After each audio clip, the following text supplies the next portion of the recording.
right, we are live. I think we're live. Yeah, we are. Yeah, we're live. So everyone, we're doing a special election night coverage with Slamfire and Hunting Gear Guy and Kyle. Even your Twitch. What's your Twitch again? Lunatic Tactical. Tactical. I figured throw it on there. Who knows? No. Get it off on everything, right? Yep. The election, the votes have already started to be tallied. Yeah. And they're looking a little bit better than we thought they were gonna. Dude, the Liberals, right now, like they've got like a 40,000 vote lead in the Maritimes. That's already bananas that the Conservatives are like, they've got 6 elected. There's still 4 they're leading in. If the Conservatives take 10 of the 25 seats in the Maritimes, that's not good for the Liberals. No, and I mean, like we were just talking about this before the show.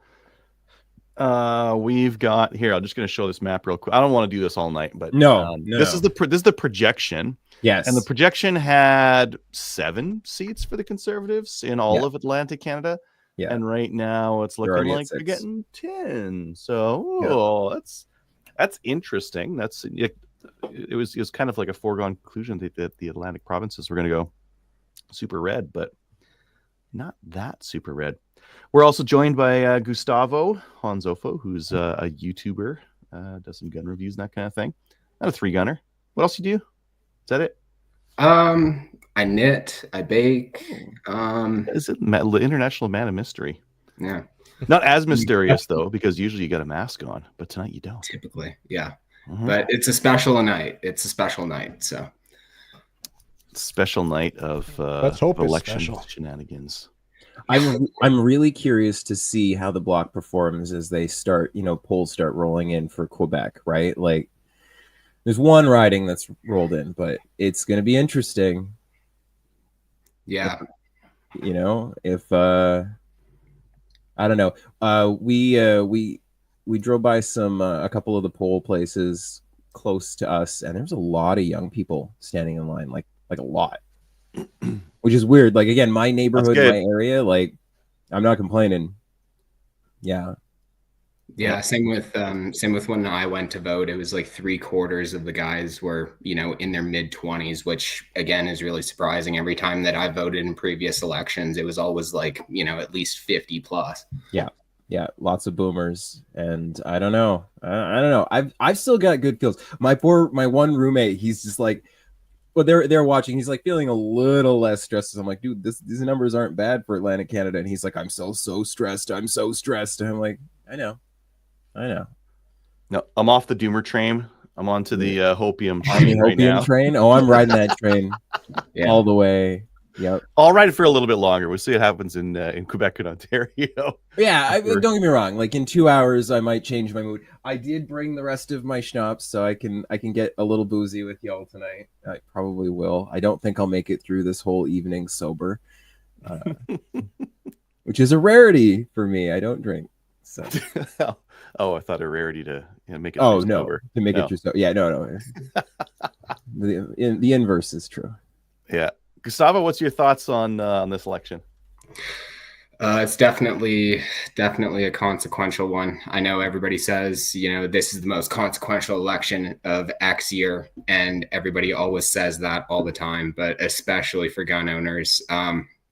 Not to sound too doomeristic, but after that, considering the erosion that we faced in the past, 8 years, 10 years, that's pretty much it. Like, I was looking at some statistics before this, and apparently 2,500 plus models, and that's just specifically by name, and they're coming for everything. Oh yeah, they've shown that they're coming for everything. So essentially, to summarize this 10 years, the LPC wouldn't let me be me. So let me see. And they try to shut me down on MTV, but it feels so empty without me. And that's basically it. That's basically it summed up in a nutshell. They're doing everything in their power to ruin my life and all of the gun owners' lives. Yeah, man. And even besides guns specifically, things in Canada aren't doing so hot. So it's definitely a consequential one. Not to sound too heavy, but yeah, definitely a consequential one. What part of Canada are you in? Alberta. Oh, okay. Yeah. So guaranteed red, no matter what. Yeah. Red rather than dead, right? Yeah, but I know that the election is typically won after Ontario, but still. This one honestly might be decided in BC, which is really, really wild, or at least the balance might be decided in BC, which is, unusual. Yeah. Not unheard of, but unusual. It's kind of interesting seeing the NDP, though. I remember reading article after article this morning, like potentially losing party status. Yep. I don't know how true it is, but we'll see. So, like, I have a theory about that. I don't think it will be as much of a slaughter for them as like has been predicted. My feels are that all right, like we know that 30% of people that answer polls won't vote at all, just fundamentally won't. And then because everybody for the last month has been force-fed a narrative that the Liberals are going to win, even like flip on like the CTV or CBC, like they're talking about, like, yeah, the Liberals are going to win, we just don't know by how much. Are they going to have a minority or a majority? But that information being force-fed to you through this whole thing might, if we get lucky, put some people in a comfortable position where they vote their conscience, not vote strategically, right? Like folks that vote their conscience and vote NDP, or they don't show up to vote at all, or they don't show up to vote Liberal, and they're like, everyone else has got it for me. Yeah, exactly. So like we could benefit from some of that. We'll see, right? And then we got to hope that the Bloc does well. I hate the Bloc, but I've never hoped for more success for them than this election. I'm not kidding. I can't stand them. Don't think that they should be allowed to be a federal party. I think that they should stay in their province, but I've never hoped for more success for the Bloc in my life. Yeah, it's a weird thing. Like, it's really a paradigm busting election. That's what I can say. Yeah. Like, it's hopefully it'll bust the paradigm of the polls being right. Yes. And hopefully, like you guys were theorizing, a lot of people just say like, we got this in the bag, we don't need to vote. And who knows what happens, right? Yeah. I think quite a few close ones out in Atlantic a little bit ago, so every vote counts. Yeah, it does. Yeah, I think there's going to be a lot of close ones. I swear, though, I mean, I'm glad that the PPC is not running in like 200 seats, or 200 ridings, but I wish that they would just bugger off this election at least. If they get votes, but then don't spoil any of it, then who cares? Always spoil a few. They always spoil a few. They cost maybe one or two. If it's like if they get some votes in, I don't know, rural Alberta, it makes no difference. Yeah, but they spoiled a couple seats in BC, right? There were a couple of seats last election that were decided by less than 1,000 votes, where you got PPC getting like 1,500 votes, and he's like, oh, screw right off, Max, go away. Yeah, well, hopefully those people vote for the Conservatives this time around. Guess we'll see. We have some updated results here. I'm using the state media CBC as the reference here. Oh, gross. The fun, I don't know.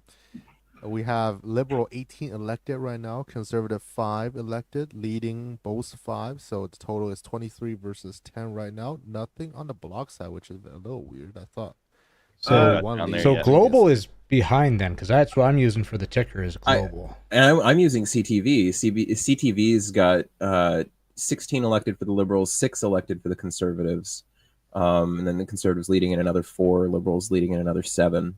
Okay, so maybe I should switch what I'm using, because looks like Global's way off. They got a Liberals at 8, Cons at 4, and then leading 15 and 6. Oh yeah, that was a while ago. That's old news. They're being a little bit more conservative with their deciding who's elected or not. It's true. All right, I'm gonna find a different one for the ticker then.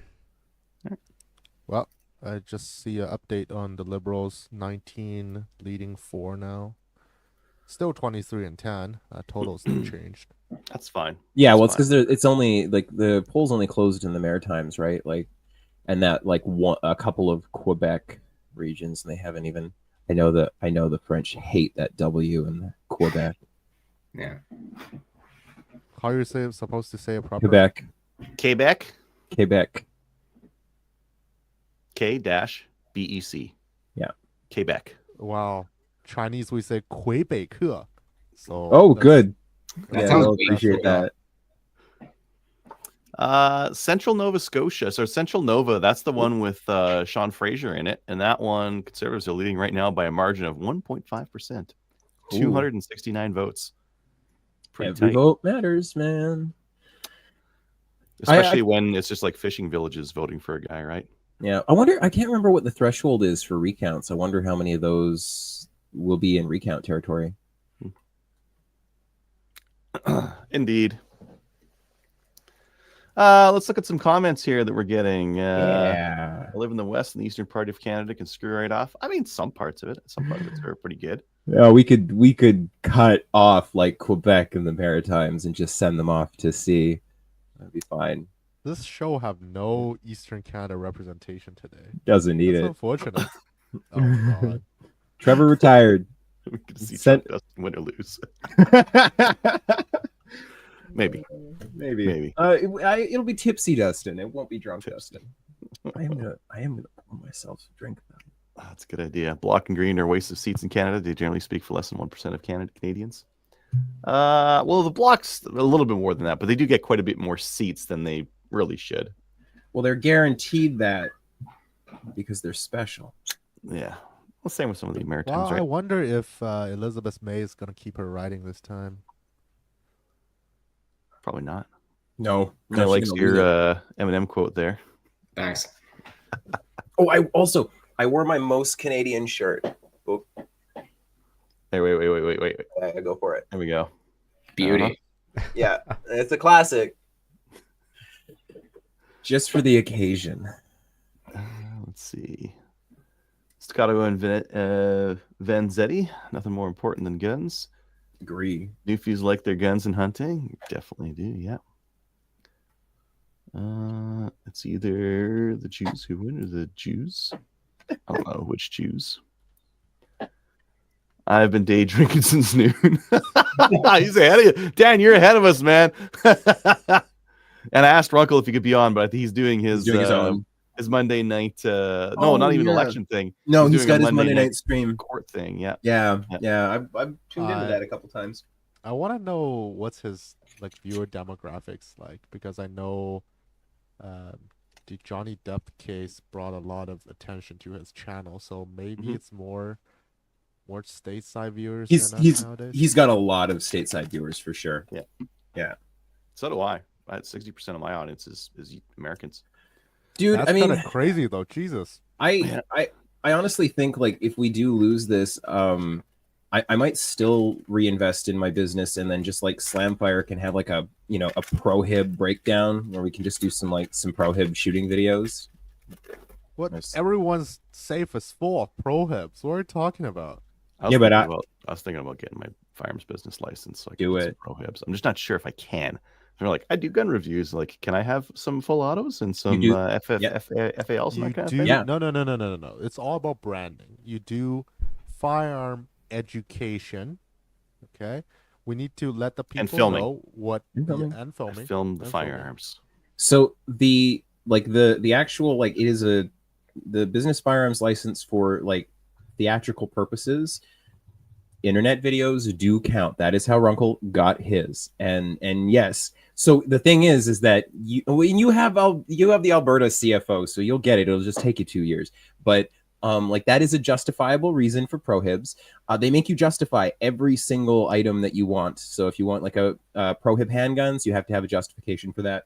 Excuse me, prohib anything but handguns, justification for that. I've had to send in scripts for shows that I'm working on to have those features unlocked, and then my credit card information to upgrade my business license. Because they charge you for each one. I don't do scripts. I don't know if you can tell, but you can. You can. I could take my video and then just transcribe it. Do the auto transcribe. Here's the transcription. Yeah, I might. Do you do scripts, Gustavo? You don't do scripts, do you? No. I don't even edit. So I prefer not to as well. Yeah. Let's see. True life labor there. Yeah, Nivik says that Ian says he's 50-50 Canadian US. Al just bought a beautiful SMLE for $700. Hope it's not banned anytime soon. I don't think it will be banned anytime soon. Weapon of war. It Designed is. for the battlefield. Definitely Does it is. take a bayonet? That's the question. The mag, detachable magazine too. The detachable 10-round magazine. Oh no, that's high capacity, rapid fire capable, designed for the battlefield. Yep. Also a part of the empire. Colonialism, bad. Mad minutes. Yeah. Matt Sherry is saying if the libs will win again, it'd be wise to invest in waterproof containers and Cosmoline. Already did that. Already done. Mm-hmm. And then Josh is saying, or Joseph's saying, so far the Conservatives are picking up more seats out east than expected. Yeah, that is the new thing that we're seeing right now. Yeah.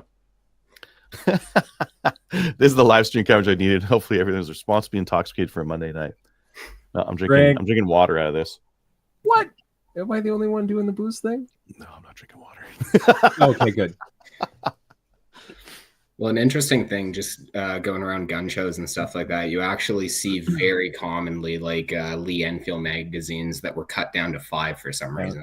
That always kind of they're flush fit. I guess it's flush along the bottom. Here's the thing, though. I always wanted a flush fit SKS magazine. I can never find one. I have one. I have a flush fit. I have a 5-rounder Enfield mag. I'm not going to pick it up because we're on YouTube right now. But I remember being like, well, I won't talk about how young I was because we'll keep that age to myself. But hunting with my grandfather back in the before times, before the great ban of the early 90s, he had a semi-auto AK-47 that we went hunting with deer, and he had the 5-round mag for it because Saskatchewan hunting regs at the time were 5-round mags for semi-autos. Yeah, cool thing.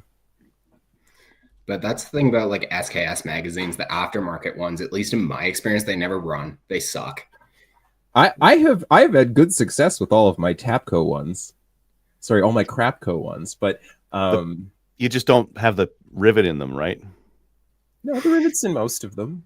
Oh, okay. I'm thinking some of them were like film ones, right? Yeah, I've got a couple of film ones. Those get kept and stored separately, where they're because they're on my business. They don't have a hole in them either, because that will ruin the aesthetics. No, you'd be blown away how many just like it is hilarious. Even the big armory when I read from them, like, oh yeah, no, so we just turned these mags into full cap mags, did we? And every once in a while, if you spot a movie that was filmed in Vancouver, you might see the little hole. Yeah, man. Yeah. There's been a couple of times where I've freeze framed and like, oh, there's a hole in that mag.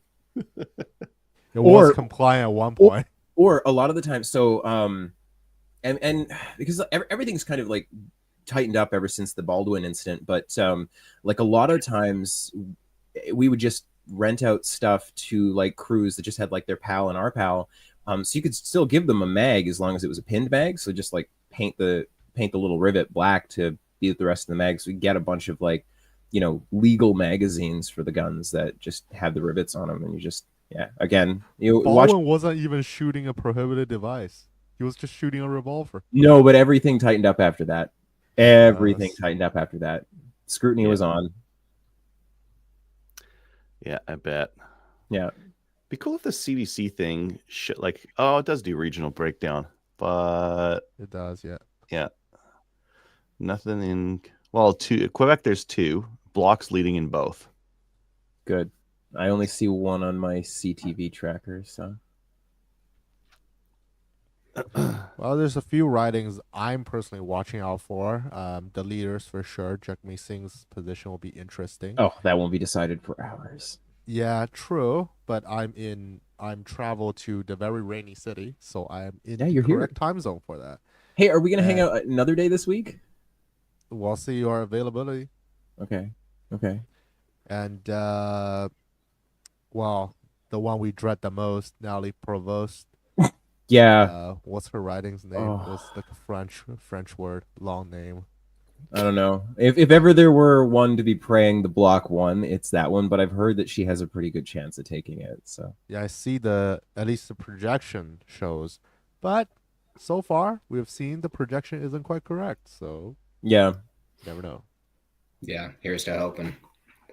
Hopium train, man, ride it all the way through Quebec, and then once we hit on Terrible, we'll know. Yeah. Well, Quebec had 42 Liberal seats for 338 Canada. So the projections were 42 seats Liberal, 23 Bloc, 12 Conservative, and 1 NDP, maybe? Yeah, NDP. So the fact that the Bloc is leading 2 so far, that's good, I guess. I don't know the places they're leading in. Maybe they're just traditionally Bloc strongholds anyways. We'll see. Yeah, it'll be fun. The only ridings in Quebec that really go con are the ones between Quebec City and the border. I've heard that they've got a good, like, Conservatives have a good shot in some of the rural ridings. So I don't know. I'm going to be honest, I don't pay attention to that province a whole lot. Yeah. You know, Bloc is kind of blue, right? It's a light blue. Yeah. They're like socially blue. They're not red, so good. Like Tony's just going pure off color here, Dustin. Okay, fair. Yeah. Yeah, I guess they are an off blue, a turquoise, if you will. Yeah. Oh, why don't we talk about why don't we pontificate about some of the possibilities here? Yep. So, bad possibility, Liberal majority. We're turbo fucked. Yeah. It's been 20 minutes, so I'm going to say I'm dropping the F-bombs now. That's fair. Yeah. Because Counter's off. Yeah. Natalie's going to probably be in charge of some like turbo, let's screw all the gun owners kind of a thing, right? Oh, yeah. No, she'll make sure that there's nothing but bolt actions and over-unders left for us by the time we're done. And even those. No mags. Yeah. Yeah. Yeah, we're watching you on those ones. Liberal minority? I don't think that would be such a bad thing.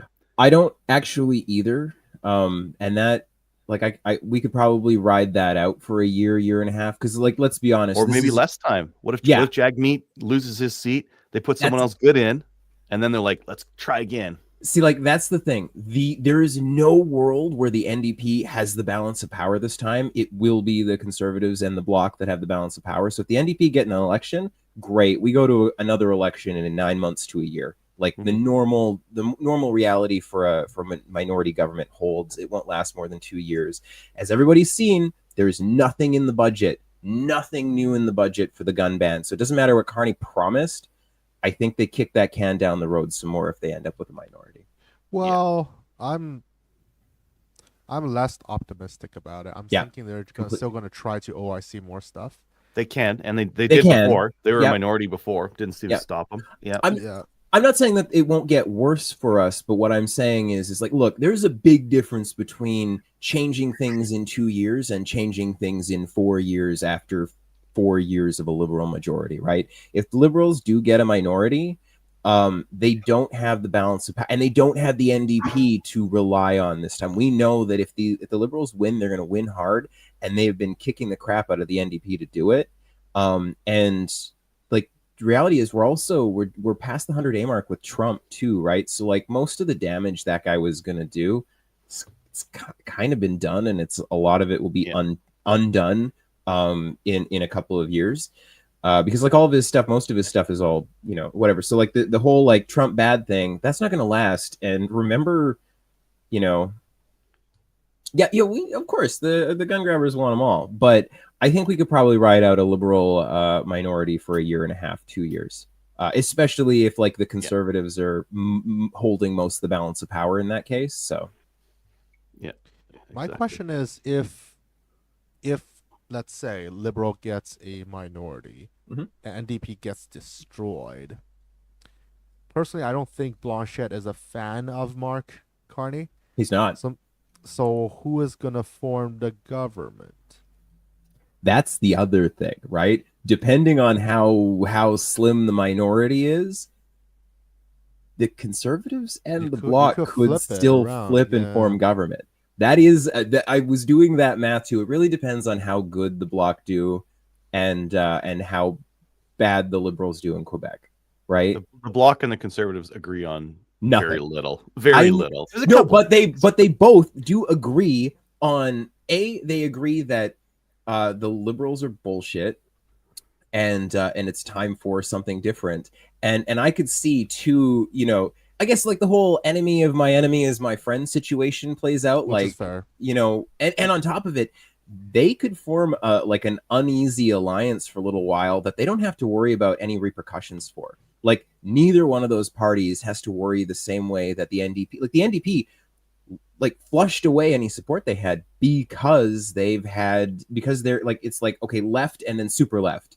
And like they're fighting for votes. The Bloc and the Conservatives aren't really fighting for votes in most cases, right? So like there won't be a ton of backlash if they decide to have an uneasy alliance for a year. Yeah, that's a thought. And if they do just have a minority, it is a lot harder to actually form gun laws. Yes, it's easy to do the OIC, but the OICs are easy to overturn, or easier to overturn. Yeah, OICs can be undone. Legislation's a pain in the ass. Well, OIC, in my opinion, means pistols aren't coming back for the time being. Well, they're not anyway. Sure. That's legislative. It's gonna be more of like OIC 2, OIC 3, and there will be subsequent of that. I just don't know what degree they will go to. Will they like go to the degree of banning the SKS, for example? Oh yeah. Oh no, they've already said they're going to. Yeah. If Natalie gets elected and the Liberals who have it'll be gone. Yeah. It'll be shortly after the election. Immediately after the election, it'll be like, fuck you. We were always going to take this away. We just needed your votes for a little while. Like that's all that will be. Even with a minority, you think they're going to do 100%. Oh, absolutely. They'll do it with OIC. Yeah, they'll do it immediately. Like I will bet you the Liberal minority, there will be no semi-autos left 3 months later at all. At least no semi-auto rifles. I can't speak for shotguns. I still stand by everybody should get themselves a semi-auto shotgun because that's what's way less contentious these days. But there will be no semi-auto rifles left if the libs get even a minority. They'll ban everything with OIC, everything that's left. For the listeners, Adriel is making a very intense phone calls. I think he might be getting insider information. Yeah, he's getting the inside scoop. Big things happening. Big things. He's moving the needle. Mm-hmm. Mr. Orange Man just called and said something. Sorry guys, I'm selling PAL courses. Oh, hey, you got to do the business thing. Holy shit! I'm trying to get more people in on election night. Wow, that's cool. So I think if the Liberal minority happens, no more semi-autos, and obviously, honestly, even a conservative minority, handguns probably not coming back for the foreseeable. But if the Conservatives manage to eke out a minority, and that could happen, a same thing. We go to an election in a year and a half. Trump's not the boogeyman anymore. Different story. Mm-hmm. Yeah, and then also new NDP. It gives Carney enough time to really screw it up to be an asshole that people like, to be the globalist, rich, multi-millionaire asshole that the left shouldn't be voting for anyway. And it gives the NDP an opportunity to have a new leader, like have a new leadership election, rebuild that party, retract some of that leftist vote, and we get a conservative majority next time. It's kind of crazy though, like the amount of lies Mark Carney was able to verifiable, demonstrable, verifiable lies. Yeah. I don't get I know, right? Do you even remember what you said yesterday? No. Is that the problem? This happens every election, and for some reason it still baffles me how much the Liberals can get away with ripping down signs and door hangers and just talking BS on debates, or just talking BS and getting called out for it, but yet they still get elected and they get away with it. It shouldn't, but it still baffles me. Didn't they call one of their constituents stuff? Like one of the MPs were door knocking, and the resident was like, "Oh, you didn't do anything for us gun owners for 10 years," and he called him pathetic. Yeah, called him pathetic. Wasn't that Mark Holland? Was it? Am I wrong about that, or was that someone else? I can't remember. I can't remember who it was, and then basically calling a hit on another one. Like, the stuff they get away with is incredible. And all the interference allegations, like, that's pretty serious. And Well, it's not even allegations at this point. Like, it's been proven, hasn't it? That's what's also wild. The whole like that Hogue report. It's like, oh, so what was Hogue smoking? Because like, I don't know. It's good that we pay these people hundreds of. Why don't you explain the Hogue report and just in a minute, Dustin, just for our listeners? Well, I can do it in like less than 20 seconds. We've investigated ourselves and we found we did nothing wrong. Yeah. Sounds like traditional government job. Yeah. Mm-hmm. Well, when you hire someone who is like, you know, what's the word? A party like family friend, a family friend, a party, you know, a party member like faithful to do the investigation, and then you pay them a bunch of money to do that investigation. It's not really surprising that their investigation found nothing against the people that hired them to do the thing. That's not even the only thing, though. I remember there was a case of the CN Rail police, because the two rail company have their own police forces investigating themselves and found nothing wrong. It's like, how is this even allowed? What is going on? Ooh, there's a Saskatchewan one reporting. What? That's Lloydminster. Yeah, that's it can't be. Well, I can't be decided. It's just I think it's probably just like. Wait a minute, sir. I don't Lloydminster. think there's a. Oh, that's why. It's because there's probably like 800 people that are there, and it's like 470 votes for the Conservative, 66 votes for the Liberal. I think they're just reporting as likely at this point. I love that little surprise. A rural Saskatchewan riding has voted almost unanimously that Conservative. Surprise. Shout out to Prophet River if you need weird gun parts. If you're passing by Lloydminster, Alberta / Saskatchewan, check them out. Right beside Main Street. Yeah,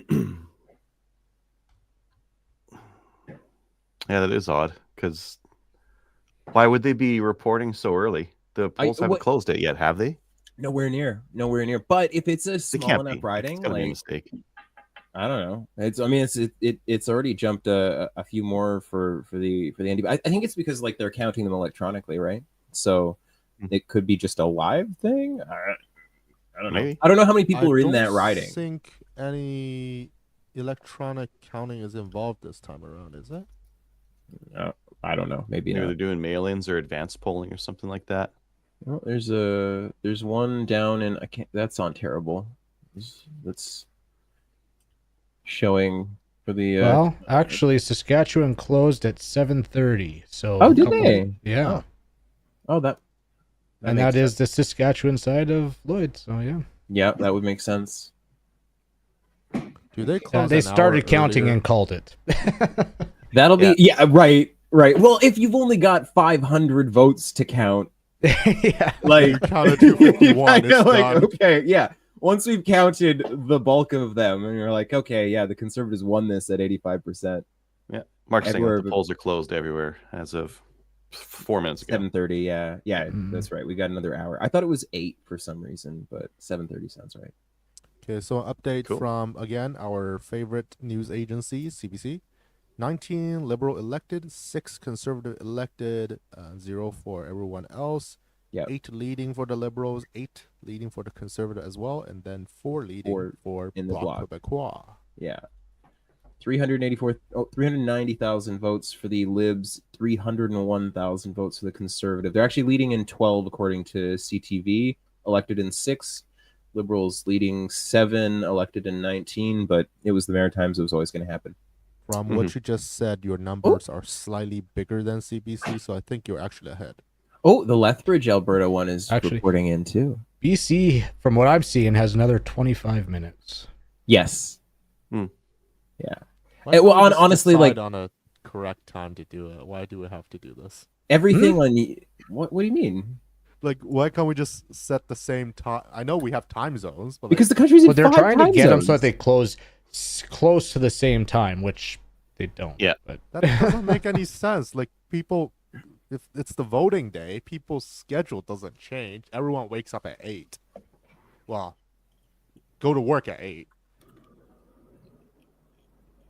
There's a lot of people who are already at work by 6, and that's fair. 8 o'clock is their first break. There's like this massive riding in like northern Quebec that's was it like collectively maybe 100 votes so far. 41 for the Liberals, 16 for the Conservatives, 14 for the Bloc, 4 for the NDP. You're talking about Abitibi, Bay, James, Nunavik, EU? You tried it, I didn't. Yes, that was I'm gonna try them all. For the All listeners, Adriel does have a Francais last name, so We're starting to get some Means very movement little. on these numbers now. We're getting some Quebec ones starting to show up. Yeah, this is good. Come on, Bloc, let's go. Let's go.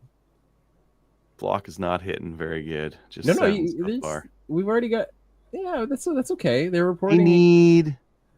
Okay, so they're projected to get half the votes that Liberals get in Quebec.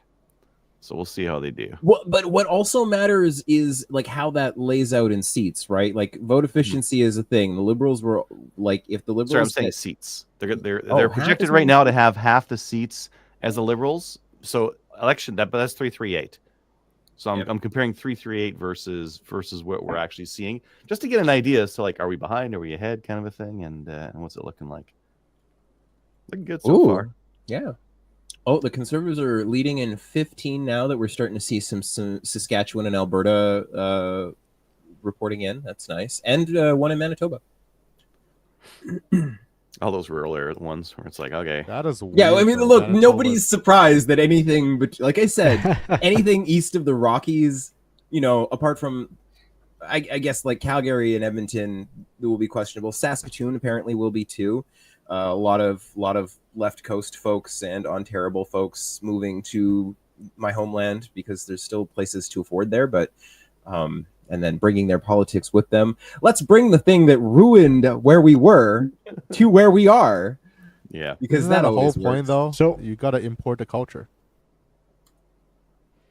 It's interesting, like some stuff in Ontario, like Southern Ontario, is going blue, like Essex, Norfolk. I'm looking at Thunder Bay.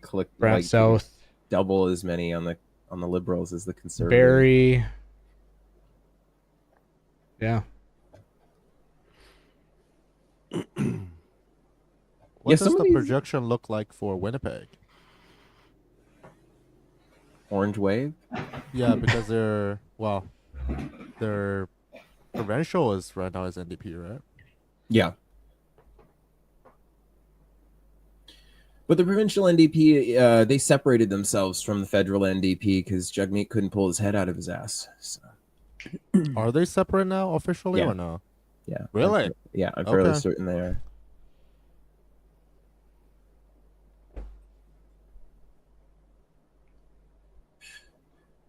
Oh, it's tense, boys. It's do share. I'm just clicking around, just looking at some of these Southern Ontario ridings. Like, they're reporting in their first little vote counts. We're like 188, like the Simcoe Gray, 188 votes for the Liberals, 134 votes for the Conservatives. There's got to be more people than that sitting in that riding. So, like, should we play on the hopium bit? Yeah, let's have a little hit of that hopium pipe. All right. So after 2020, what is something that you wish that you bought that if the Conservatives win, you'll go out and buy once the OICs are overturned? What's something? Well, go ahead, Dustin. No, go ahead. Well, I mean, you can buy whatever you want. Mine's a joke one. Because apparently I could own one before. I'm gonna go out and buy a Javelin. Of course. Good choice. So I mean, it's look. The reality is I can buy whatever I want. But as a person, I have said this and I stand by it. If the Conservatives win, I will buy a Mini 14, and it will be named something. It's a good call. Good call. Yeah, I'm not gonna name it on the air. Everybody knows what it will be named. It's a little bit spicy, but I will buy it. It will be the name that Mark Carney called, but we all know that's no. It won't be. No. It's got a better name than that. It's got a good name. It's a good name. I don't name many guns. I have a couple guns that are named though. Oh, look at that! Terrible has an NDP right. Oh, what 27 votes. 27 votes. There's only 30 people that live there though. Kenora, Kitwanog. Yeah, I don't know. Come on, give it a try. I did. No, you didn't. Kauai Tanug. Kauai Tanug. Kiwetanug. Tanug. Is it Noog or is it Noon? Noon. Is it Noon? Noon. Okay. Kiwetanug. Yeah. I thought I'm out of school and I don't need to learn more English pronunciation anymore. Tough luck. Yeah, even that gold-plated RPG. Yep, I got a picture of that. That was very nice. Even the rocket was gold-plated. So I don't think I'm actually gonna buy anything. So let's say conservatives win and we're to 2020 again. I'm not gonna buy any. Like I'm gonna start using my ARs. I'm probably gonna sell some guns. Yeah, me too. I'd probably sell like some of my dope guns because the only reason I have those is for competition. I'd probably buy some handguns for my RPAL classes, so that I had better stuff that was just easier to use, and a little bit more contemporary, a little bit more modern. The one other thing that I forgot to mention, I will finally buy those 2 single action revolvers. I'm thinking 357. The problem was I waffled for so long. Did I want 45 long Colt? Did I want 357 Magnum? I want 357 Magnum. I waited too long. No. Single 45 action. No. So like that's what I thought. And then I shot a couple of them and I was like, oh, that is unpleasant to shoot. 357 is not unpleasant to shoot. And if I'm going to do cowboy action, I want it to be fun, not painful. You're hand loading everything. It's fine. Yeah, it's going to be powder puff. There's no power factor limit. I don't recall. I don't know. I'm definitely going to buy a couple. I think it had to be black powder. No. It's modern ammunition. If you're doing like the riding, like the horseback stuff, they're using blanks with those, but everything else they're using live ammo and like modern ammo. Yeah, 1 grain of tie group. You're shooting at a steel plate at what, like humongous steel plate at what, 5 yards? No, there's more really, than that. Really close. Yeah. Probably Fallen Quebec saying, "Hey, you guys look optimistic. Did I miss something?" Yeah, Quebec's already leading in 12. Are you kidding? Block. The block. Sorry, the block is leading in 12. Block Quebec. It's the same. Yeah, it's the Quebec party. If anybody wants to call it something else, they can. But yeah, I'm already 1 drink down, so I'm already out. Like precision is no longer within the realm of my abilities. Looking at the leading, it's close. Elected, it's real close. There's more blue in the Maritimes than I expected, and look, I was hopeful that we would see that much blue in the Maritimes. Seeing that much blue in the Maritimes gives me hope for the whole thing, and it should everyone. Yeah. Mm-hmm. Yeah, Avon says he's got a 44 mag wheel gun. I love it so much. I like 44 mag. Wheel gun, don't like that part, but the cartridge I like a lot. You need a Ruger 77. I had one, but you sold it. Yeah. That's what I do. I would buy that Desert Eagle back. I have that I sold to a friend. I would buy that back. I miss it. It's stupid. There was a competition shooter posting on Reddit r competition shooting, and he shot an IPSC major match with a Desert Eagle. You guys are pretty good. You guys are insane. I've shot a Desert Eagle and it's terrible. You guys are. It's a novelty gun. Absolutely. Look, I 100% own that it is a stupid novelty gun, but like the alti goth kid in me that refuses to grow up and wants to like live my vampire fantasy. I need an Alucard sized gun, and then every time I pull the trigger, I can go boom, headshot. Like, you want to hear something disgusting? One of my friends has it's a short barrel. I don't know the revolver model, but it's a 454 Casull. Yeah, probably a Raging Bull. Yeah. I want a 6-inch barreled Raging Bull. I have an exact specific gun I need. Another one of those. The few times that they came up on CGN for good prices, I didn't have money, or when I had money, there was none to be had because. But back in the old days, before the Liberals screwed everything up, I don't know if anybody else noticed this about CGN. Guns got posted in waves. You didn't like and I think it was just like people who were like selling things would like look at something else that was for sale and use that as the benchmark. But like it wouldn't be just like one Raging Bull that would come up for sale. Like 1 month, all of a sudden, like 5 of these guns all across Canada would come up for sale, and then you wouldn't see them for like 6 months. And then next month it's going to be the PS90. All of a sudden, everybody's got a PS90 to sell. You want a PS90? That's the gun. I miss that. I can't wait for CGN to come back. Yeah, that is interesting. I can't wait for Arsenal Force to go back up. Oh yeah, I miss that, man. Arsenal Force is the best. Yeah, that was. I good. think it's still up. It's just the information is very lacking. Yeah, well, even when I tried to log on to it, it just kept saying like redirected. I don't. And when I was looking it up, somebody said that they took it down just after the OIC and really? 6th. Yeah, that's why you can't access it. That's what I heard anyway. So it's just secondhand information. But every time that I tried to access it, I couldn't get access to it. But yeah, Arsenal Force, miss you. Internet police sounds like some country. So I know that. So right now, just doing a little like the Liberals are leading in 32, and the Conservatives are leading in 32. Liberals are elected in 20. Conservatives are elected in 7. But we haven't gotten the Prairies. You know. Oh, what's happened to Arsenal Force? Well, you just explained it. Yeah. Just I can't. How's it going? Hey, how's it going? Hello. Thanks for having me on. Somehow you're Welcome. not on the Canada Gun talk show, but you're on this show now. Yeah, I know. I'll Just have get to be back like- to Dave. What's like, going hey, on with the Canada Guns talk show? We're talking guns. Crazy's from Reddit and Discord, and he was actually in Alberta just recently here. Yeah, That's I sweet. I was out in Alberta just last week, pretty much. Shooting the SS211, breaking clays. Yep. Like a Lovely. boss. What do you think about this election, Crazy? Oh man, this election, no matter what the result is going to be historic for a number of reasons. For one, if the Liberals win, it will be the first time I think ever that a party at the federal level, at least, has swapped out leaders at the 11th hour and gone from certain doom to winning. Yeah. It's probably going to be the highest turnout we've had in the 21st century. The last time we got more than 70% turnout was 1993. Yeah. And I've seen Abacus was predicting 71, but Main Street was saying, no, it'll be the same as 2021. I don't think that's going to happen. This is going to be a very high engagement election. We're going to have a very high turnout. What's really going to make a difference here is the youth vote, because the younger demographics have been skewing more conservative, according to polling, and they've been horribly underrepresented in polls, such that the margin of error in that demographic is ridiculous.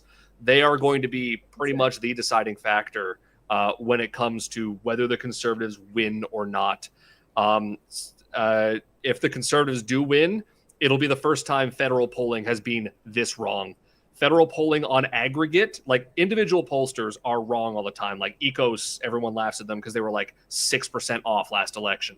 But on aggregate, federal pollsters tend to be fairly accurate at predicting who's going to win the election. And right now they're all more or less giving a lead between 3 to 5 points towards the Liberals. Now, so far, early indications from Atlantic Canada are that polling was wrong by about 5 to 6% or so. Now, they did underpoll NDP support, but it seems like a lot of that NDP support actually shifted conservative, surprisingly, instead of Liberal in Atlantic Canada, and the Conservatives were overperforming by 6% in Atlantic.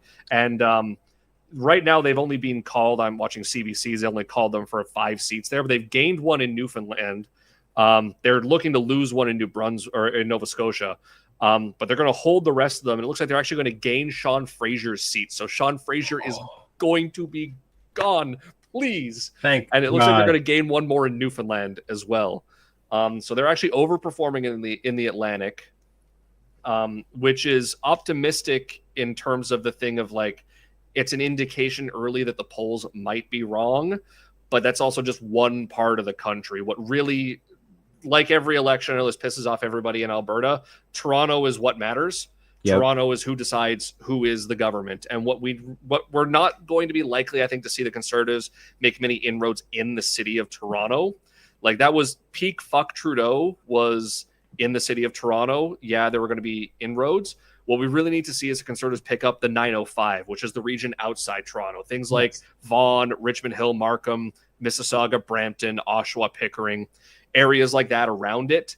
That's where we need to see conservative gains if we want to get a government. A majority for the Conservatives will be determined in Toronto. If they can somehow penetrate into the city, that's an indication they're going to get a majority, because that's the only time they've won in Toronto was Harper's majority in 2011. And when BC starts closing their polls, I think in another 10 to 40 minutes, I don't know if it's 7 minutes. or 7:30, 40 minutes. Yeah. So they might be able to swing things a little bit. Like BC and Ontario are kind of the two main swings this election, where the polling was very close and very varied across a lot of pollsters. You had some people with Ontario saying it's within 2%, others saying no, the Liberals are leading by 16. The Conservatives and Liberals were trading 2 points up on each other in BC, depending on who. One thing that's been really interesting about the polling is it looks like amateur polls actually more accurately predicted Atlantic Canada compared to professional polls. Things like the Great Canadian Bagel on Twitter and YouTube, who is, I understand, from Atlantic Canada. He was very critical of a lot of the ones that were like highly oversampling the Libs and undersampling the Conservatives in Atlantic Canada. And from what it looks like is he was more accurate on there. And I know in terms of the amateur polling, a lot of them had the Conservatives leading nationally, and a lot of them had the Conservatives like tied or leading in Ontario as well. So this is really where it's going to come down to. Are we going to see that?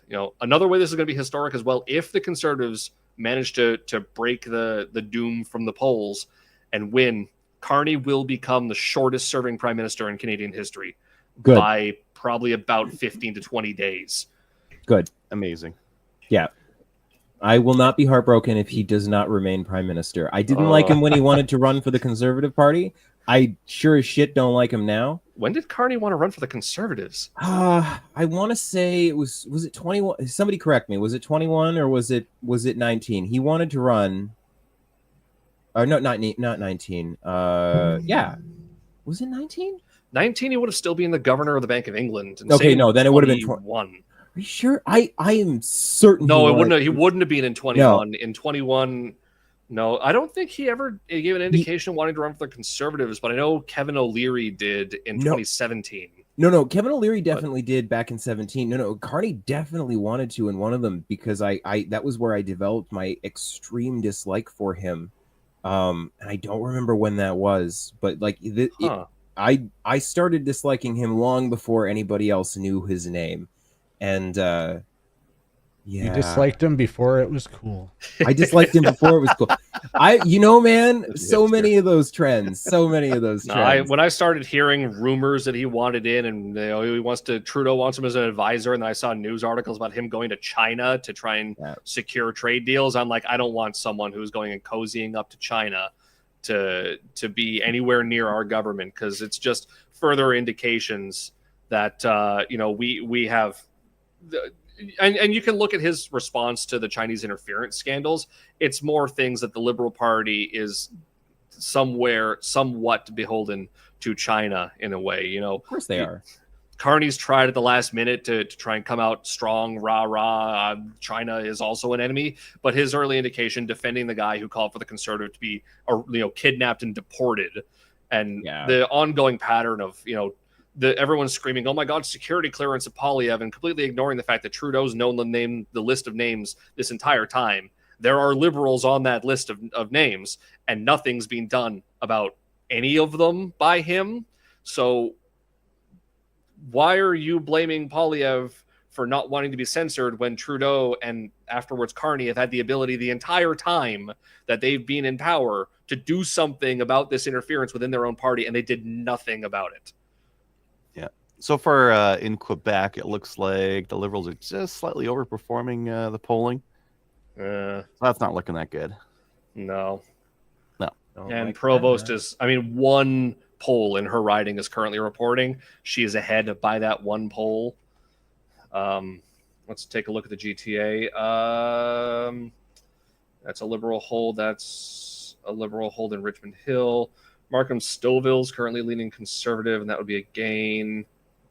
Okay, Oshawa's an incumbent. Currently, their York Center in actual city of Toronto is ahead, leading Conservative. It's only like 50 votes though. It's just yeah, I know. It's not a lot. I don't think it'll hold.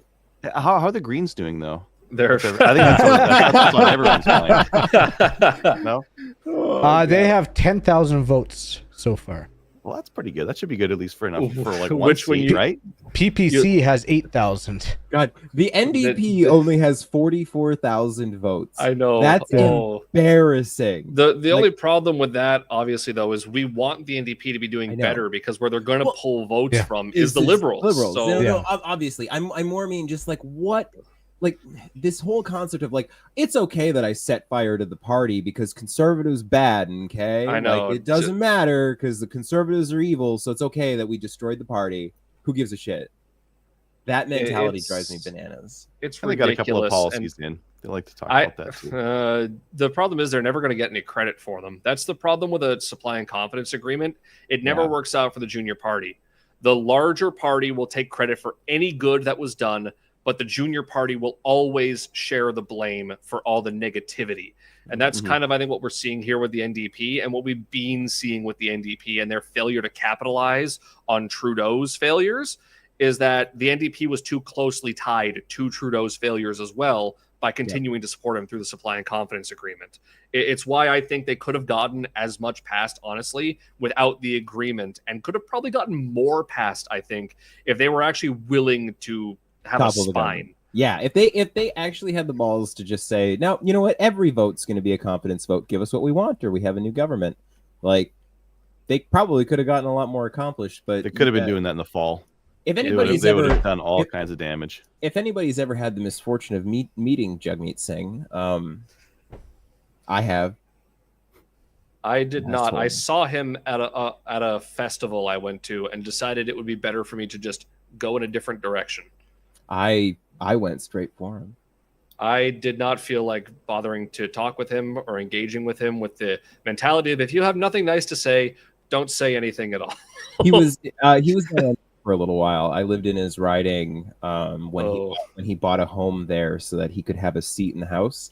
And then I went and publicly embarrassed him at his open house, and then I couldn't get a face-to-face meeting with him again after that. Oh, gee, I wonder why. It was still a good day.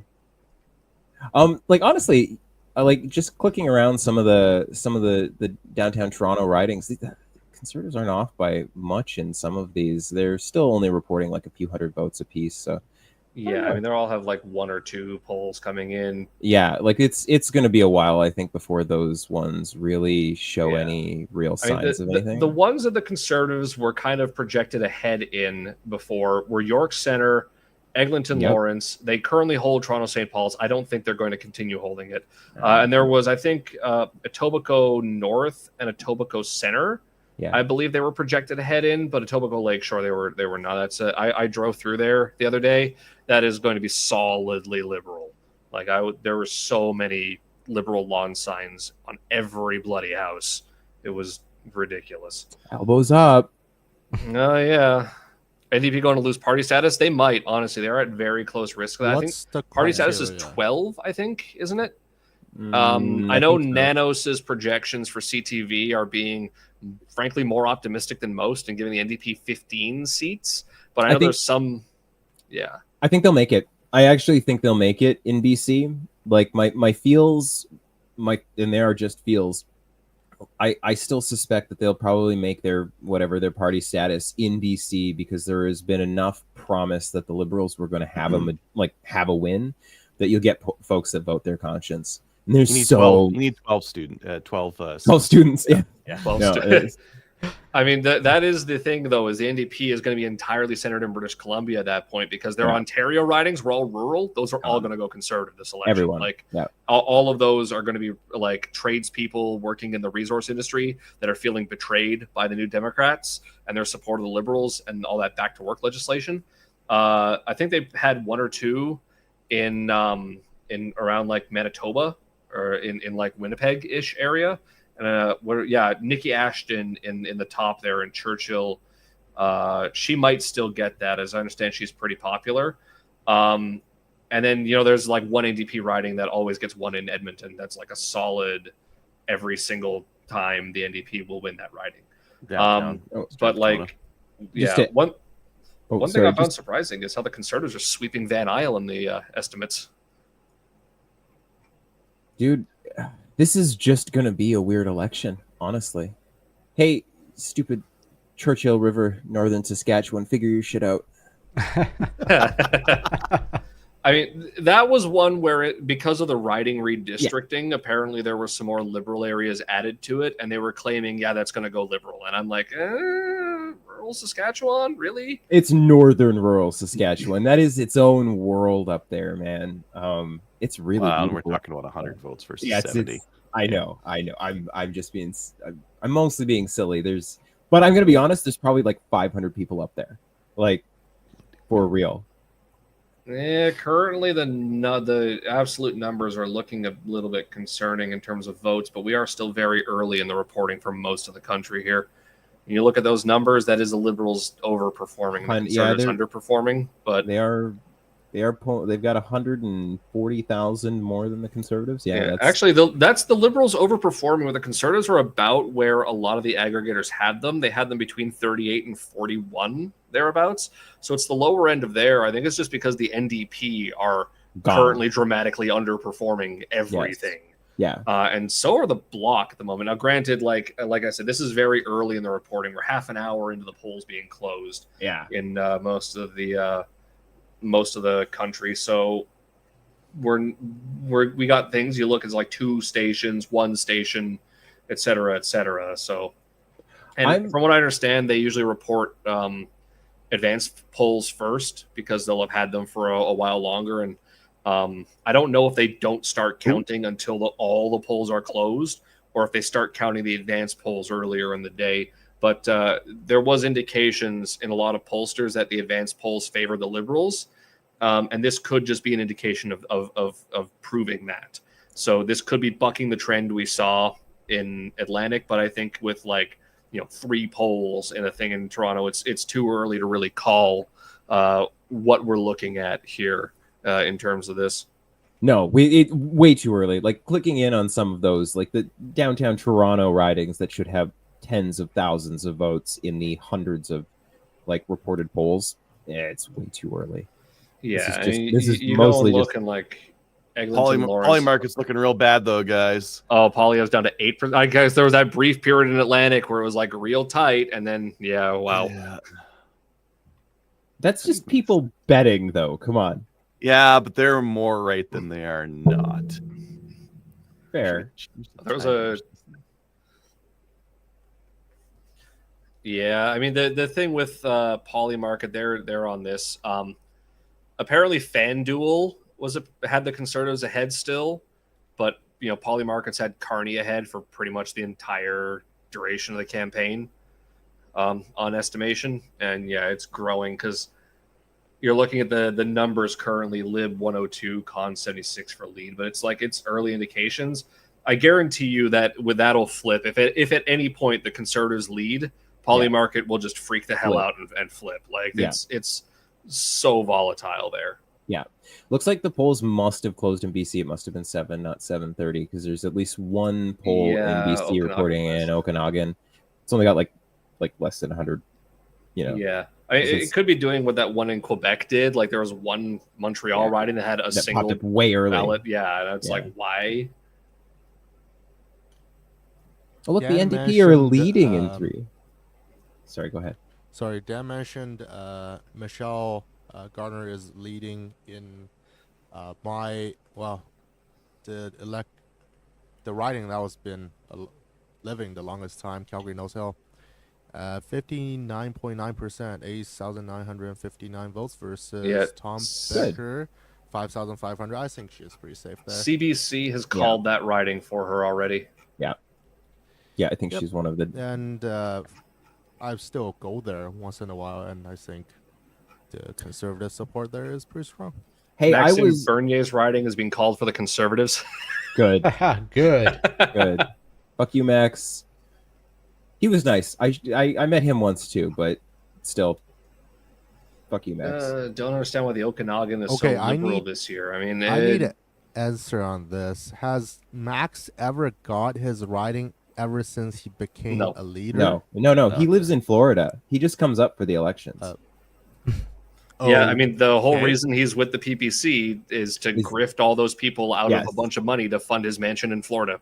Yes, legitimately, he is a grifter of the highest order. It's impressive. Yeah, but he was an MP at one point. He was a conservative leader hopeful. Like that was. Yeah. But then was it Scheer that beat him out, or was it O'Toole? Scheer, that was kind of a dirty. It was dirty. Yeah. No. He was leading early on, and then a bunch of the downvote went to Scheer after the the dairy lobby. Legitimately, Bernier was saying he would get rid of dairy supply management, and the dairy lobby rallied support from just about the whole rest of the party around whoever the hell they could get that would beat him. And I remember, actually, I was at that convention, but not at that convention, because it happened right next to Anime North in Toronto, in the North building, and Anime North was in the South building.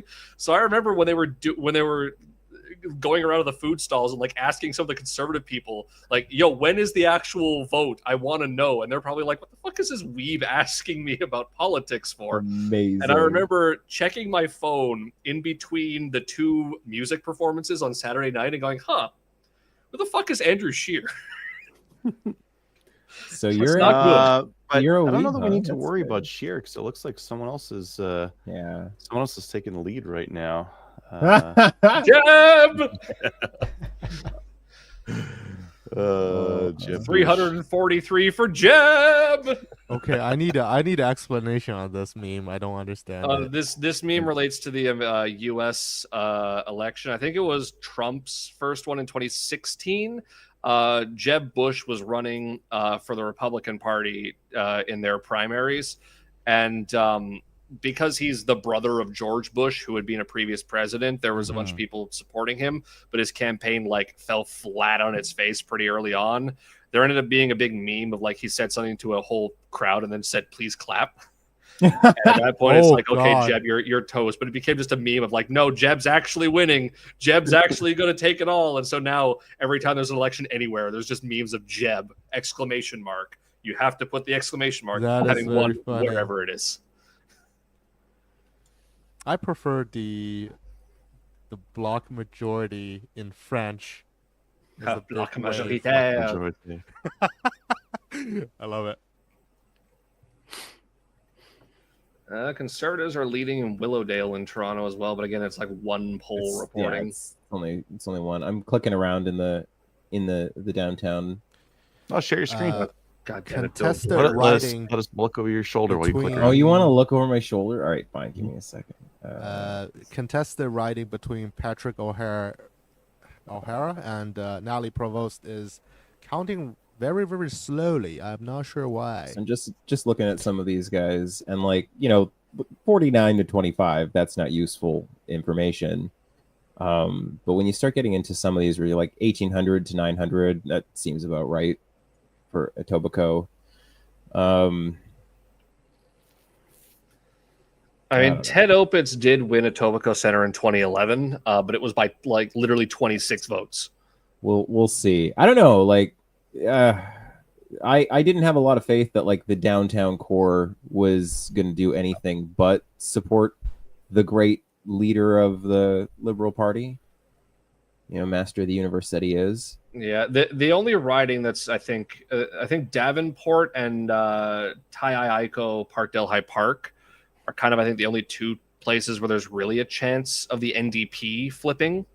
And that's, I know with Parkdale High Park, the provincial MPP, who is a New Democrat, is running for the New Democrats at the federal level. So she's very well liked locally. And it's really, if she wins, it'll be because of her local likability and her ground game over the incumbent Liberal. I will say, hang on a second. I stopped sharing my screen too soon. Hang on. I will say that what is promising, let's go back to that. I don't know why Judy Scrow is still running and parked in Humber River, because she's 83 or something like that. I'm impressed. How old is Elizabeth May? Oh, yeah, 1.5 million. I am comforted by the amount of blue that is surrounding the great Toronto. The problem is if you look at what I know, it's mostly been just single polls. Yeah, like. that one was by one. Hang on a second. This is entertaining. Pickering. By the way, the electoral district for Mark Carney is reporting right now. Nepean, he is leading by a astonishing 51.5% margin, or 36 votes. It's too early. Really? Oh, okay. Yeah, no, I was gonna say it should be way too early for that. Damn, I didn't realize Carleton is like all around our Ottawa, including next to Carney's riding. Yes, they're neighboring ridings, correct. See, I heard a lot of people who were, honestly, it's a bit of cope, but Barbara Ball is apparently a very well-liked local candidate in Nepean. And so there were a lot of people who were somewhat optimistic. But, I mean, you're going up against the leader of the Liberal Party. It's like the only time this has happened in recent memory is Ignatieff losing in 2011 in his Etobicoke riding, which was very, very funny. But the likelihood is Carney's going to win Nepean. But I think what would be even funnier is if the Liberals win and Carney doesn't, would be even funnier. Mm-hmm. But it's very unlikely.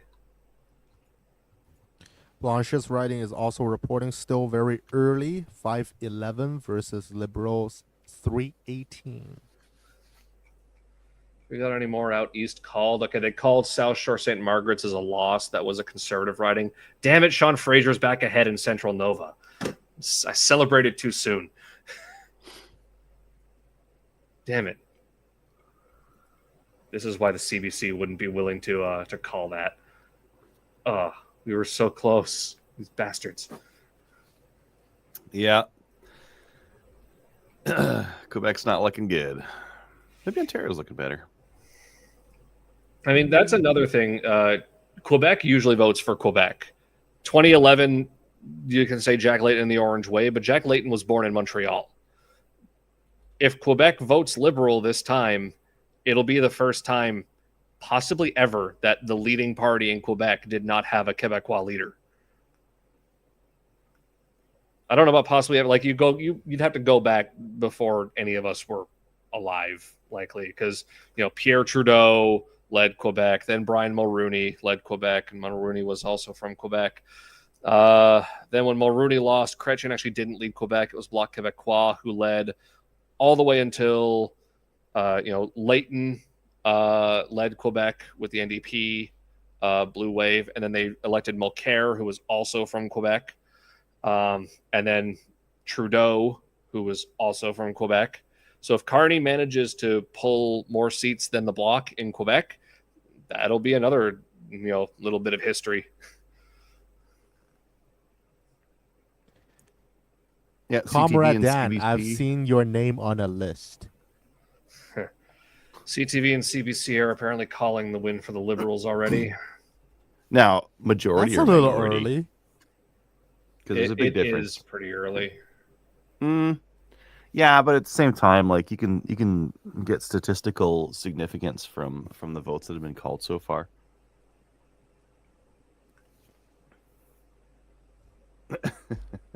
Can you though? The landscape changes so much after you move past the Great Lakes.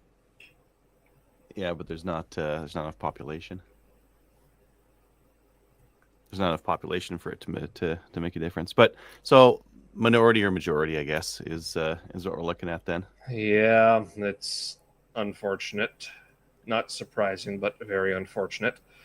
I mean, when we're looking for that, if it's a minority, we'll have to see about how strong of a minority is it, and how much will the NDP collapse. If the Liberals have to turn to the Bloc for support, the second that the Bloc see any indication that they'll gain more seats in Quebec, they will turn on the Liberals in a heartbeat, because that's all they care about. I think it's irresponsible for them to be calling it that early. I think it's too soon. Like like for real, we always knew there was a good chance the Liberals could get a minority. And you're right. If it's a small minority, if it's a big minority, I don't know. The Bloc are not doing well. No, and that's kind of the part of the problem here is when you look at it, the Bloc are also underperforming the polls. The NDP are underperforming the polls. And now that it's the rest of the country, that underperformance is heading to the Liberals and not to the Conservatives. And if reported Liberals are only up 150,000. Like, yeah.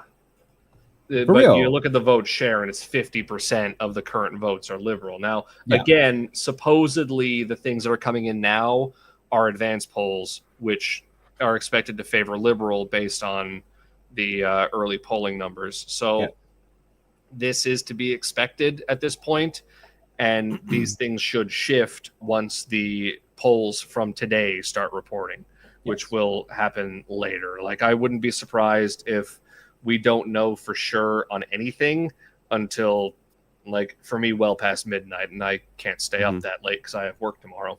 Yeah, I can't get completely shit-faced because I'm fully anticipating not knowing who's actually going to be in charge until tomorrow, because I'm going to dip at some point and I'm going to turn off everything and not pay any attention to this, and then I'll know tomorrow who's in charge, and that'll be great. So broadly speaking, comparing like 338's projections from this morning to what they're looking at right now, for Quebec, the Liberals are massively overperforming. For Ontario, they're not actually. For Ontario, it's not looking bad for the Conservatives. No, they're looking okay. People, I don't know. And again, like, it's still so early. So many of those ridings are in like hundreds of like votes. I don't know. Yeah, but it gives you, like, if you get that many like ridings times hundreds of votes, you get an idea as to where the wind's blowing, right? Well, look, but like the Liberals, legitimately, they only have 26 officially elected. The Conservatives have 20 elected. You know, the Liberals, yes, they're leading 110 to Conservative 78, but like that's you're right, and then there is like an efficiency question mark, but I don't know. I feel like it's too early. I'm still rolling on the hope train for a little while longer. You are Carson said he had a story with me speaking like this. This is not disgusting. Too sure what the story about. Somehow the Liberals are leading in Barrie, Springwater, Oro-Medonte, and Barrie South Innisfil, which is surprising to me. Those are both very solidly conservative areas, and so those will probably flip later. Yep. I think this is the most important thing. Three ends. It's true. Orange mad bad. Yeah. But this is the thing. This is what I was saying. We always knew there was a good chance we were going to have to stomach a Liberal minority.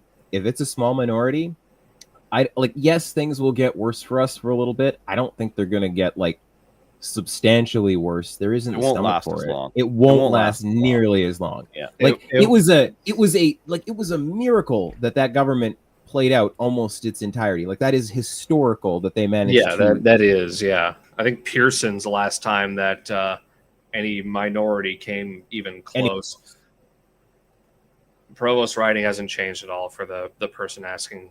Which riding is she in? She's in Châteauguay-les-Jardins de Naperville. I'm not even going to try and pronounce that French properly. What are you talking about? That was great. That was before war. Châteauguay. Is that in Montreal? It's south of Montreal. It's on the U.S. border. God, so much of this like Liberal win in like these Toronto areas are just a complete lack of anything NDP, like at all. Like that is kind of the big problem. Is if the collapse of the NDP plays out, it is playing out. The Liberal win, and that's really what it really is here. Because in order for the Conservatives to have won, with an NDP collapse to the Liberals, they would need to pull peak fuck Trudeau numbers. Yes. And even then it would be like tight. This is the problem. Like, the Conservatives could legitimately get the best numbers that they've ever had and still lose.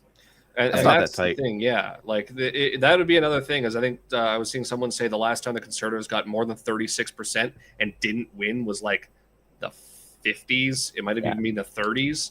So it's been like, the Conservatives are on track, like I said, for possibly their best performance since the modern party was formed in 2003. Yes. And they could still end up losing because the entire NDP has done what all the Liberal supporters always claim the NDP does, which is flock to the Liberals to stop the Conservatives. This time, that's actually happening.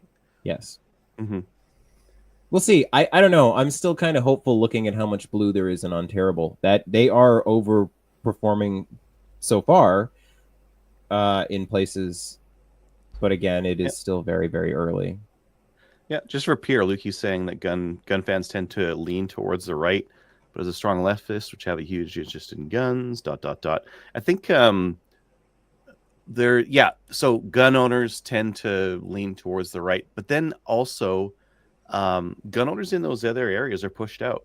Yeah, they're pushed out from like I know some people who used to be left leaning and then got into guns and loved it, and then had to leave because there was these purity tests. But if you like guns, you can't be on our side, kind of a thing. So they got kicked out more or less. Whereas the Conservatives are a little less picky about taking people in from any which way.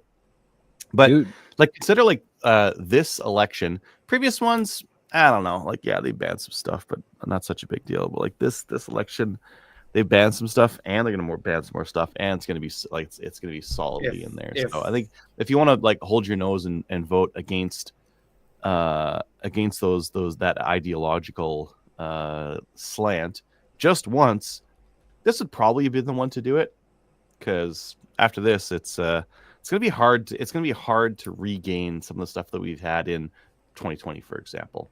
I think we can do it still. Look, the reality is we were only ever going to get the handgun thing back with a majority anyway, right? That's legislative. That isn't going to change unless there is a majority in the Conservative, for real. Because critical thinking has gone completely out the window. We can't, it pisses me off to no end that oh no, handguns on the street. That's not our situation. That's not our reality. No, we are substituting our own made up reality for reality. So that was never going to change unless we had a majority anyways. And in all reality still, look, I realize the Liberals are still leading in 117, but the actual official elected, 28 Liberal to 27 Conservative, it is still a very early night, folks. Yeah. But I don't know. And then Pierre-Luc was saying, even if it's a hobby or children's future is more important. I mean, I vote left by conviction, even if most leftists aren't fans of guns. I mean, okay. But again, that's ideology rather than practicality. Because practicality, compare where we were 10 years ago for people who are young versus now. It's a lot worse now. If you're 18-year-old or 17-year-old trying to get a job, it's pretty hard right now. Houses are pretty expensive. There's some practical, non-guns, non-ideological things, just more practical things where the Liberals have been in power for 10 years. It's been bad. Our numbers wise, we're worse off, far worse off now than we were before. And that's kind of where I see it as well. Voting for your kid's future for me is voting for the Conservatives right now. The Liberals have been in charge for 10 years and have made things in this country dramatically worse in a number. I'm not going to say most, possibly most measurable ways. That's subjective here, but housing GDP is more expensive. GDP per capita is stagnant over the time. Our actual GDP is only up because of the amount of immigration we've had to make up for it. And as much as people go and say, "Oh, don't blame immigrants for whatever," it's not necessarily any individual person's fault. But you can't add 1.5 million, 1.2 million, 1.5 million people per year and build next to no homes and not expect prices to increase. There's just not space for people. And it's the same thing with people even younger than me not being able to find summer jobs because all the part-time work and all things like that are being taken by TFWs that shouldn't even be allowed to be hired for those roles. Or students who aren't going to class. Yep. Yeah. Students. It's an open secret. If I know some in my neighborhood. They're international students, but they don't go to class. Nope. They work. And like fantastic. Like I don't actually mind the international student situation from before. Like the theory of it, fantastic. Other people come here, they basically subsidize their universities. Awesome, I love it. Yeah. And then afterwards, we get skilled workers here who are gonna like earn high wages, and we're gonna tax the shit out of them. Fantastic. It's a great deal all around. But it's just been broken recently because so many of the students are coming. They're not taking good courses, and they're not going to those courses, and they're not actually earning above average. They're earning below average, and they pull the average down. They pull that per capita GDP down, and then they're a net suck instead of a net gain on the whole for society, right? It's broken. That part's broken. We should just be a little bit more, tight on how that part's done, and we'd be getting much better people to Canada. Adriel, are you saying Canada's broken? That sounds like some Trump speak right there. Is what I hear. I love it how they attacked for that, and yet Carney sent out an email, and in that email said Canada was broken. Yeah. So, it's fine when they do it, but when the Conservatives do it, oh my God, they're literally Trump, and it frustrates me so much that we're looking at a distinct possibility that for the third time in a row, all the Liberals need to do to win is just scream Trump. Trump, yep. Because remember, Andrew Scheer was literally Trump. Doug Ford was literally Trump. Danielle Smith was literally Trump. Aaron O'Toole was literally Trump. You see how many people online now claim they wish Aaron O'Toole was still leader? You had the chance to vote for him, and you called him literally Trump, claimed he was going to ban abortions and all the usual things that you accuse Poilievre of, and now Poilievre is literally Trump. Well, Poilievre is going to ban abortion too, according to Carney. He's going to use the, notwithstanding clause and just ban it. It's a fact. That is the Liberals have run a fear campaign completely, and it looks like Canadians out east have been eating her up. Well, that's the thing. They've learned. Canadians react to fear campaigns. Fear. Push that button. Slam the fucking fear button all day long. Fear, bud. Fear, fear, fear, fear, fear, fear, fear. Bud. Well, they're also looking at who is more likely to react to fear is the older demographic compared to the younger demographic in this, because the younger demographic are wanting change. It's the older demographic voting for fear. The thing is, the older demographics are the ones who are known to show up to vote. We've seen a complete reversal in demographics from Trudeau's win in 2015 to now. The Conservatives usually had the elderly on lock. And we've seen that completely flip, in part because of how much the Liberals have worked to inflate housing values. All of these people have been told they're millionaires, and the Conservatives are going to make them not millionaires. But also all of this thing about, oh my God, Trump. And, when you're working 3 jobs to pay for rent in an apartment that you share with 4 other people, you don't give a damn about hearing what Trump's doing in the States. You want something that's going to improve your situation here. The boomers who have the luxury to be afraid are the ones who bought a house in Scarborough for $17,000 in 1975, paid it off in like 1980 with a job that made $25,000 a year, and they'd been set for life before I was even, a twinkle in my parents' eye kind of thing. Like, legitimately. Like we made a real big mistake not being born like 5-10 years earlier. I kicked myself. So I've told this story before. I was literally 2019. I was scraping up every penny I had. I was actively selling all of my guns. I was selling. If it wasn't nailed down, it was online. I was trying to come up with the down payment for the last $800,000 house for sale in Burnaby. And it was the hardest day of my life when that house got sold before I got like the money together for my offer for my 20% down. It was heartbreaking because that house is now worth north of 1.7. I check it every once in a while just to like know what I lost out on.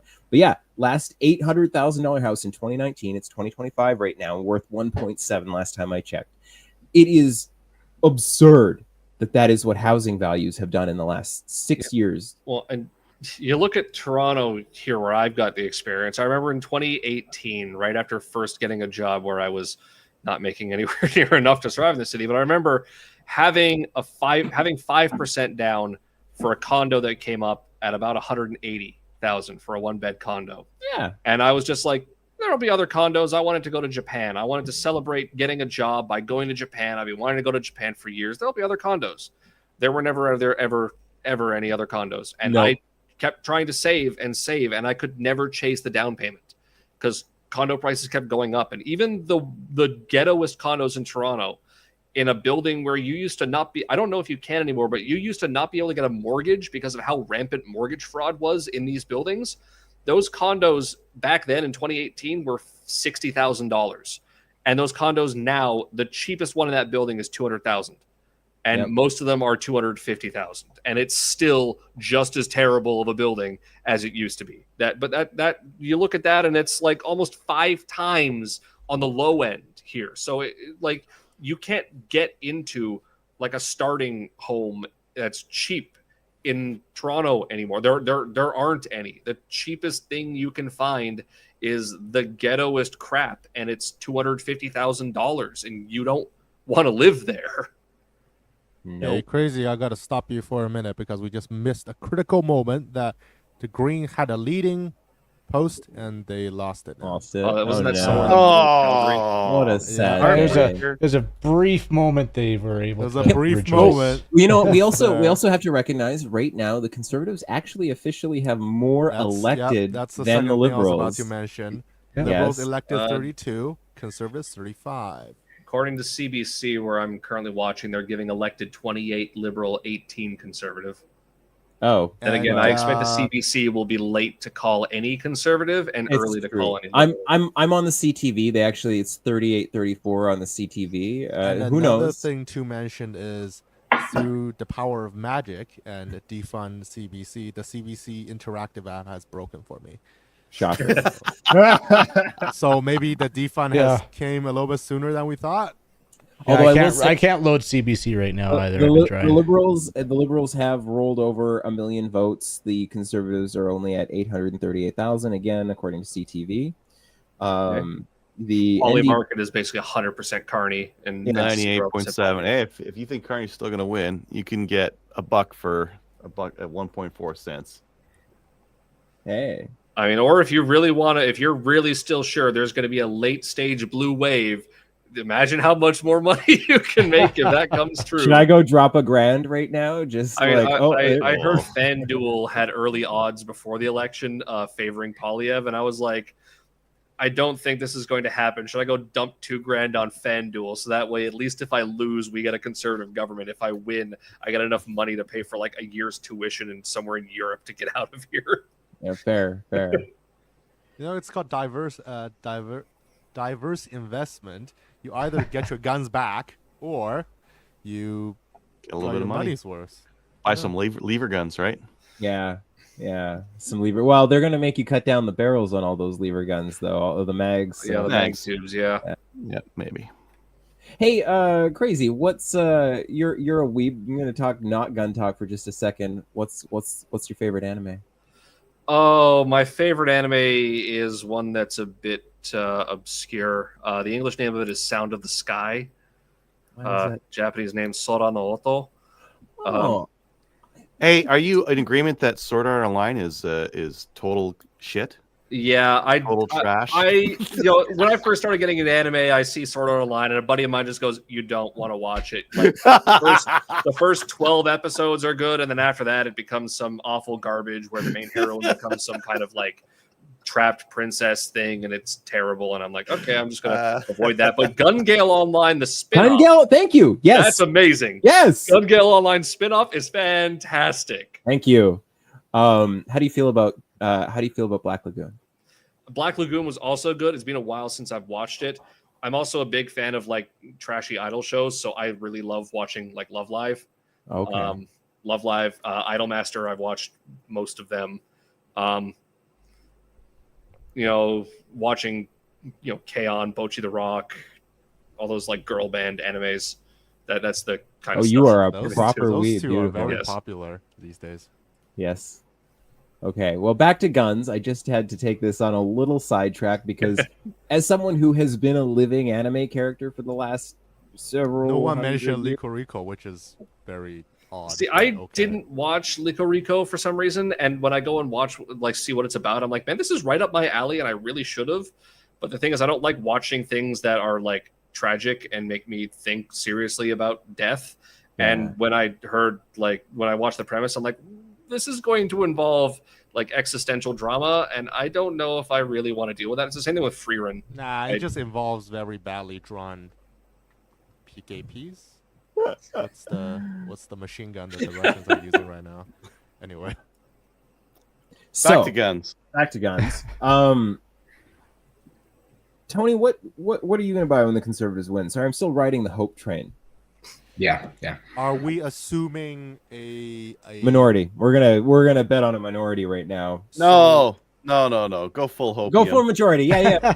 full majority. So we're assuming pistols are available again. Pistols are available. What are you buying? Okay, so 1911. I haven't decided which one yet.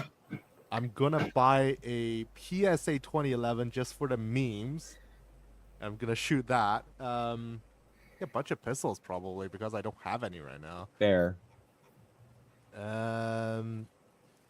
Then it becomes the question because for me PCC is a divestment of the lack of pistols.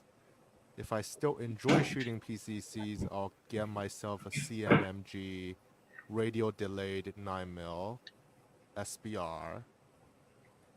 I think that would probably concludes it. Throw in another PSA AR, I guess. Might as well. Fair. Not expensive. Well, we can get a high point AR at this point. Yeah, I heard. Yeah, somebody, they just came out with that one. That's interesting. I don't know, you guys. Bruce is saying CBC called for the CB libs. called it for the libs. Yeah, it's way liberals too are fucking phoning the early next for that. government. Too early to say if it's going to be a majority or minority. I disagree with that. With 41 official elected and them leading in another 110, they're calling it already. I think that you could do it. They could. I realize, yes, I understand that you're like data, even though they're not all here, data, but I don't know, man. I still feel like it's too early for that. Avon needs a 45 and a 10 millimeter. I like the Desade is hoping the Serbu gets unbanned. Me too. Yeah, cheap 50. Crazy. Well, no, not the cheap one. Need the BFG 50. That's the. I want the one that's like a pipe bomb. The one he's screwing off in the back. There. No, that's too janky. That is too janky for me. That and then the AR one, the one that like clipped on the AR. Like the one that Canada Ammo was selling for a while. Yeah. I always felt like that one was going to do the Kentucky ballistic thing. Like I always like. Both of those, the screw-on Serbu that did do the Kentucky ballistic thing, and then the AR one, I full-on anticipated that those were going to blow up in my face. It wasn't the screw-on one that did the Kentucky ballistic thing. It was a different one. It was. No, I don't think. No, it was the screw-on one. Yeah, I wasn't sure it was. The pipe tube with the screw on the back. Oh, you're right then. Yeah. It was. I always looked at that thing and was like, this could go very wrong, and if it does, it'll go wrong in my face.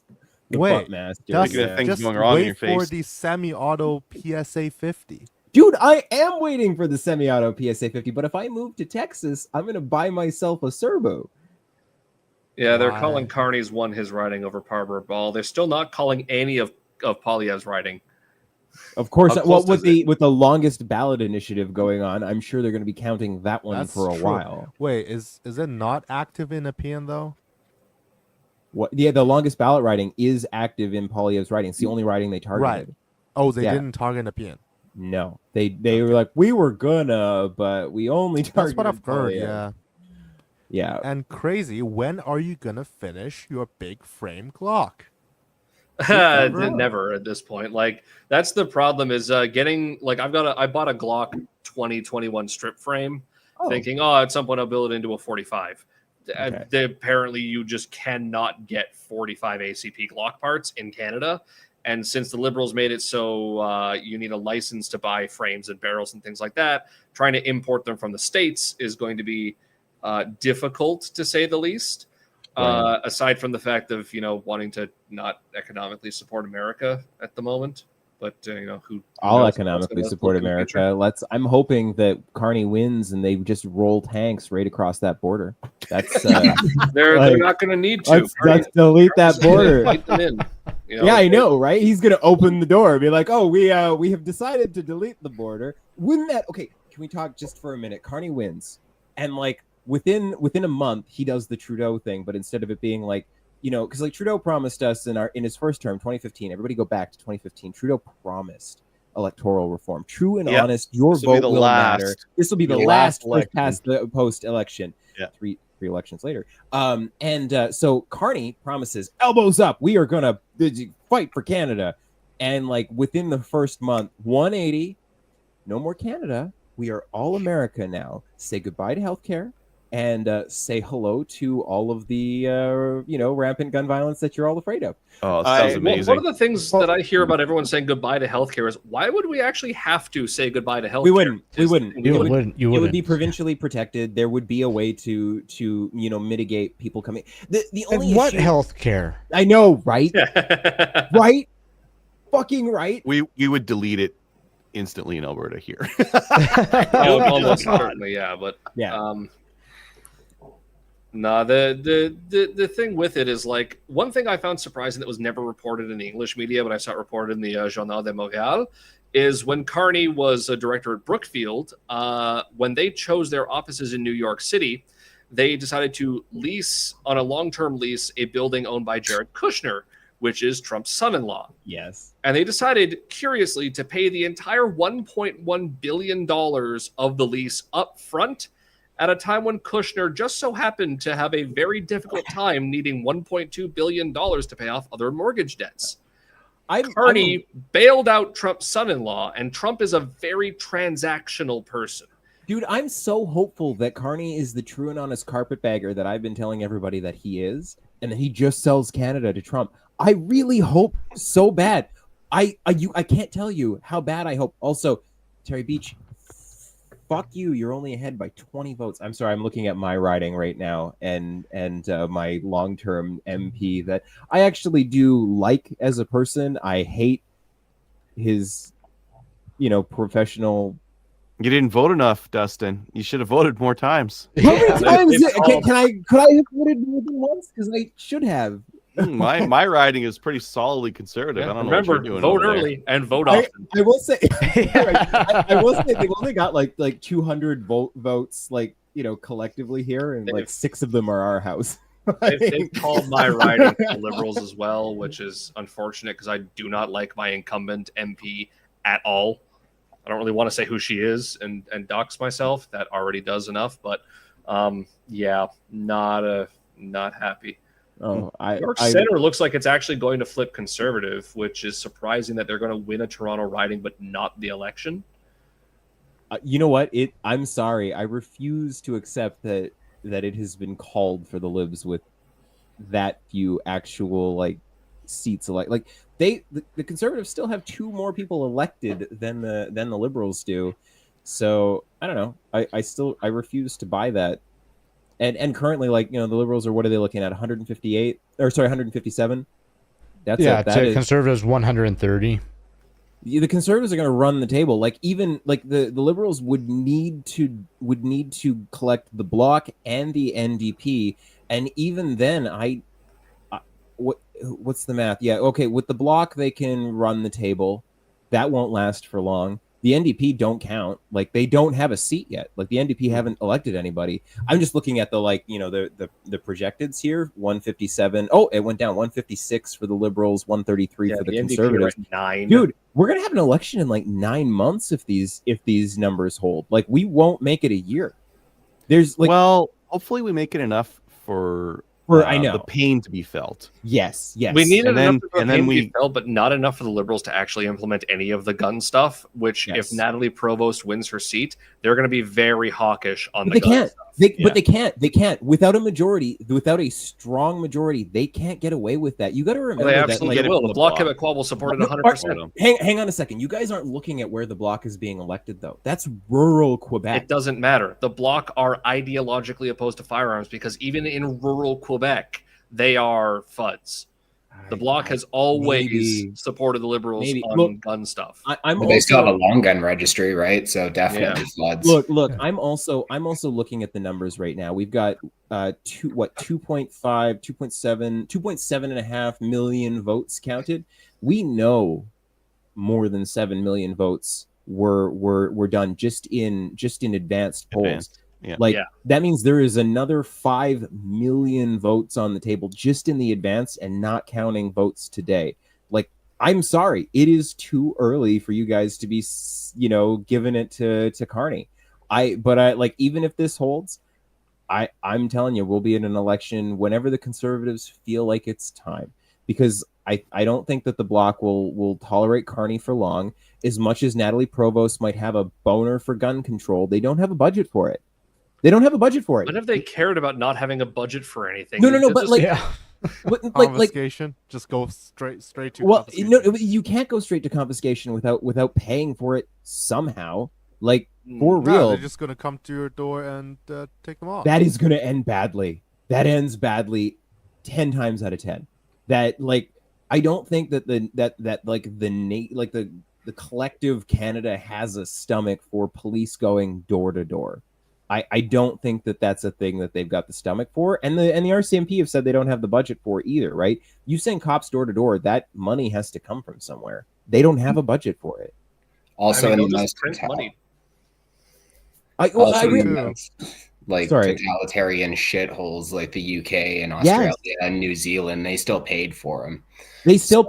And I will say, like, New Zealand, everybody flipped the government off, kept them anyway. And like, okay, great. If they take the AR, like, okay, yes, they could take the ARs. They could take any short barrel, formerly, restricted, now prohibited gun you have. But we all know that most of the guns that they banned were formerly non-restricted. We ride it out just like New Zealand did. I don't think it's as bad as everybody's worried it's going to be. Like, I mean, part of the issue is if anyone is looking to, the Liberals win and you want to get out of the country, you're more or less forced to comply because you have no way to get those guns out of the country. The other problem is gun control is notoriously difficult to undo. And the anti-gun lobby knows this. Provost knows this. She wants to get all these guns taken so that way, in the long term, when crime does start dropping, she can go and say, oh, look, just like the UK, it spiked and it's down. It's because of gun control. The anti-gun lobby needs the Liberals to win this election, or else they are screwed entirely because the conservative tough on crime agenda will bring crime down.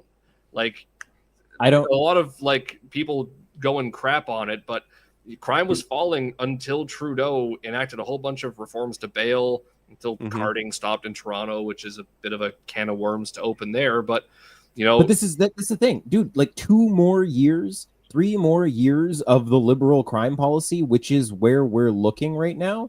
That's not good for the Liberals. That isn't that only adds fuel to a conservative fire. And honestly, like looking at the way the numbers are now, if you don't think people will be fired up in a year and a half and like properly done with the Liberals after 12 years, you think we're going to have another Liberal government? Like, for real? The issue becomes if they win a majority tonight, they're going to get that 4 years unless there's a big implosion related to Carney's handling of Trump.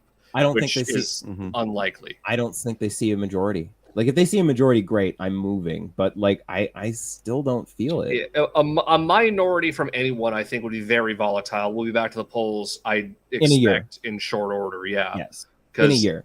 But because I expect the country will deeply regret making this election about nothing but Trump. Yes. In very short, it will not take a year for this country to regret making this a Trump election. No. But like, again, I'm just looking at the numbers. I realize, like, great, Liberals are still projected right now. They're projected 160 seats. That is a minority. That, like, I realize that, great, they partner up with the Bloc. They've got their 180 seats. They can kind of do what they want.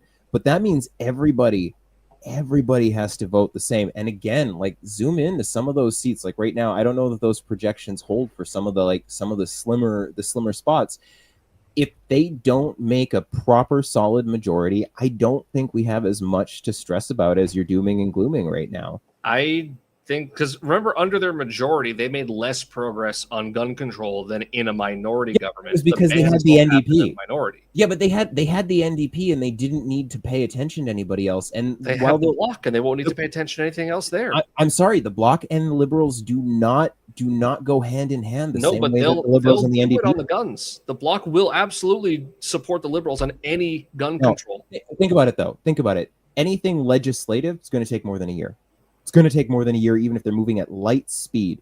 Like, legitimately, the last in Carleton. Are you guys seeing anything there? Like, I'm on CBC right now. I see zero vote share being. CBC start finally functioning again because I stopped it because it broke. Oh, maybe it's broken. I got Carleton, right? Let me look the Carlton. Yeah, Carlton is currently looking. It's only 100. No, look right now. Like this is CTV's polls, but there's only like 582 liberals for 400 conservative. I don't have any faith one that poll reporting. It's one poll. Like it's 1 out of 266. It's one. So, it's probably a very urban one. It's not. Yeah. Like honestly, looking at some of these, like still bouncing around. I'm still on my hope. Provost is doing well in her riding, and that's very unfortunate. What's Provost riding? Just spell it out. Châteauguay, Les Jardins de Napierville. Spell it out for me. Let me just. I don't use the map. It's around the border. The map is 5,000 miles wide. What is the name of the riding? Go to 338. Go to 338. Oh my god. Okay. Yeah, go to 338. And news from Calgary, from Cowtown, which I'm. Oh, Natalie Provost is rolling. She's getting it. Sorry, go ahead, Tony. We have Shahad, who was the MP of Calgary Skyview, moved to Calgary McNaught. I believe there's some rezoning there. He is in the lead. I am disappointed at Calgary Confederation and Calgary Central for being slightly red at the moment. Again, still too early to tell. I believe both of them, all three of them are like 5 out of 200 polls reporting. Oh, still a little early, but yeah. Well, Natalie's, look, no, hang on a second. You're saying she's got it. 35 out of 256 polls. You're calling it? Yeah. 35 out of 256. She is leading by a fairly large amount right now. It's granted it is block incumbent riding, but look, again, until the polls have all come in, like when I'm gonna ride this hope train until tomorrow when I find out that we've got. So I'm not staying up all night. I'm not going to let this bother me. Although, like, my partner has a nice day planned for me tomorrow, knowing that Carney's probably going to win. You get your backup plan in. Oh yeah, it's going to be assembly line. Well, he doesn't need to do that. It's going to be assembly line of, the whole World War II.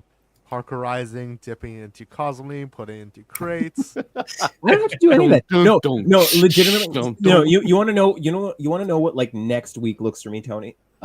Emptying out the one concrete box of a closet that we have downstairs, putting an exterior door in, and officially getting my safe business storage approved for this house. That's what next week looks like if Carney wins. And then I'm gonna go buy a machine gun. I might buy 2. And that machine gun, yes. Like I don't even have a place to shoot it. Well, we've talked about that. I actually think I might now, but like just far enough away to keep me from being too poor, from using it too often. But that is Plan B, and then Plan C is move to Texas. Texas. I don't want to move to Texas. Proper Cowtown. Better than Cowtown. Though. You'll see the sun. Look at me! I'm the color of bleached paper. I will burn. I literally am an actual vampire. I will burst into flames, and like of the most unholy variety, a pentagram may form, and then I take on my proper demon form. CTV is predicting liberal minority. Of course they are. That's what they want.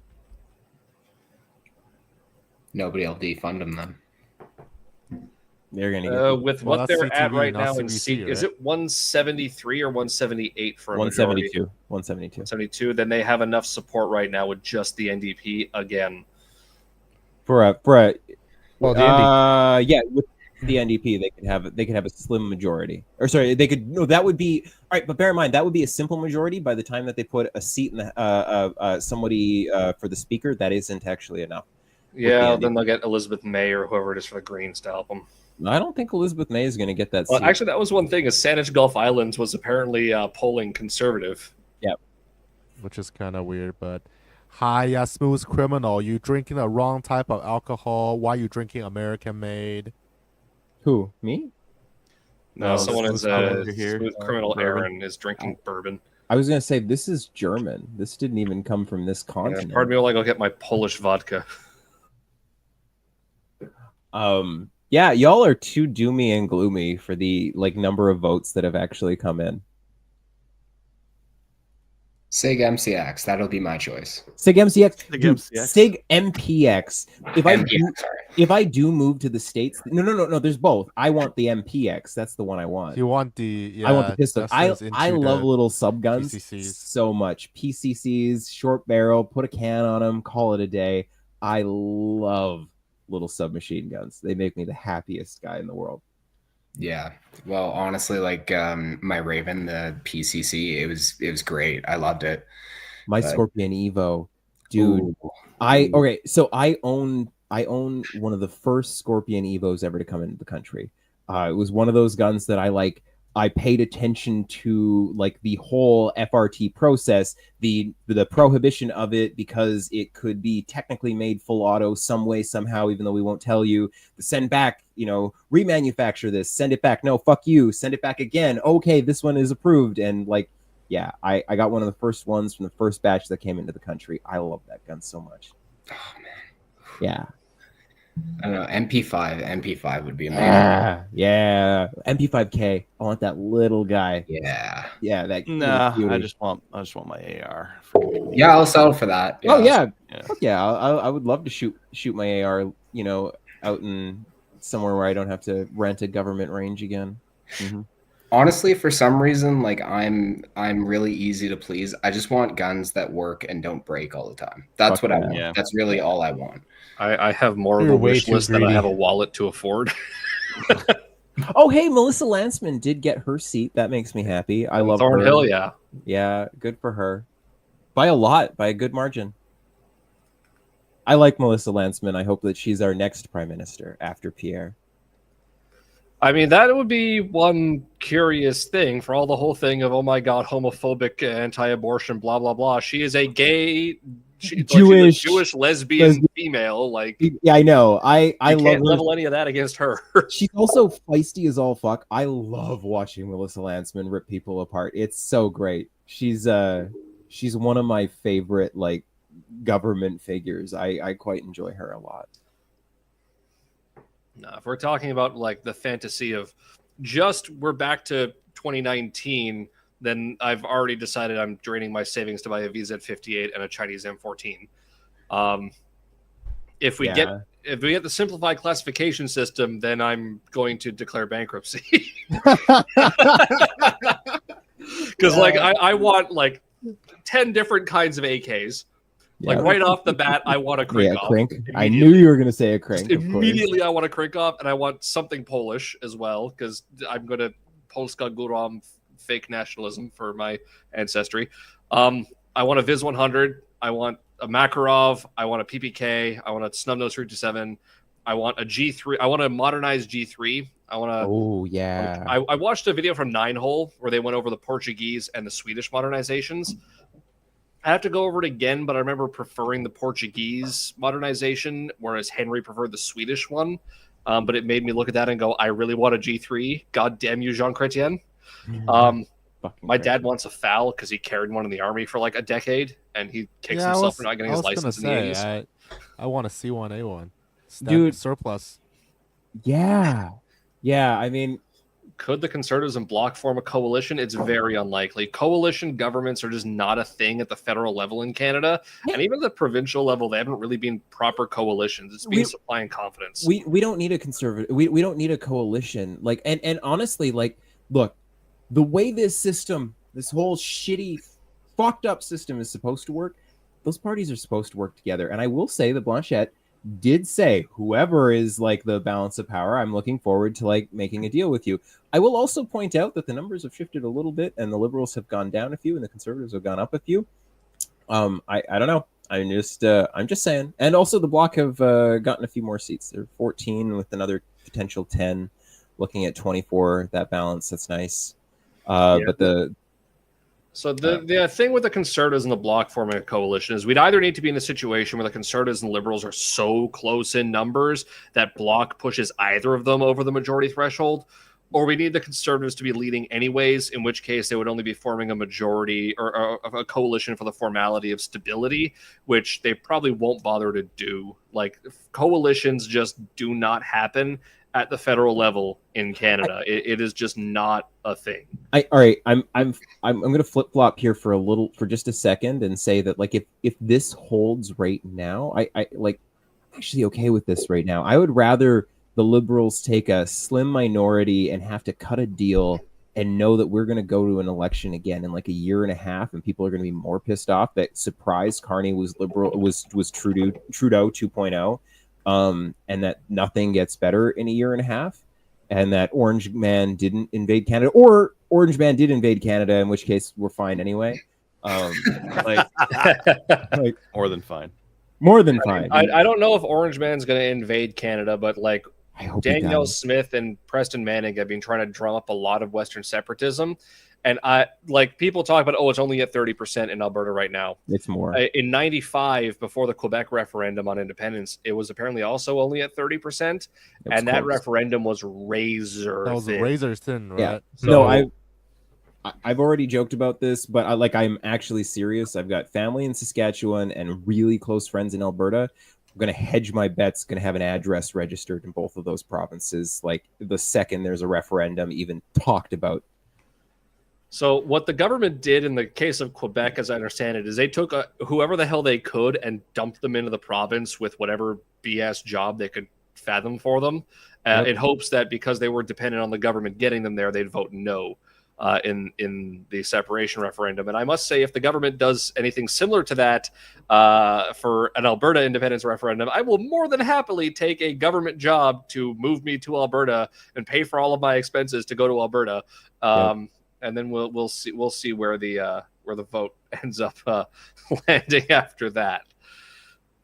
I suppose it would depend on what's on that ballot after all. But aside from that, I'm currently working on Polish citizenship. Oh, hey, Poland's beautiful. Oh, I loved going there. Like I've been there twice. It's the only two countries I've ever gone to more than once are America and Poland. How come you still haven't got that? I thought that was a long time ago. Thought what? How am I still started the process? Yeah, Tony knows me from on Discord, where I've been talking about this since 2022, because what had to happen is my dad had to submit his paperwork first. My grandparents were long dead, and they had no paperwork from actual Poland. All their paperwork was from Germany, like West Germany after the war. So he had to go submit all of this like 70-year-old, 80-year-old crap to the Polish consulate and wait for it to go to Poland, be verified, for them to trace back to find some registry that my grandparents were actually born in Poland. And they did. And they gave my dad his citizenship paperwork, and he finally got his passport in December. So I could have had all this paperwork submitted in January, or at least gotten started on in January, and I was a little bit late. I finally went to the consulate in April and did the first step that they told me, which is submit your Canadian birth certificate for translation to Polish and an issuance of a Polish birth certificate. They told me to do that first and then submit my confirmation of citizenship application. So the interesting thing with this, to just get into the technicalities of it, is I'm not applying for citizenship in Poland. I'm confirming that I already claiming it. Right. So Poland does birth like citizenship by blood.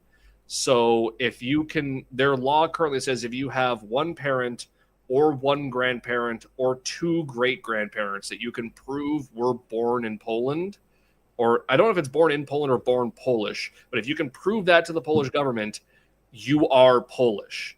And they will recognize, they'll send you a document that says in Polish, you are Polish from birth.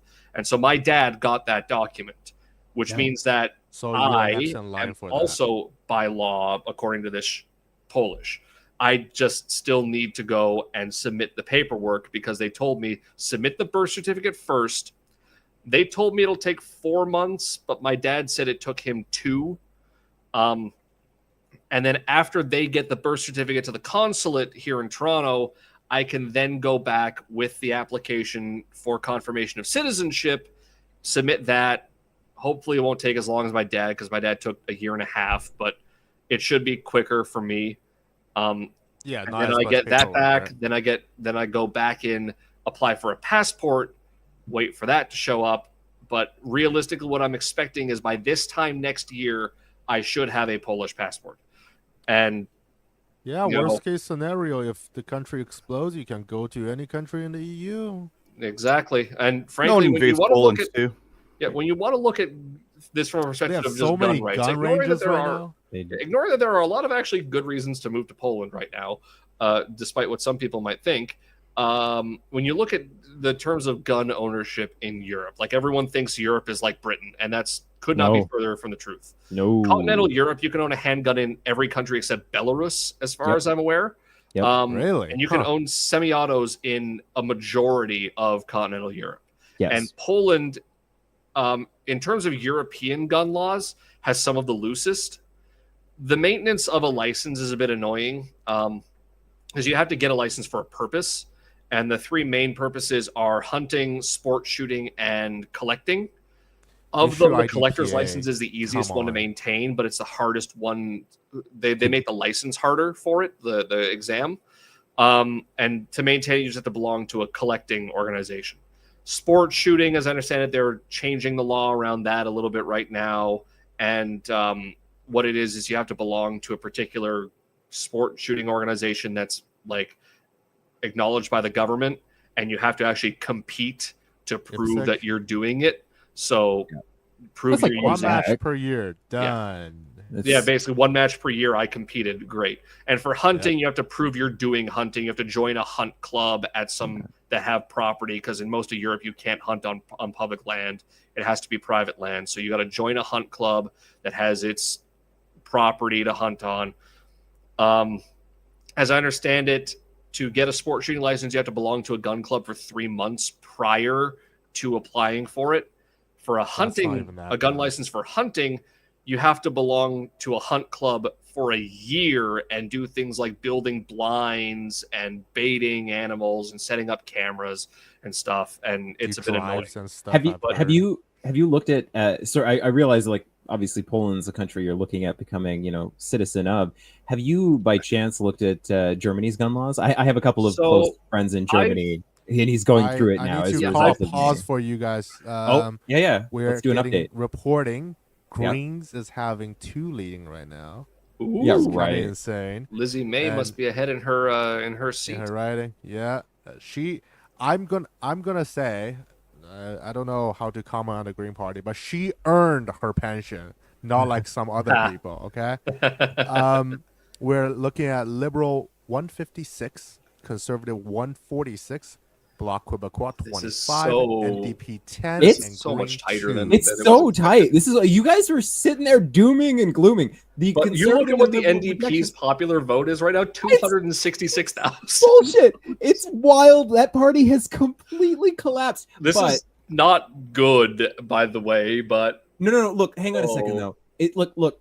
You got to look at Vancouver. Like, you look at how many polls are reporting in Vancouver, and it's like 10 polls out of 220. Like, so they're like, this is where the NDP will probably shine. There's some red spots here that I think will probably be orange before the end of the night.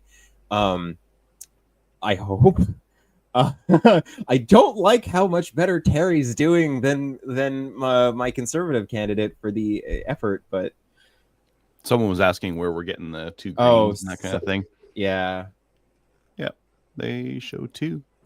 They do. I mean, this is pretty much all the seats right now. They need 172 for a majority. No one's getting it. No one's gonna get a majority. I'm okay if the Liberals get a minority and they fuck up the rest of the country for a little while longer.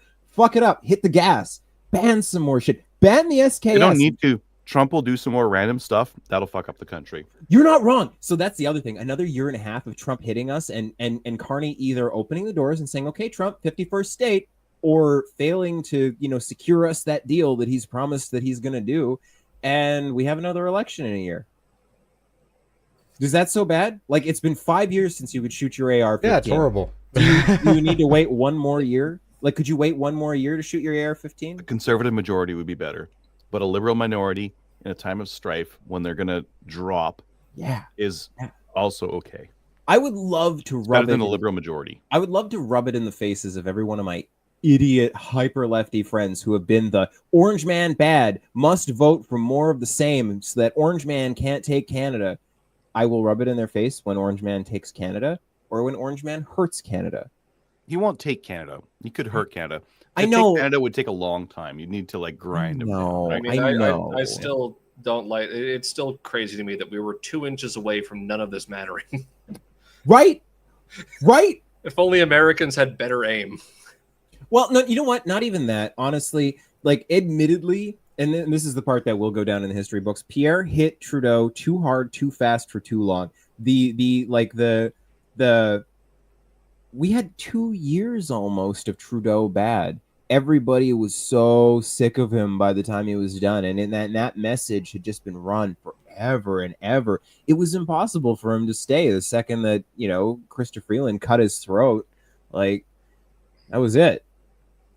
Yeah, I mean that's the thing though, is once he was gone, that message failed, evaporated, and then there's nothing left. The attack was, they tried initially to the just like Trudeau kind of stuff for the Trudeau Carney liberals, and it didn't stick, work. And they didn't pivot the way Doug Ford did, apparently because Jenny Bryan does not like Doug Ford and his whole anything, and she apparently does like Trump to some degree.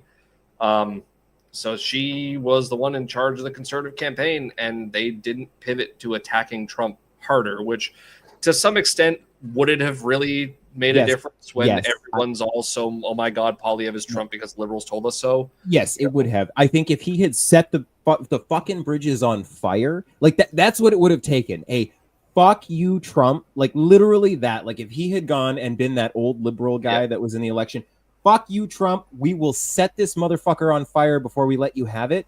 If that had been his stance from the beginning, the whole Pierre is Trump, like the whole conservative is Trump thing would have evaporated. It wouldn't have been the same. It would have made things harder, but that is what he actually should have done. And when you look at what he was actually saying, people are saying, oh, why is he commenting so late? He didn't. He's been commenting on this since November.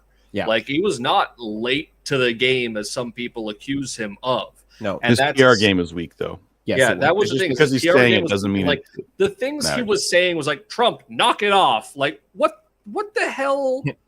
What the hell is that? Like, can we talk just for a minute? Liberal 155, conservative 148. That number go up a little bit. They be kind of tight. They are really tight. They are really tight. Can we talk about Saskatchewan Churchill River? Well, let's talk about the popular vote. They're now back within 120,000 votes in between the two. Fuck yeah, let's go. One interesting thing some people pointed out on 338 Simulator is that if the conservatives and liberals were within about a percentage point of each other, there was a possibility of a conservative minority, even if they lost the popular vote. Yes. Because everyone talks about the infamous liberal vote efficiency, especially in the 905 and around Toronto. But that vote efficiency is a bit more fragile, especially since the conservatives are making a lot of inroads with a lot of the minority communities that are in those areas that are starting to get into getting citizenship because they've been here long enough, looking to vote and participate in the electoral process here.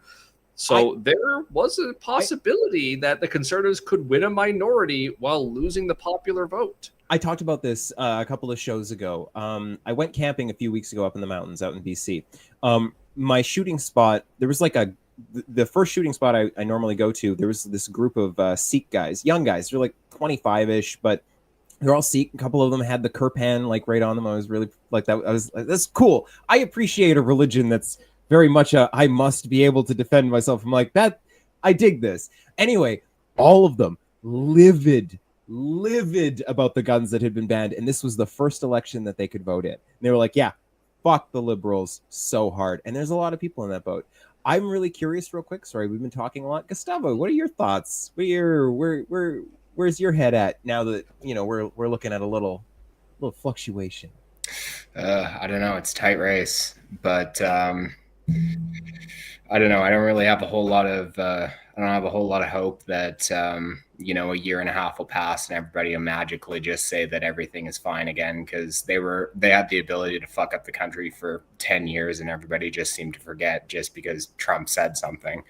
So I don't really have hope in that sense. But the TDS will wear off. Yes. TDS when he first got in, super hard. It'll wear off. I think so too.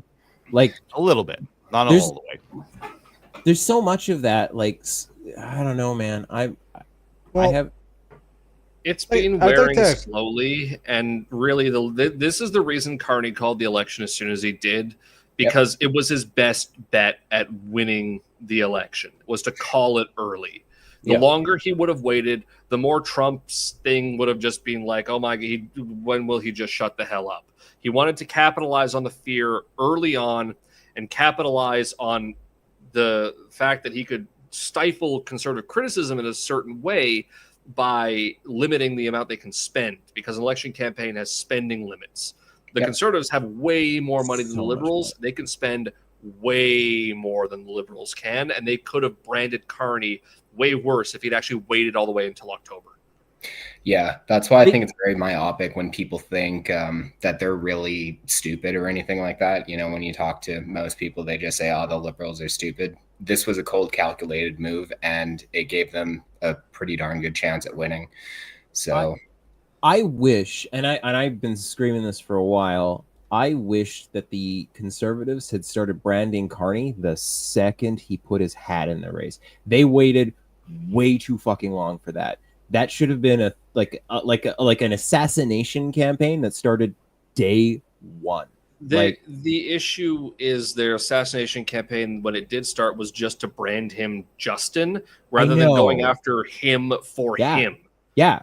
They should have taken a page out of the NDP playbook, right? Like, for real, they should have just been like, look at this globalist multimillionaire asshole who's flown into the country with his 3 passports to rule over the place for a while. I don't know why they didn't attack him with Ignatieff attack ads. I know, right? That just visiting from 2011 would have been great for this. It would have been great. Perfectly relevant. It was already built in, and it fucking worked once, and I don't know why we didn't see it at all. Like, this is the thing that the liberals tried, and fuck, man, I don't know.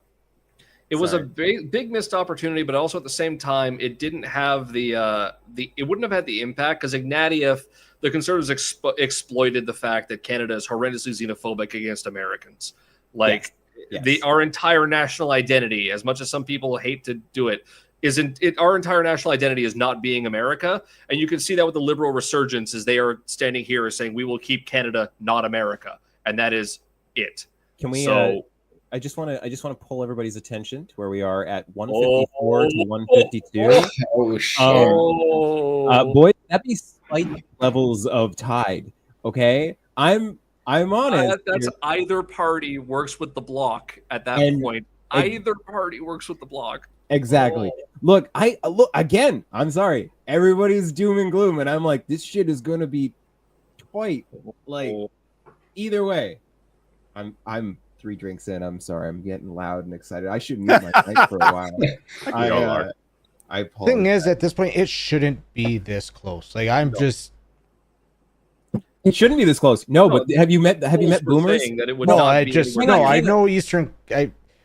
It's not even Eastern. It is. There is an age demographic. If you look at that map, it's every asshole who was able to buy a home, every asshole for whom Canada worked, and in their heads, nothing's wrong because it worked for me, and all of them are, elbows up. Yeah, Canada hasn't changed. Fuck America. But no one's told me which way my elbows are supposed to go up. Is it here? Is it here? Is it here? I don't know. How up are my elbows supposed to go? I shoot guns. Elbows down, man. Elbows tucked. I don't want a chicken wing. I had to ask where this phrase was even from, and apparently it's from hockey. I'm like, okay, great. Another thing of just Canada is hockey. Yeah. Canada is not America and is hockey. Yep. Yeah.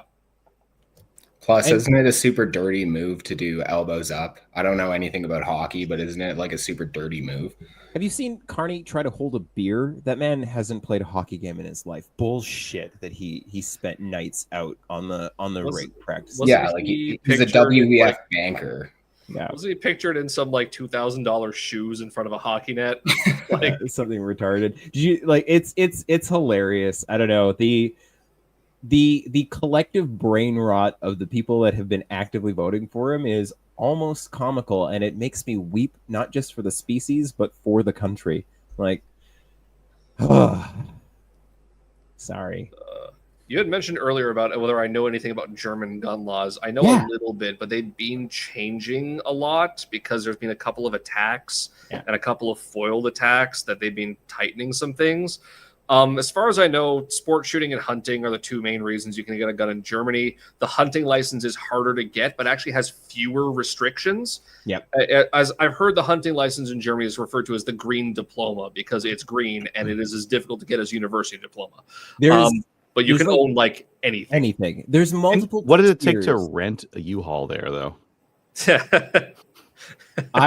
Wow. I mean, it doesn't. Vancouver. It imagine. Well, no, it doesn't take. I mean, just an SUV. That's what's fucking dark, right? So, like, I would love to ask just that question of Natalie. Just be like, okay, so you've spent your entire life coming after gun owners, because you want to prevent this. You're going to stop mass public killings. Is anything that you have ever done going to stop someone from using an SUV to do the exact same thing that we just saw in Vancouver? No. And it's not about that. And it's never been. No, it's about that. She got hurt. And so fuck everybody who has any interest in the thing that hurt her. Well, it's an entirely emotional thing, but it is just about guns. It's not about anything else. It's an entirely emotional argument about guns, because the way you stop mass shootings is by not looking at okay, it was a shooting, let's take the gun away. It was a mass casualty event. CCW in the Czech Republic is shall issue. You get a handgun license in the Czech Republic. It comes with concealed carry. Same thing with a sport shooting license in Poland. I'll mention that. Why are you not out of the country already? Because I don't have the citizenship, and you can't own a gun in Poland unless you're a citizen or a permanent resident. Oh, really? There's why that. Yeah, it's for good reason, right? Like, if you think of if you technically aren't allowed to own a gun unless you're a citizen, like the rule for that being kind of making sense when you look at like what Russia did in Ukraine, right? Move a whole bunch of what do you mean? Me? Like, no, EU. Like the EU. Oh, yeah. EU So I said you can't own a gun in a lot of European countries unless you are a citizen or permanent resident. Yes. And so with the EU's agreements there, generally you have the right to residency anywhere else in the EU as an EU citizen. So like if you were to move to Poland from France, you could own a gun because you have the right of residency in Poland. It's the same thing with Czech Republic. The guy who runs Canada Multi-Gun lived in the Czech Republic for a period, and he said he was able to get a gun license there because I think he has either at the time Britain was still in the EU, and so he had right of residency through that, or he might have had German citizenship because I believe he's married to a German. Dude, I'm gonna go to bed not knowing who's gonna be in charge when I wake up. It's kind of entertaining. Canadian High School said no one's going to be in charge. It's going to be a minority. It's going to be a minority, almost certainly at this point. Probably liberal, maybe conservative. This is so hilarious and tight. Like, wildly close, right?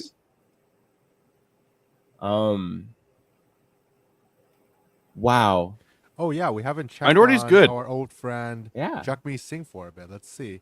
By the way, God. CPC's defund has been reverted, so Burnaby South. Hang on a second. Burnaby South. Jagmeet's losing. Oh yeah, Jagmeet's not going to have a seat. Oh wait, no, sorry, that's Vancouver Kingsway. I was wrong one.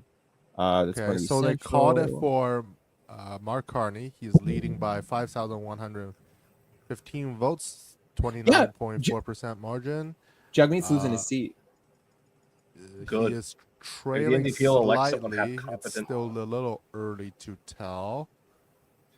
Carleton's got 10 polls reporting, and Polyev is behind. It's 10 out of 266. No way. I did 10 out of 2. Look, but again, that fucking poll is like, or that ballot is apparently 1.5 meters long. Like it's got 90 people on.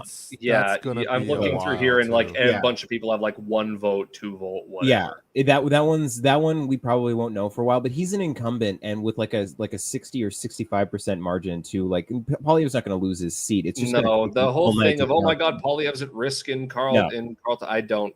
no, that's see horseshit. that any more than people who were saying Barbara Ball had a good chance in Nepean. Yeah, no, that's she horseshit. did put up a good fight, but like the NDP is completely gone in. The Bloc have more votes than the New Democrats. Like Jagmeet Singh's whole thing of I tanked the party for the good of Canada. Go to hell. I know, right? Go to hell. Did you say right majority in say again? 16 majority. You go and you could hook a generator up to Jack Layton and power the entire Toronto with him spinning in his grave right now. Like how many? All right. Just let's take a poll of the 6 of us. How many people think if you had put Jack Layton on the ballot instead of Jagmeet, that the NDP would have done better? Dead in the ground, Jack Layton. Oh yeah, the NDP even dead in the ground, Jack. Yeah, like zombie Jack Layton. I voted for zombie Jack Layton. I voted for Jack Layton once when I was young. I was young and impressionable. Okay. I was. I couldn't vote for Jack because that election happened like 2 weeks before my birthday. I was furious about that fact. It's like you couldn't wait like 2 more weeks for me to turn 18. You bastards.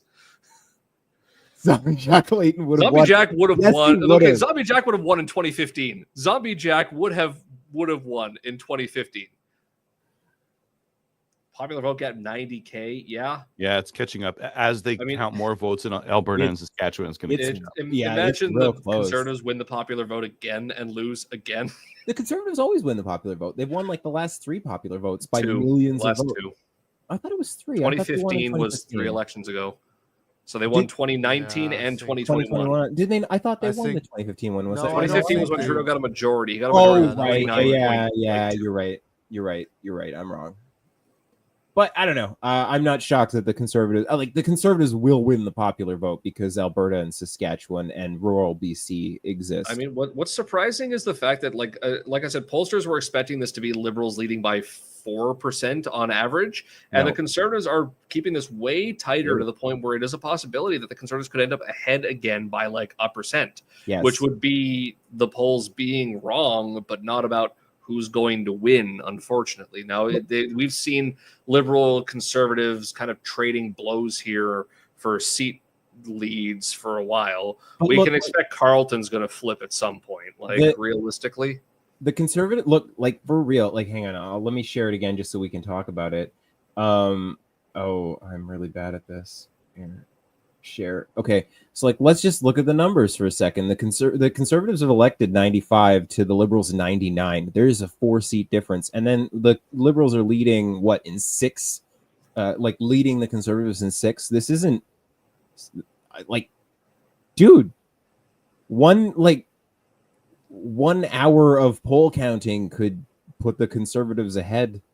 Just like we are at this point well into counting past the advanced votes as well, where the advanced votes were live polls now. Yeah.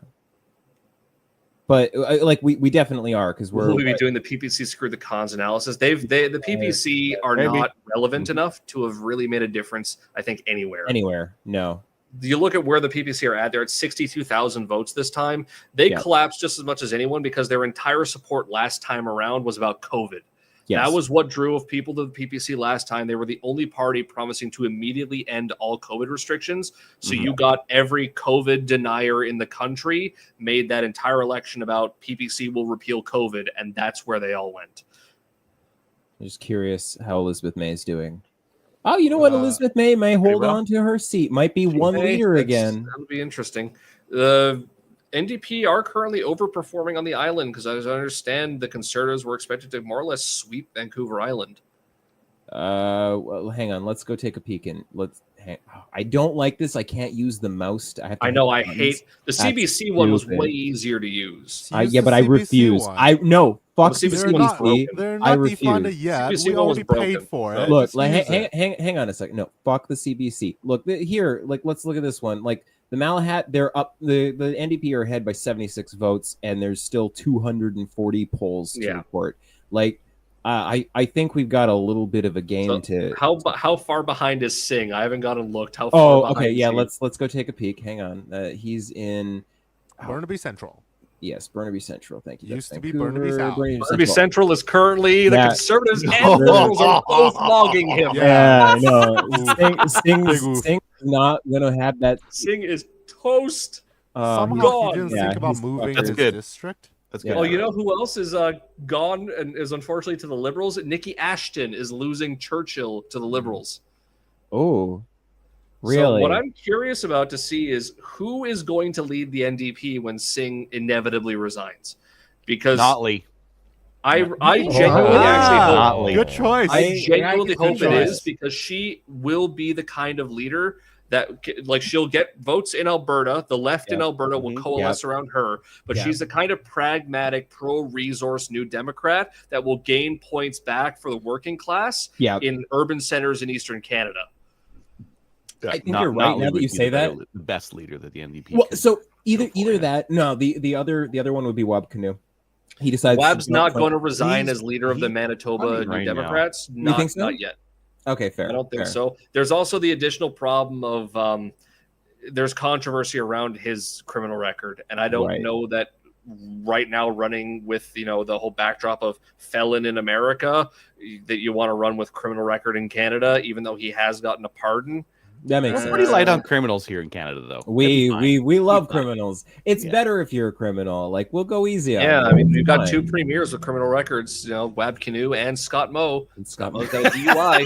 He does. I love Scott Moe. Come on, that's I genuinely think a criminal record should disqualify you from running for political office. All right, unpopular opinion, maybe popular opinion. I truly believe that you should not be allowed to run for public office if you make more than the median income of the country.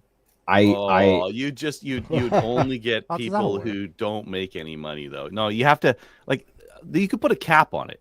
You should put a cap on it. And it should be the median. It can't be median. I think it should be. You would never get any. How do you you want lawyers, you want generals, you want economists. You need all these people, and they all make a shitload of money. They all make a shitload of money. In the back rooms where people aren't looking, and it's no, but I mean in their careers, they all make a shitload of money. You're going to say lawyers can't run for political office when I'm pretty sure lawyers make up most politicians. But how are you going to get a Department of Transportation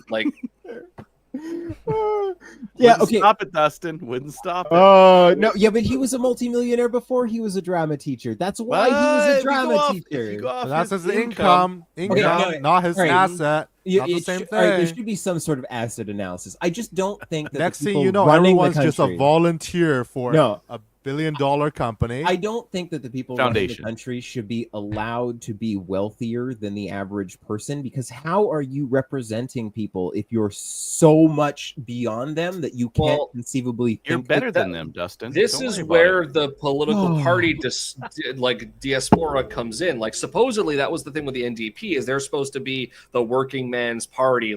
Their Orange Wave got a bunch of university students elected in Quebec. For cushy $160,000 a year jobs that probably set them fairly well for life, even without their government pension. But that's the thing, is it's all about which party has whichever values for what you want to run, and it comes down then to democracy. You don't want someone who's makes $6 million a year before they run politics. You don't vote for them, and that's where that comes to. That's fair.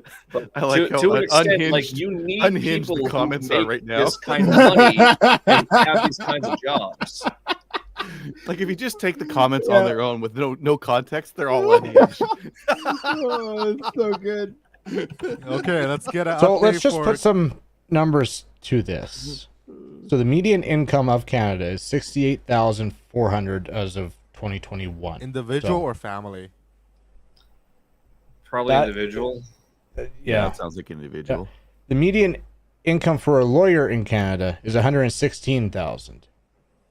So basically, if we go with what Dustin's saying, you're gonna want some lawyers in government because you gotta write laws and stuff, and it's gotta be written properly. You're gonna be getting the worst of all the lawyers in there. No lawyers.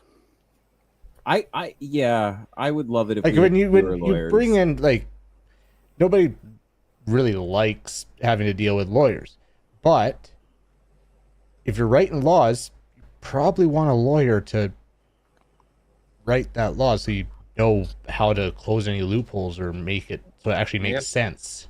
I fucking am so tired of hearing the word loophole. Like, no, it's not a goddamn loophole. Did you write the law? Is it outside of the law? Then it's legal. So write the law properly for your intent. The banker. Well, you might get what you want, unfortunately. Yeah. Now, one thing is, since Carney took credit for handling Brexit, even though he left within 3 months of Brexit happening, and he took credit for 2008. If somehow the economy recovers, we need to give the entire credit to Tiff Macklem of the Bank of Canada, because obviously if it's the central banker who guides us through the disasters, then any success Canada experiences will be entirely because of Tiff Macklem and not because of Mark Carney. By Carney's own logic. I agree with you. Also, hopefully we have another election soon. Agree with you. Real quick, is anybody else a fan of Parks and Rec? Just I watched it. Yeah, it was good. All right. Chris Pratt, Andy Dwyer, he has a character that he plays called Burt Macklin, and I can't hear Tiff Macklin without picturing Andy Dwyer with aviator sunglasses and an FBI overjacket. I literally cannot hear Tiff Macklin without that, and I feel alone. Well, sounds like Kyle watches it. The rest of us are judging. The rest of you guys are losers, and I want nothing to do with any of you. Okay, I watched it. It was good. Let's get an update for Calgary. For my home riding, Calgary Crowfoot. Our incumbent Pat Kelly has been called the winner of that. I'm surprised there is almost 11,000 Liberal votes counted so far. Half of the polls are reporting. From a driving around the community standpoint, I really didn't see that much Liberal support, but I guess. Wait, there's a Liberal. Oh, yeah, I see it. There's two, Calgary Confederation. Yep. And Calgary Center. Corey Hogan and Lindsay. But the old Calgary incumbent Liberal in Calgary McKnight is being contested.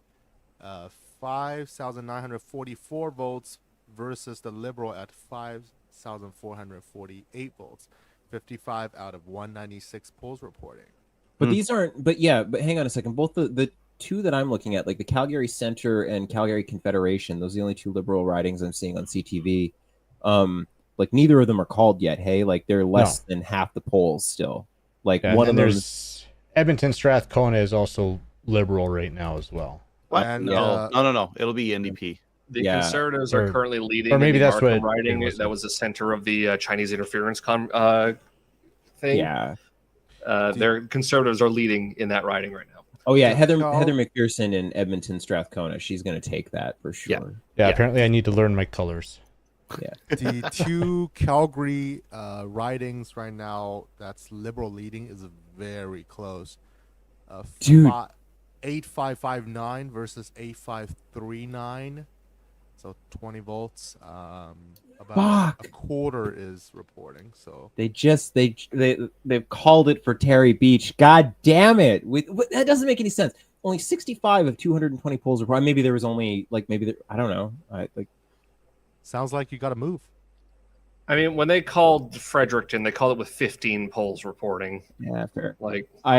Look, don't get me wrong. I actually like my MP. I just don't like the way he votes. He's a nice guy. I don't hate him. He's been putting up with me for a decade. So Greens are down to 1 seat again. They've been bouncing back and forth. There was the Greens and the Conservatives are playing for that one in Ontario.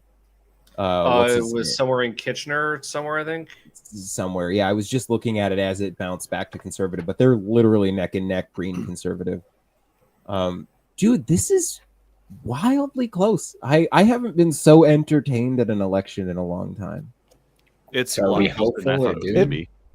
way closer than it is way closer than I think anyone thought it was going to be. And now it's less than 100,000 votes between the Liberals and the Cons. It is, and honestly, like bounce around some of the outer Toronto ridings. What was that? That was a sound. Someone's guitar. Or That was something. me knocking my glass into my mic. My apologies. That was the noise. But yeah, like the Liberals and the Conservatives are 4 seats apart, and they're I don't know, man. The thing is, they're not leading in the urban areas. They've got a lot of like suburban and semi-rural areas around there that when you look and check, they're mostly incumbents. They needed to pull Brampton, Mississauga, Markham, things like that, and they're not. They've got one riding in the city of Toronto, which is surprising. They're leading in one Toronto riding. So this is Amarjeet Sohi was federal MP, and then he lost, and then he was he was a councillor, and then he was a federal MP, and then he wasn't, and then he was the mayor, and now he's going to be unemployed. Yeah. Hey, Trail, I think I heard about that. Yeah, the mayor of Edmonton resigned. God, the collapse of the NDP vote really fucking sucks in BC right now. Look at this. It is wild. Like I'm looking at. Why can't I hear you guys? Dave? Oh, we can hear you. Adriel, we need to stream to the Canada Guns talk show right now because all the hosts are here. Can I? I don't think you can. It's just whatever. Oh, I can. Oh, okay. Well, Canada Guns welcome to the Canada Guns Talk Show episode, whatever the number is. Stop. It's the yearly update. This is bananas, you guys. This is entertaining. Yeah. Well, that's so he won. I'm really happy to see because 100-vote lead for the Liberals right now. Yeah. And BC Delta has 36 votes. So he was a councillor, and then that wasn't good enough, and he had to be an MP. And then he lost and then he was the mayor of Edmonton. It's not a nothing city. Job. Edmonton's a large city. It's over 1 million people. Yeah. But then he's like, I want to be an MP. So then he went back in. To see him lose is just love it. I think the reason is because like Trudeau, the Carney will try to stem the whole Western separatism thing by trying to bring about cabinet members from all across the country. So if a Liberal wins in Alberta, Carney will want to make them a cabinet member just to have a cabinet member. But are they going to be in a wheelchair and get a sexual assault allegations? Okay, turn Dave way down. Hang on a second. Let's Dave, I'm gonna wait. Yeah, please do. Please do. I'm gonna eat my sandwich in the meantime. You got a hot mic. Yeah, Dave. you got it. There we go. All right. Give us a sound check after your sandwich. Let's see if I got it right. Sexual assault allegations. A little bit lower. Give me a minute. What was his name again? My dad did not like him. He was some military. Duffy, wasn't it? There we go. Mike Duffy was a conservative senator. What the hell was his name? Oh, I don't remember. It was like something bar, wasn't it? There we go. I got him. Why this guy doing 3 things at the same time? Driving, joining a podcast, and eating at the same time. And driving. Is that not safe? Driving with your light on. That's illegal, Dave. That's not allowed. Really? Yes, you're not supposed to drive with your interior light on. He's in Alberta. It's fine. No, he's in. Wait. We redneck. Dave's in Alberta. Oh, I thought. Oh yeah. Why did I think? I was saying that a bunch when I was over there. It's like, oh, you can't do that. I thought this was Alberta. Isn't this Alberta? I saw this as Canada. No, not Canada. Sorry, no. This is the 51st state now.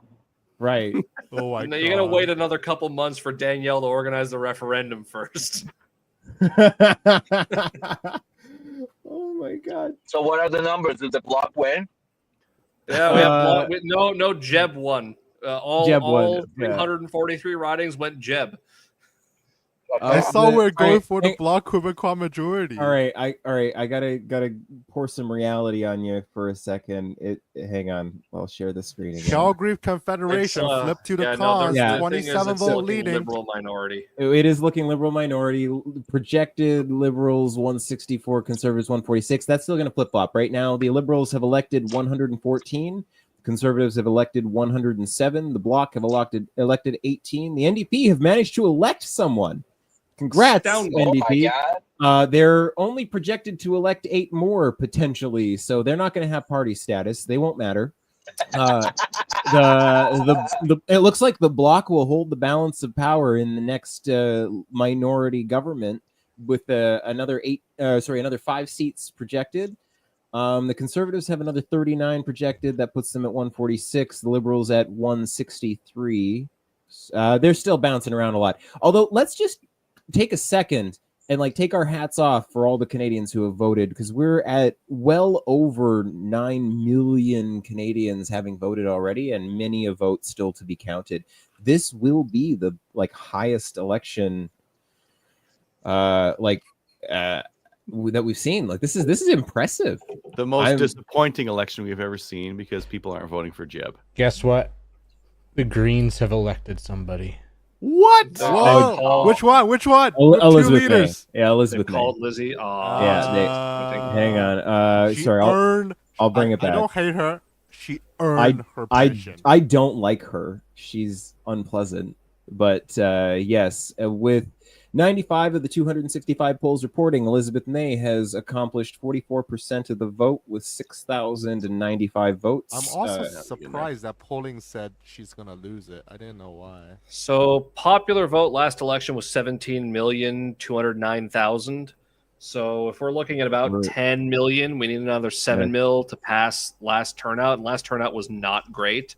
No, we're going to get there. Plus, if you zoom into all of the different ones, so many of these are less than half of the polls reporting yet, man. This is literally anybody's game. Still early. It is. Conservatives are up to 110 elected versus Liberals 114. Yeah, dude. I truly. This could be I remember Toronto St. Paul's, where I went to bed and the Conservatives had lost, and at 1 a.m. they're like, "Oh, here's a bunch of votes for the Conservatives. They won the riding." Yep. Yeah, the Conservative had conceded the election, and then Elections won. Canada at 1 a.m. went, "By the way, you won." Yeah, it is. This is. People are going to write about this one. This is bananas. It's all kinds of bananas. It's quite off on the polls, because the polls, if you go to 338 from this morning, crucified. It was showing 186 for the Liberal on average, and 124 for the CPC, and we're quite a bit of ways from that now. We are. Frank Graves has to eat a little bit of his hat again, because old Frankie from Echoes was saying it'll be a Liberal majority, and everyone will have to bow down and apologize to him when he's right, and he's not again. He's off again. Can we talk just for a second again? I keep clicking through all these Toronto ridings, Mississauga Lakeshore and stuff. I'm just looking, dude. If the NDP hadn't have completely collapsed, completely shit the bed, and smeared that shit all over themselves and the walls, the Liberals would be rocking a hyper majority right now. Even the Conservatives? Sorry, the Conservatives. I'm 3 drinks in. I ran out of schnapps, so I can't get any drunker. But I ran out of backup alcohol at. I thought you were prepper. It's upstairs. I still have a whole bunch of vodka, but I need to drive tomorrow morning, so I'm at my 3 drink limit. I don't want to be slurring my 3 words. drink is just a start. No, shitty. No, I am traditionally. Look, I am a white girl. Okay, 2 drinks. 2 drinks is my limit, or else I start putting out, and we're at 3 drinks, so I have to stop, or else I'm gonna have a sore butt tomorrow. A quick Cowtown update. Preach it, sister. We're seeing very close race still in Confederation and Calgary Central. I bought a gun today. Down to 8. Oh, what'd you buy, Dave? What'd you buy? One? You can't show it though. You can't show it. No, don't show us. I can't show it. No, I mean, I can actually. No, I can't show it. I can't don't show it. No, we're on YouTube. Stop. No, don't show. No, you can't. You're on YouTube. No handling. He's just pointing at it. He's not pointing. handling it. Okay, no handling. Fair. I bought a greener Martini Action 12 gauge shotgun. Oh yeah, he was talking about it on Discord. That's cool. Yeah, dude, I should really actually.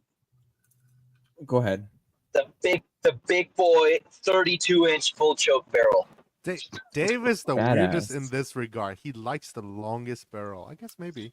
I respect a long barrel. It's not my thing, but I respect it. I love a short barrel.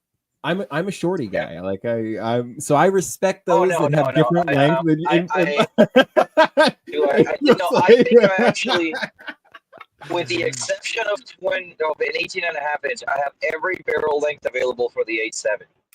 Really? Pretty much. Yeah.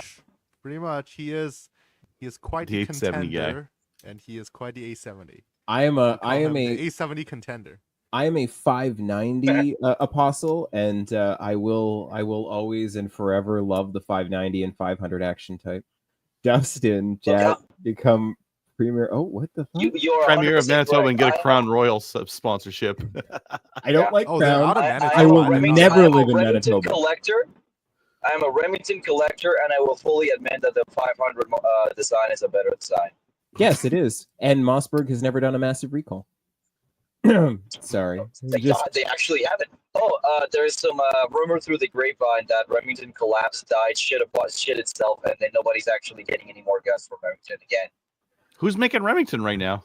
Not Remington Arms. Remington Arms. Yeah, they got bought by. There was a post in the Remington subreddit that basically said, I have a guy who used to be a representative for Remington, and the two primary investors got into a bitch fight. One of them fled to Hong Kong, the other one sued it, and everyone's been laid off, and there's no guns being made. So no big loss. What are you even making right now? The first 870s. No, you know what they're making? They're making hilariously overpriced 870s. Yes, they are. That's true. But what about my Versamax? I just talked about getting another one. God damn it! I'll sell you a Versamax, honey. Well, I just need the outer part. Although, yeah, sell me a whole one. I'll take a whole Versi. Yeah. Hey, it's a dress to the tits taco special. Oh, it was his 3-gun gun before the 1301. Oh yeah. So I mean, the 1301 is the better gun. Yeah, it's the better well, gun. I'm just gonna have to accept. So I have an A300 down in the States, and I'm starting to begin to accept that if I want to live up here, I may just have to have a A300 or a 1301 up here.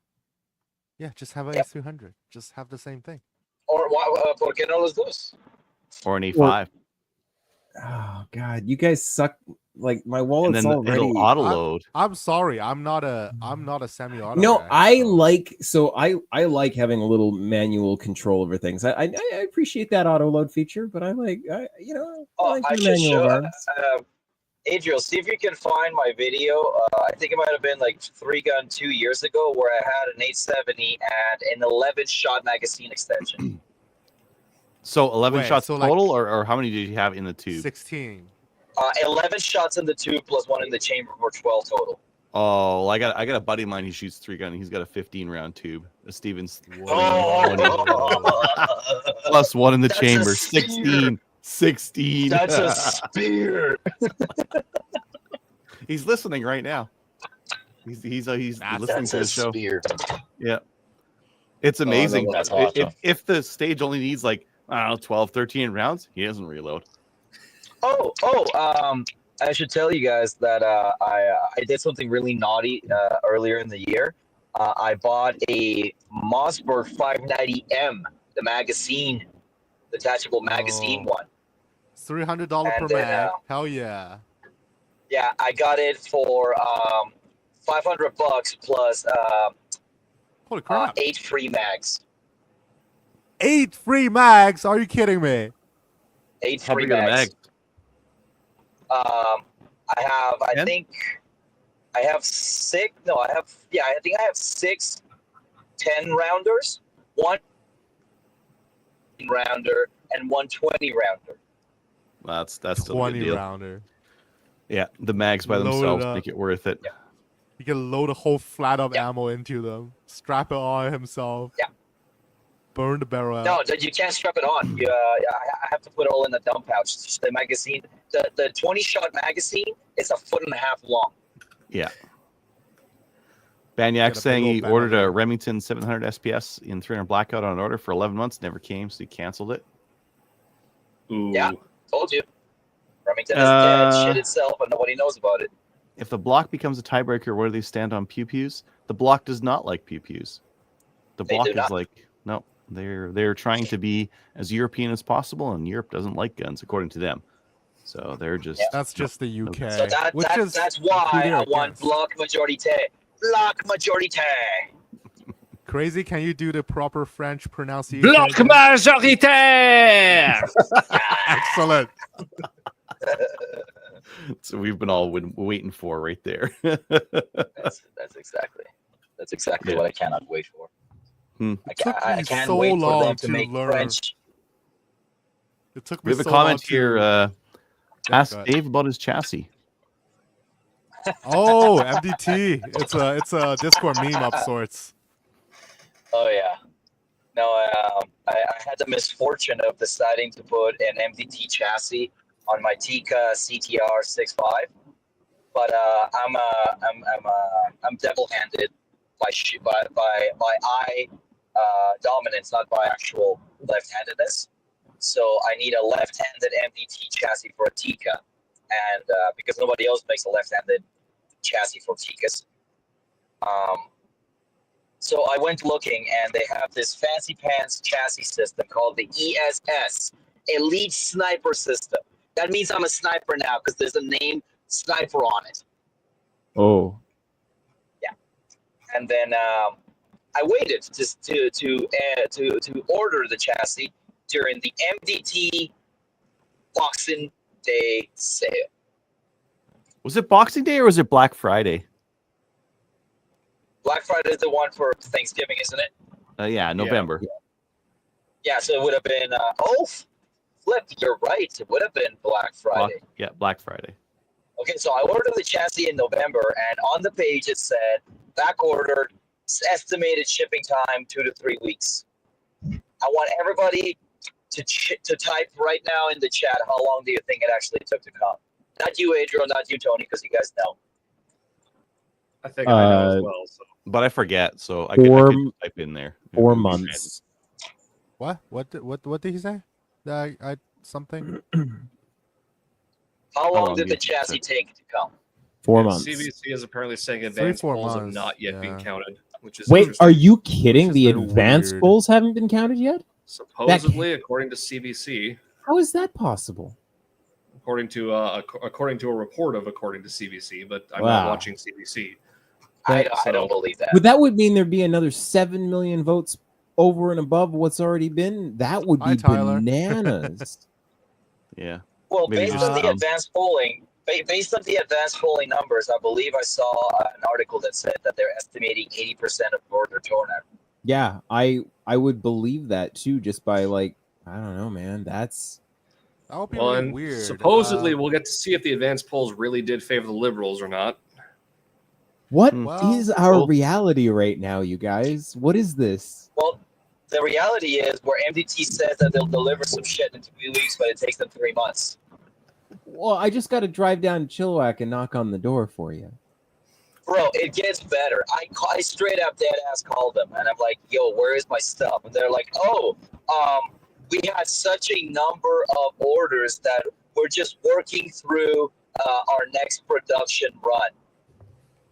Oh. You know what that means? They never had my stuff. They were making it on order. You know what that makes MDT? Drop shippers.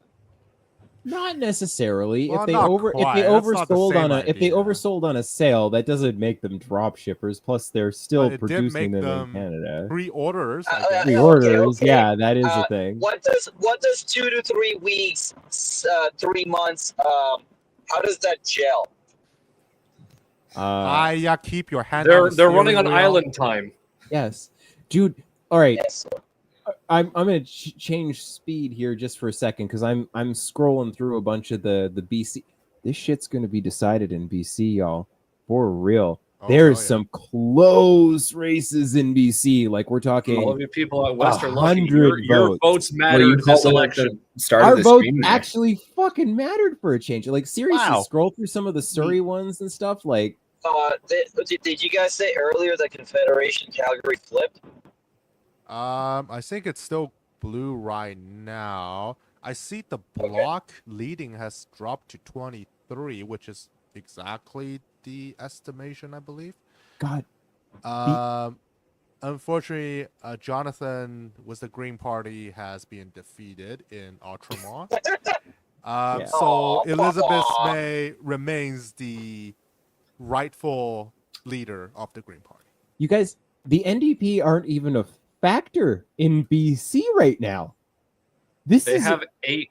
They're leading in 8 They're seats. leading in 8. They don't have 8 seats. They're leading in 8. I'm scrolling through places one that of them's a territory. One of them's Nunavut.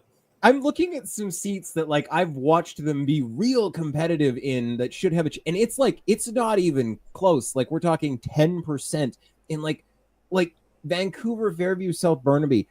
If you knew the demographics that is that area, that's wild. That's bananas. Even like Jugmeat, 20%. He's got 20%. They've only got a quarter of the polls reporting, but he's got 20%. Liberals have 41, conservatives have 37. That's hilarious. Is he out of a job? Oh, he's out of a job. Yeah, he's done. Somehow CBC Poilievre's not looking very good either. Poilievre is still trailing by over 1,000 in his riding right now, but we got 47 of 266 polls. Yep, 47 out of how many? 266. Okay, yeah, again, that's still early. That's still early. For the Calgary update, Calgary Center, the conservative gap is actually widening. We have just a little bit under half reporting, 85 out of 192. It is at 12,499 versus 11,788. CTV is declaring Provost elected in her riding. Fuck. Oh. I hope she gets the mental health she clearly needs. She hasn't yet. She never will. She never will. Bill Blair also won his riding. Oh, okay. Yeah. You know what? I hate Bill Blair so much. By a ton. He won by a ton. Not even close. Okay, I want to talk about Bill Blair for just a second. I just want to talk about that bag of garbage for just a second because he has presided over some of the the worst abuses of human rights in Canadian history during his time as the chief of police in Toronto in the G20. Everybody look it up. Look it up when they created a fake bullshit law and then created cages to go stash like protesters in for multiple days while depriving them of their right to, like access to legal services and their, right to freedom. Bill Blair supervised and oversaw all of that. Then ran as an MP and has since then been bashing civil rights ever since. And has been grossly incompetent at every single ministry. Has he ever? He can. The fact that he keeps winning ministries tells me that he's got dirt on people. Well, of course, he was the chief of police of Toronto. He's either got dirt on people or he's so wildly incompetent that like someone else can easily pull whatever strings that he has while he's busy getting drunk. I hate Bill Blair with all my heart. He's such garbage. It's embarrassing that he is a member of parliament. Sorry. Is there a way to do a poll on this thing? Is there? Maybe. Adriel? I can't vote. Not StreamYard, no. Eglinton Lawrence is within 0.2. Eglinton Lawrence is supposed to be one of the possible conservative pickups in Toronto. Is it locked in? It's saying it's within 0.2% apparently right now. Someone's saying so. So what's that, like 400 Liberals votes? won Edmonton Center apparently. Oh, Edmonton Adriel, Center. your city sucks. No, the Liberals haven't. No. No, the Liberals haven't won Edmonton Center. There's only 110 of 187 polls reporting, and they're only ahead by 5%. I wouldn't call that yet. Well, I mean, the sentiment still stands. Edmonton sucks. Yeah, I mean, you're right. What do you mean? Housing so cheap? Well, Edmonton Center was run by this crook named Randy, who like screwed the government out of some contracts, during COVID, to the point where it was a joke, where he was like, "I'm not involved," but they're like, "But we see these texts to this guy named Randy. It's another Randy. Who? Oh, the other Randy. I can't tell you. Other Randy. Yeah. Another Randy. It's like, come on, this is some horse shit." Yeah. Anyways, they win again. God, yet again, the only prairie representation beyond like potentially one seat in Alberta is going to be in Manitoba. No, the northern Saskatchewan is. Oh yeah, no, that northern. Yeah, but that one doesn't count. That's not representation of the prairies. Have you been in northern Saskatchewan? It looks like no. northern Why would BC. I bother going to northern Saskatchewan? What is there to do there? Look, I promise you, north of Prince Albert. There's crystal meth. Don't forget that. Yeah, no, crazy. There's actually cool stuff there. There's a sand dune. There's uranium mines. There is uranium mines. I can get uranium mines and sand dunes like 2 hours north of here. Sorry, it's just closer to me. On Canadian geographical information, there's more fresh water in northern Saskatchewan than there is in the whole of the United States. Canada has like something like 70% of the world's fresh water. Yeah, but like northern Saskatchewan, all the lakes up there, it holds a massive amount of it. Hilariously, I had an uncle that was an RCMP officer there for a long time. I've been up to northern Saskatchewan more than I care to admit. Super cool, dude. It's beautiful up there. Churchill, Manitoba has gone. They've called it liberal, and that's beating Nikki Ashton, who was an NDP incumbent. Yeah, the NDP just have completely is it bad? Oh, yeah, it is. How terrible! The Russian asset in the NDP has lost her riding. I truly didn't think that the NDP was going to do this bad. They're projected to have maybe 8 seats. It's been going down. The Liberals have not won a majority with the NDP. What does that fucking say too, though? The Liberals have not won a majority yet, with the NDP cratering. Like, if you want to tell me that isn't like a desire for change, like a real visceral desire for change, I don't know, man. Like people have been talking about the collapse of the Conservatives, and the reality of it is this is going to be their best result in an election ever. Yeah. So there was no Conservative collapse. No, they're polling now at where they've been polling for roughly 2 years. Yes. But the peak of Trudeau pushed them ahead to unsustainable highs, but where they're at now is their best performance. The collapse doesn't exist. Fuck Trudeau didn't even this isn't even a retraction from that in like huge ways. Like, this is just the NDP cratering. Like, if this were a normal election, we'd be calling it for the Conservatives already. Like, for real. Lawrence, cool. Like, this is truly bananas. And the Conservatives are only they're less than 100,000 votes from the Liberals. And they're 11 seats behind the Liberals as well. This is unbelievable. You guys, this is entertainment. I'm having fun. I'm gonna get home. I'm gonna kick my shoes off, kiss my wife, and drink myself into sleep. Yeah, I think I expected to be dooming a lot worse than I am right now. I did too. Way angrier, but. By the way, Dave, did we ever answer Richard Lee's question about how good is the chassis except the delivery part? Okay, so that rifle, 6.5 Creedmoor CTR, is a heavy-ish profile, 20-inch rifle, and it would print sub-MOA grooves, except every once in a while it would shit out a flyer, and that was really ticking me off. So, post-chassis stock swappage, the flyer is gone. So now it is consistently a sub-MOA rifle. Nice. There you go, Richard. Nice. There's your answer. Okay, so I've got some feels. I've got some insight. Should this actually swing for a Liberal minority, which it looks like it could? We might actually be able to thank Jagmeet for like the next Conservative majority that happens as a result of this, right? Like, we're gonna, because like logically, like I think a certain amount of the Conservative numbers are probably going to hold. They've stayed pretty steady through this whole thing. We have an election in a year and a half from now. Everybody's tired of the Liberals. They've been in power for 12 years going on. Surprise, Carney's just like Justin, even though nobody wanted to believe that. And the NDP, managed to, under Rachel Notley, managed to pull some of that vote away from them, that lovely vote efficiency, and maybe we have a Conservative majority 26, 27. Yeah, we just need to make sure that the confiscation is delayed until then, because once the guns are gone, we're not getting them back. Again, all right, look, I stand by this. Yes, they know where every one of those 110,000 AR-15s are, and every other formerly restricted semi-auto that you had that they banned. most of our guns that they banned were formerly non-restricted, which means you all get to decide if you hand them in or not. Yeah, and but I'm gonna put no. Hang on. I'm not finished with my thought. Let me finish. New Zealand had a worse confiscation scheme than we did. They banned every fucking thing that even looked like a semi-auto, and then a whole bunch of stuff that wasn't semi-auto, but it was semi-auto style. Every goddamn lever gun and pump gun they tried to ban as well. And they had a less than 30% success rate. A couple years later, the energy for that died right down.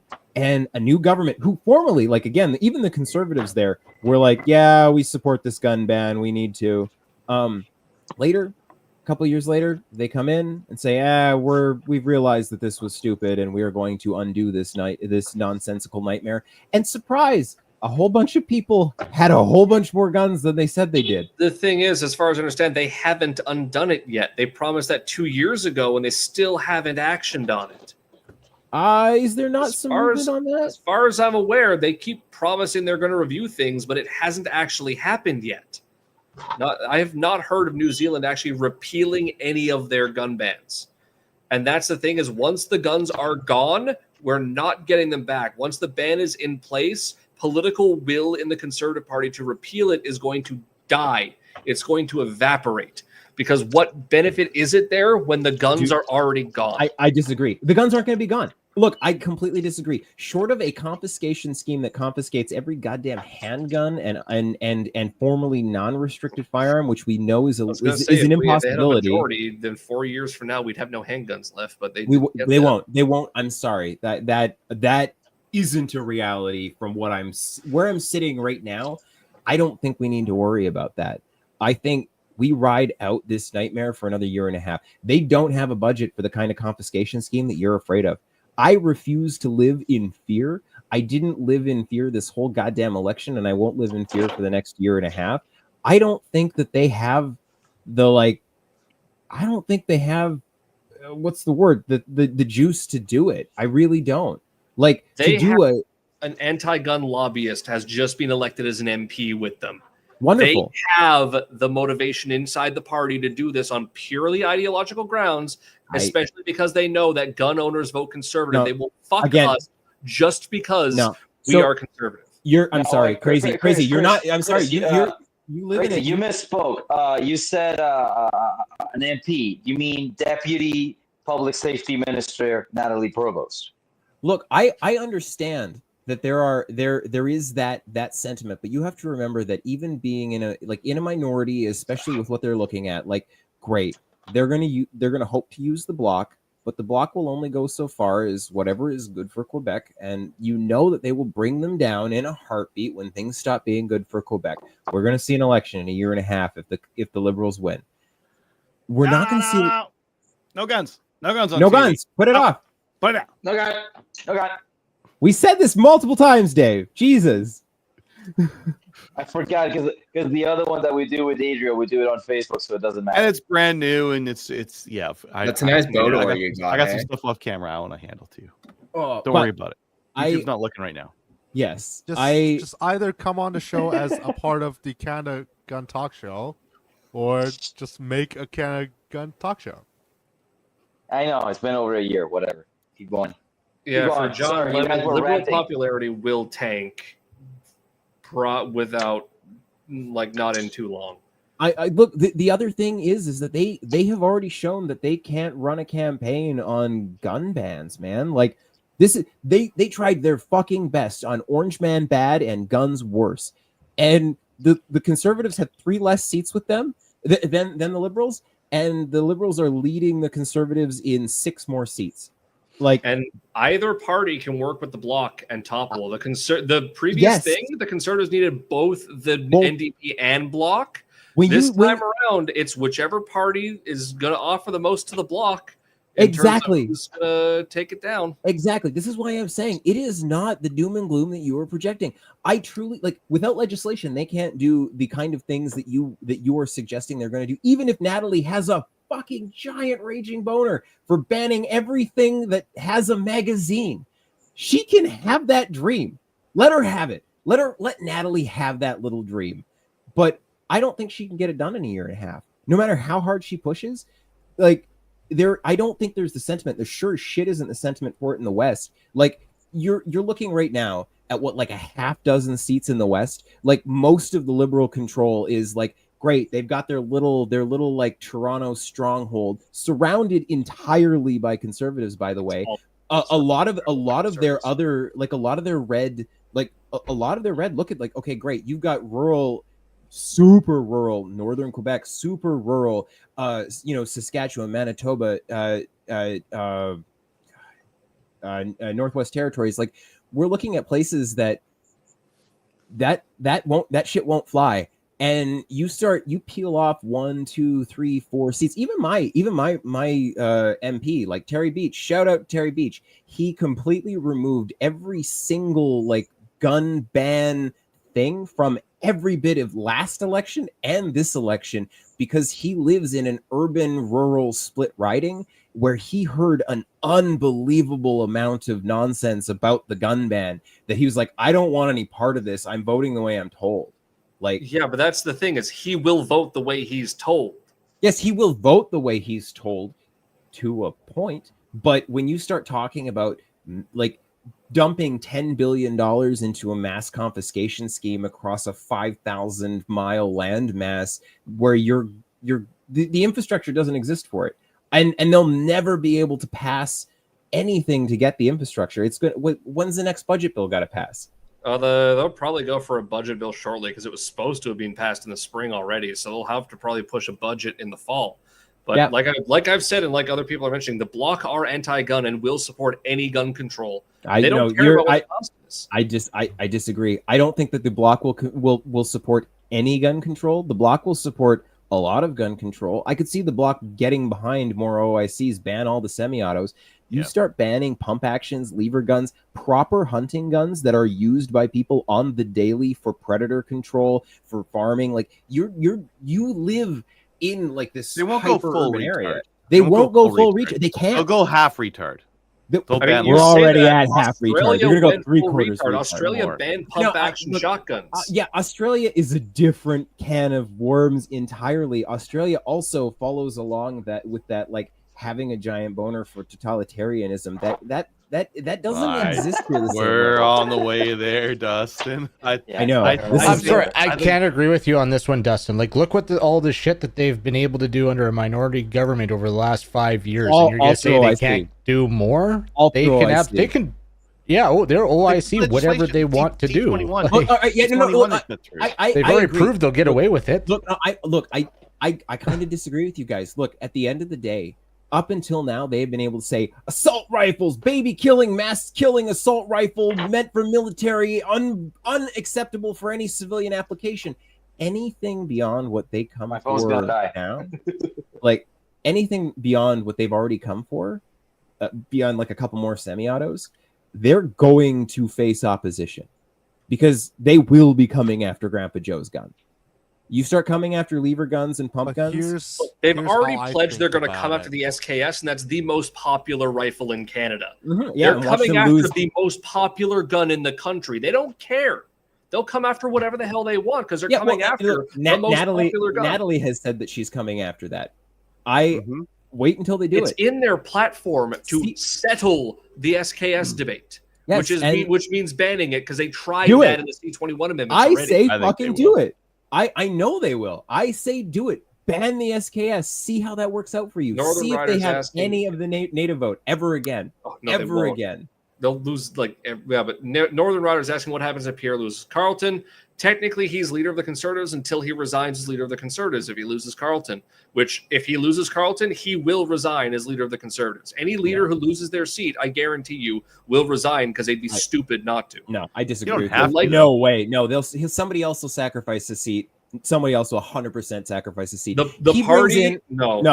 Crazy, you're wrong. I'm sorry. No, bullshit. I will fight you on this. Pierre brings in the highest support for the Conservative Party fucking ever, and you think he's going to resign from the party if he loses his seat because of the fucking longest ballot initiative? Get fucked. He's either going to resign. He's either going to resign, or he's going to get kicked out because their party's going to look at this and go, "Not only did we not win the majority that we've been polling at for 2 years, but you lost your own seat as the because leader of the longest ballot initiative." It's look not at that be bullshit. Because of the longest ballot initiative. You go and look at how many of these independents got any votes. It's nothing.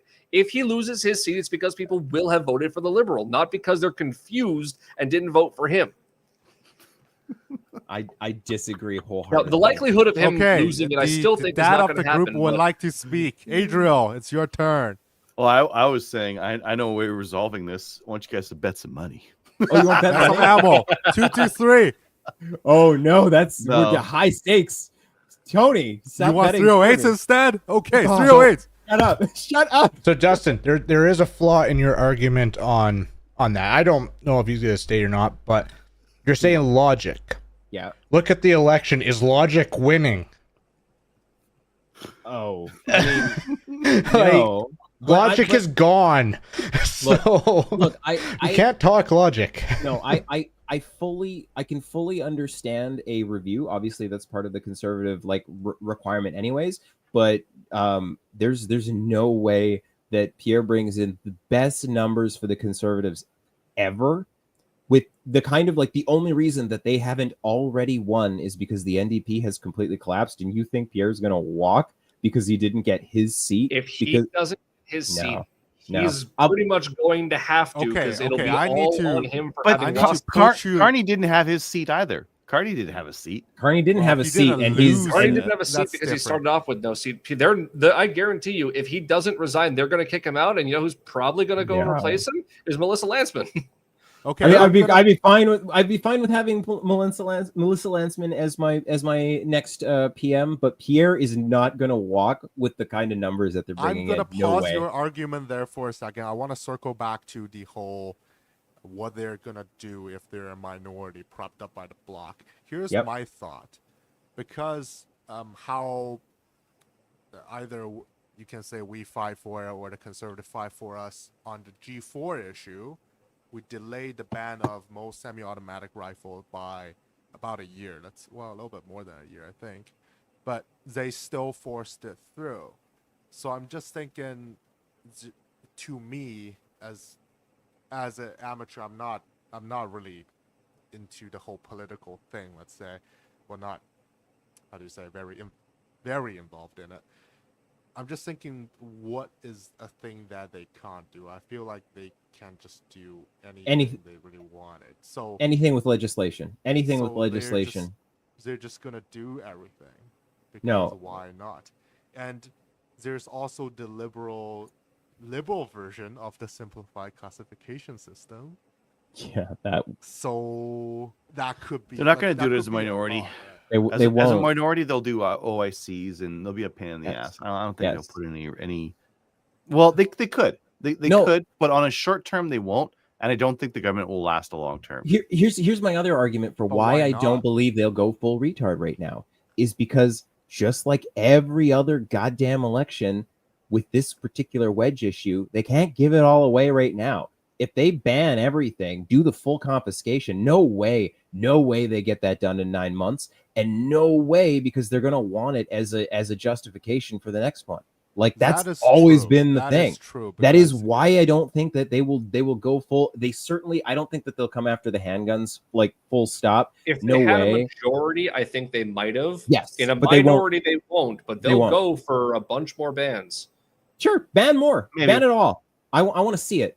Obviously, they're going to definitely ban the SKS, and I completely agree with you there. M1 Grand SKS. Yeah, whatever else is semi-auto, there will be no semi-autos in a rifle format that is legal in Canada while the Liberals are in control. I completely agree with you because they can do that with OIC.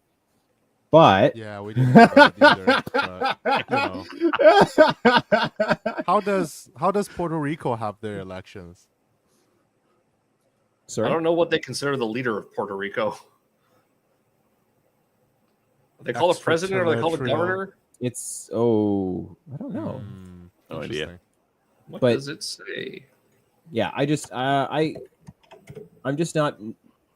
not in that reality. I don't think that things will be as bad as y'all are vibing with them right now. Especially not with like 100,000 votes between the two parties. Yeah, like, Puerto Rico elects a governor. That makes sense, but you don't have like voting ability if you live in Puerto Rico. No, because they have no. They're not a state, so they have no representation. They don't have no representation in Congress and no presidential electors. But you are a U.S. citizen, so you can, if you move to somewhere that does, get it. And that's what Canada will be. Puerto Rico should be the 51st state, realistically. We want to talk about what Puerto Rico should have been a state a long time ago. But Canada would do the same. Like Canada would be the same. They wouldn't give us a vote because if you stapled Canada onto the U.S., we would just be another California, and there'd never be another Republican government. We wouldn't join willingly without one. Is the thing, and we wouldn't join. They'd have to force us unwillingly, which would end very. That'll badly for us. That'll end real badly for us. We would not join willingly unless we got at least 7 or at least 6 states. I'd say. We wouldn't be one state. That would be nonsense. No. But we would realistically be, I'd say, about 6 states. And the thing with that is it would be the death of the Republican Party. Yeah. Well, no. All right. Look, hey, I kind of disagree because, look, if Canada breaks up, Quebec just becomes their own country, and Quebec becomes their own country.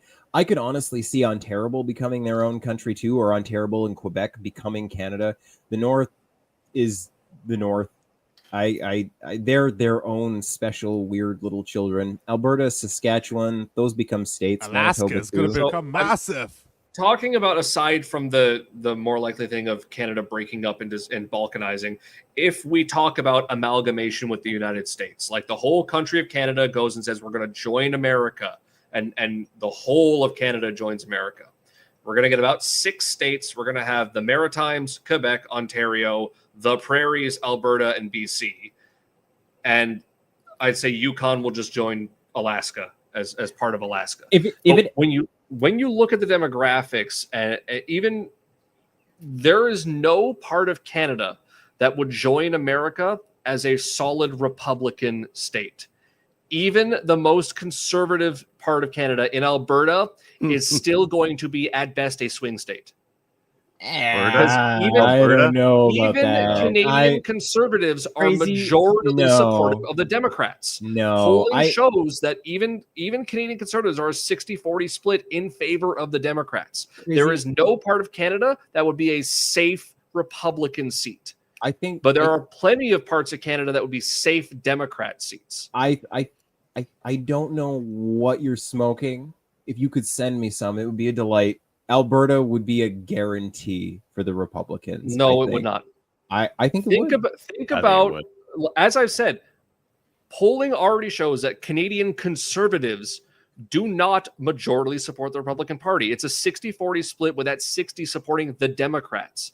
And so Alberta, even as the most right-wing part of Canada, it would still be at best a swing state. It would send 1 Democrat and 1 Republican senator fairly reliably. It would be a swing state for Congress and a swing state for the presidency. Crazy. Same thing with the prairies. See, you haven't spent enough time out west. I mean, again, we just posted here like that Saskatchewan would join North Dakota. Hell yeah! Like if you spend any time like North Dakota, Montana, like you start like just hanging around with those people versus like the people on the other side of the imaginary board. It's the same fucking people. Dude, it is the same people with the exact same sentiments. It's wild how similar like Southern Saskatchewanians are and Southern Albertans are to their American counterparts. Yes, but you also have to consider the amount of the province that is urban. Even urban conservatives. Tiny little clumps in two cities. Clumps with large population centers. Look at them right now.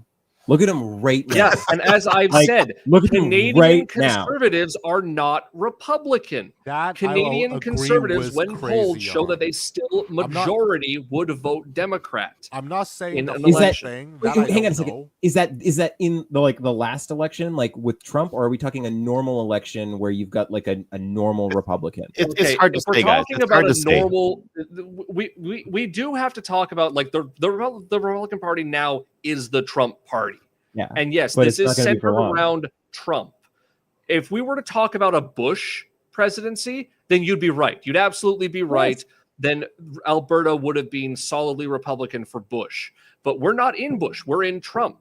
For now. And we're going to be still having an acolyte of Trump in the next American election. I know he's going to have his third term.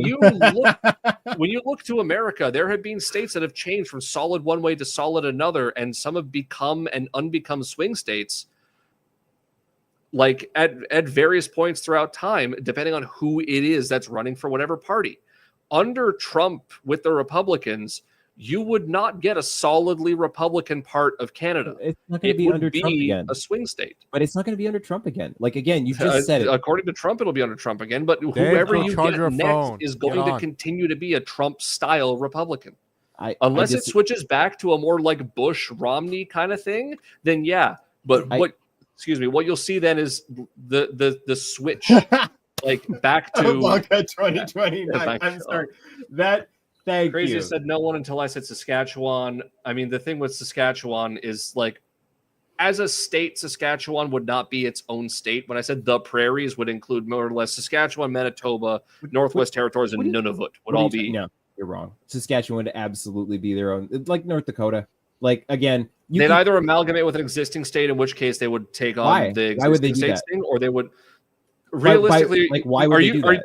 Do you think we would get all 10 provinces being granted statehood in America? No, for one, Quebec would never join America. They will use that as their opportunity. Oh, I know, but Ontario too. I'm talking about a theoretical thing where all of Canada does join America. We will not get all 10 provinces as states in the U.S. So, we'll get reasonably about 6, and there will be some amalgamations. Yeah, they'll be all in the Maritimes. Like Saskatchewan, the Maritimes will all amalgamate, but there will be in the prairies as well. Yeah, hit pause, man.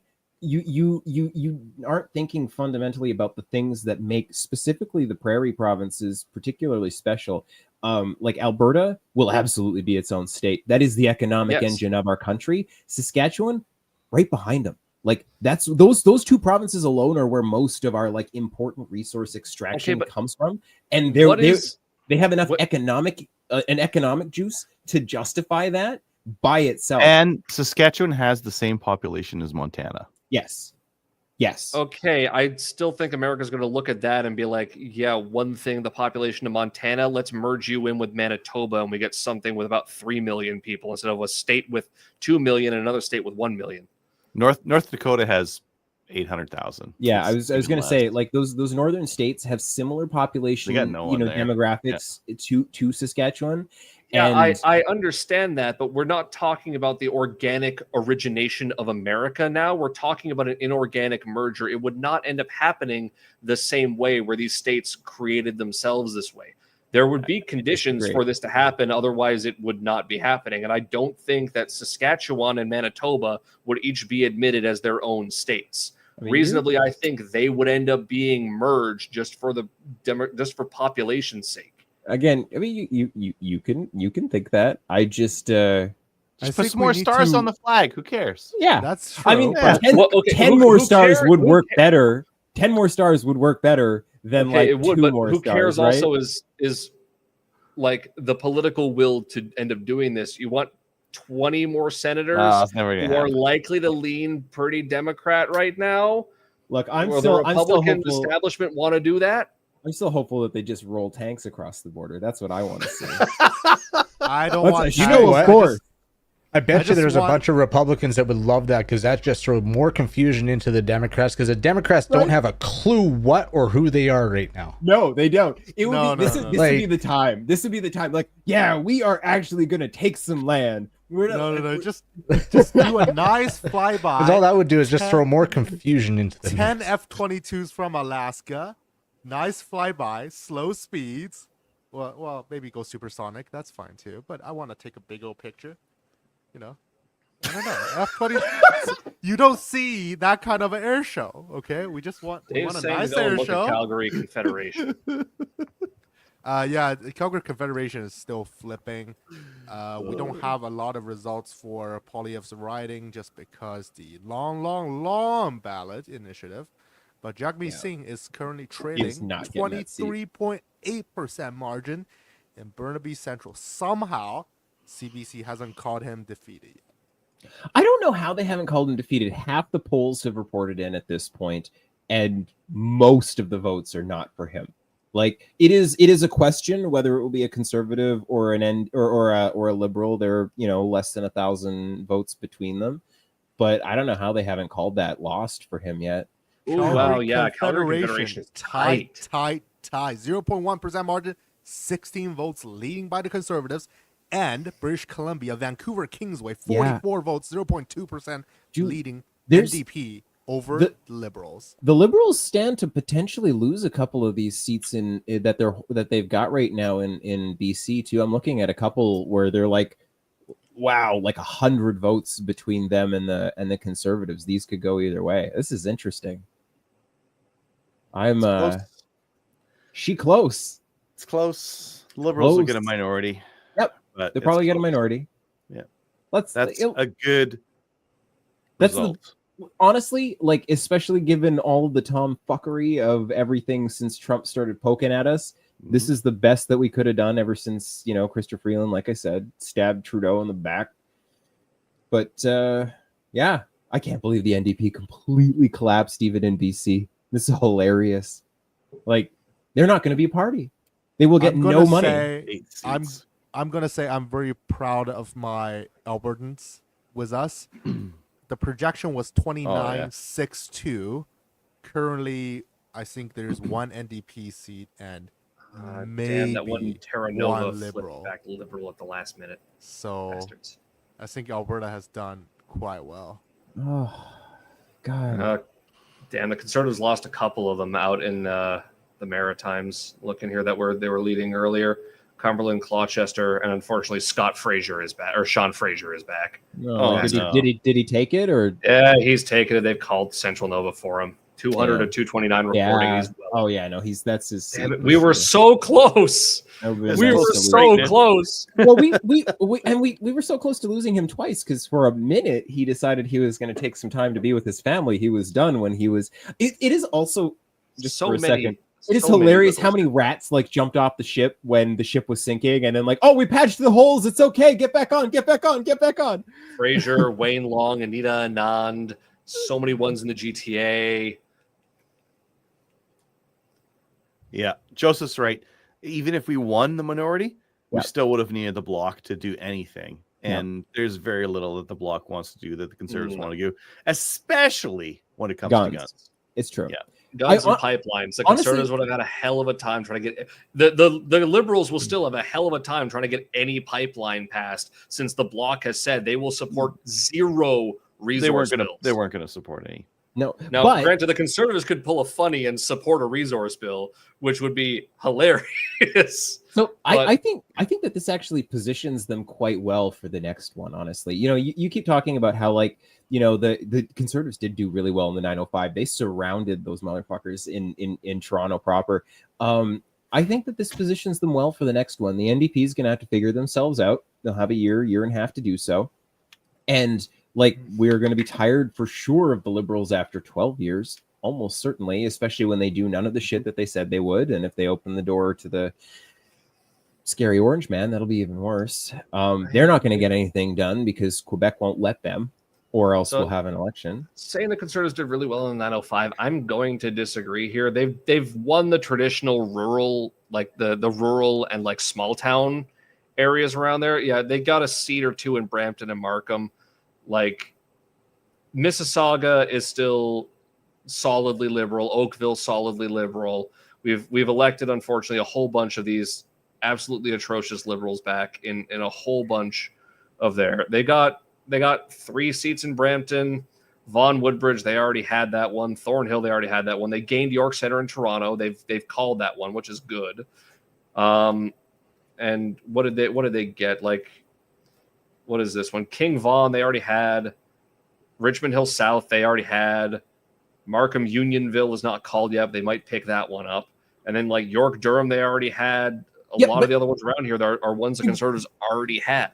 Look, no, but it's not just about like the ones that they took. Look at how they performed in even ones that the Liberals One, because there is no NDP presence. Again, I'm looking at long game at this point. We've accepted liberal if minority. You want to talk about the collapse of the NDP, there are several ones there that if the NDP had been normal, any existence, the Conservatives would have owned. Like a whole bunch of these, like you were just talking about, like fucking Brampton. Even look at that. There's a 2% spread, less than 600 votes between them. If the NDP had any kind of a normal showing there, it would have been Conservative. Take a step down. Brampton Center, same deal. You're talking about a split of like 200 votes. You want to tell me that if the NDP were a real party, that wouldn't okay, yeah, for the places where you've got like 200 votes there, but I mean, when you Brampton still look East, at where, some of them you're 100% right, but like even like look at Willowdale, you're talking about 400 votes. If the NDP were more than 2%, that would have gone Conservative. Like Don Valley North, for Christ's sakes, that would have been in contention if the NDP were really a party there.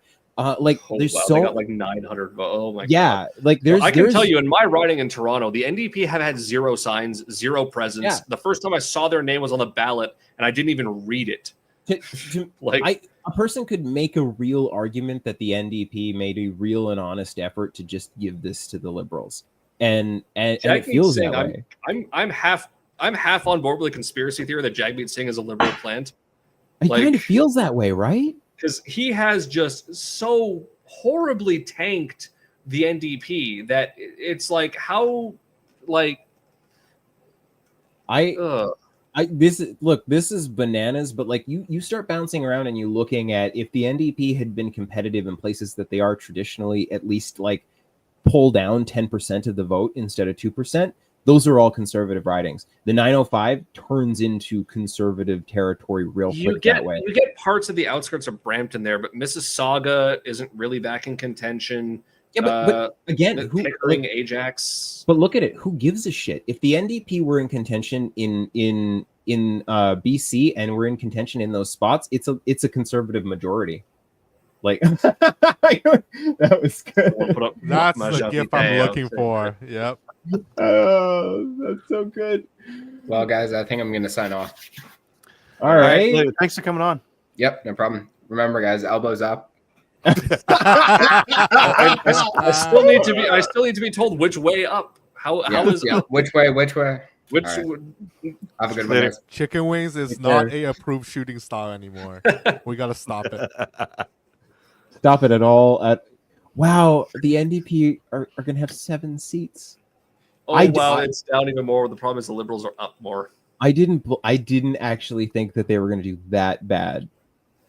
The biggest thing is that the NDP and Liberals combined don't get enough to do anything. So that whoever is in charge of the NDP does not consider the idea of following Jagmeet Singh's footsteps.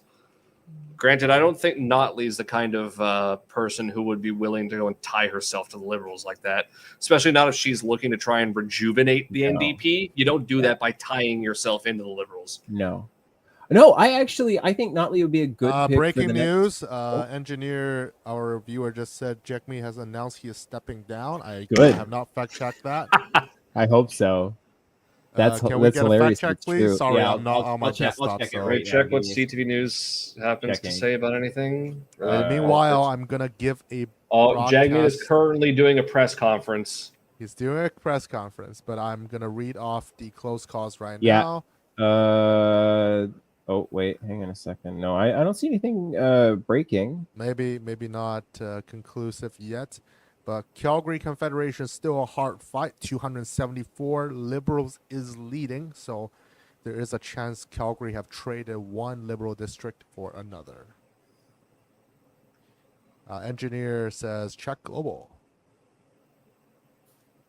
And we have, unless it's a group trolling effort, someone says on CTV as well. Checks meat. Obviously, I missed the beginning where Jagmeet said what he's doing, but this sounds like a concession speech. It's got to be. I mean, he's destroyed the party. Yeah, you can't stay. Less than 1 million votes. Canada-wide. At Christmas last year. With like 23 seats or something like that. So what, a third of themselves. Is it that many? Was it that many or was it less? Might have been less. I saw it's more than that. but okay, I don't know. That's embarrassing. Okay, yeah. Breaking news: Jagmeet Singh steps down as NDP leader on CTV. Hey! Finally, thank God for that. We are done It's with official. him. Well, he still got his pension. Of course, that was all that mattered. That's true. Ugh. So what we really, what we really need is for the block to. Oh no, they lost one. Shit. Oh no, this is still. It's still enough. They lost 2-ish. The block down need to get their. They need to get at least their 23, and the conservatives need to get at least their 149, 150, so that they can flip the government together. All right, I will be right back. Don't go anywhere. Mm-hmm. We're gonna be here. Yeah, what we need is the Liberals and Conservatives to be close enough that it is just whichever one makes the deal with the bloc is it. If the bloc's the kingmaker, they're a lot more pragmatic than the NDP and just being like, whatever is best for us / Quebec is what we're going to do. And the second they sense that they can go and pull from Carney, they're going to. Yeah. They just need a better, like NDP needs a better leader. They'll get one. So Toke is asking about Jagmeet Singh staying for a pension. Can you explain this for an American? So in Canada, any member of parliament is eligible for a pension if they've served at least 6 years as a member of parliament. In order for Jagmeet Singh to hit that 6-year mark, because he was first elected in a by-election, he needed to stay on until at least the end of February, because February 27th, I believe, 26th or 27th is when he would have been there for 6 years and would therefore be eligible for the pension. Now, he can't collect on it until I think he's like 55, but when he does, that's $55,000-ish a year that he gets just for having been elected a couple of times. So the whole accusation of him and the pension is like, we're never going to prove it's real. And people keep saying he's an independently wealthy lawyer from before he was a member of parliament. He doesn't need the pension, but you don't get rich by putting free money and leaving it on the table. So a pension from the parliament is free money. So that's the whole thing with where that pension thing comes from, is he needed to stick around until February as an MP to be eligible for that pension. And so he stuck around till February. The election was called in late March after Singh had already gotten to the point of vesting that pension. And even before this election, even when the Liberals were in the pits of despair, he was not going to win his riding. At more or less any point in the last year, Jagmeet Singh has been behind someone. Before it was the Conservatives. MP, so that's member of parliament. That's what's the... Yeah, MP is member of parliament. If you're an American, it's equivalent to your Congress people. You're in the House of Representatives, your congressional representative. That's the equivalent here for what an MP or member of parliament is. So a member of the lower house, that would be correct? Yeah. Okay. Member of the lower house. It would be a member of the House of Representatives in the U.S., and here it's the House of Commons. Yep. And unlike America, we do not elect our Senate. Our Senate is appointed because it mirrors the British House of Lords, where they are a percentage of them are patronage appointments granted by the Prime Minister, and a percentage of them are inherited through bloodline. Oh, I did not know that. Yes, the House of Lords does still have inherited Does Canada appointments. Have that? No. We do not have any kind of peerage like that.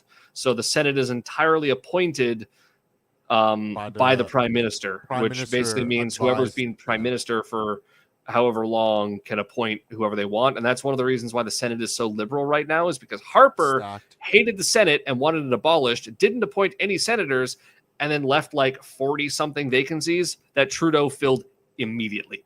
Yeah. We don't do the bloodline thing. We don't do that here in Canada, except that's Britain. Justin. Who's Justin's dad? The thing is, technically, he did win elections to get to that point. Mm-hmm. It wasn't just why did he win those? I'm gonna give. How did he win those? Yeah, based on his name, but people did vote for him. I'm gonna give Toke a little bit more. How do you say, background information on why I personally hate Singh, because in the later half of 2024, basically, is like we ripped up the agreement, we ripped up the supply confidence agreement with the Liberals, but despite without that agreement, he still kept propping up the Liberal government and never. So at the pretty late hours, the bloc pulled the plug on it. So now it's just the Liberals and the NDPs having the confidence of the House, so to speak, instead of the three parties. So at that point in time, Jagmeet was the deciding factor to either keep the Liberals in government or to trigger a confidence election, basically. Yeah. Oh, sorry. I'm basically chewing on my mic already. This is because out of town, Tony. I'm sorry. Yeah, Learning Theory saying, turn up your mic, Tony. Sorry, crazy. I had to mute your mic there. I could pick up your sorry, my keyboard is loud and my microphone is right above it, and there's not much I can do about that. Yeah. You need a mount coming directly on top from your head. On the roof. Yeah, I'm gonna drill my mic into the ceiling, just have it. Yeah, that's the whole point, right? Yeah, exactly.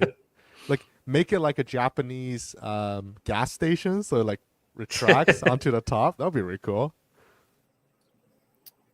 Yeah. We got anything else to say about the election? Looks like it's Liberal minority. Yeah, 164 Liberal, 148 Con. We'll get the full picture tomorrow. Yeah, there's a few things. Calgary Confederation is going more red as we speak, which is unfortunate. And somehow the Liberals have taken Vancouver Kingsway as well. 82 votes ahead of the NDP, 0.2%. Neat. Okay, well, another year or so of Carney.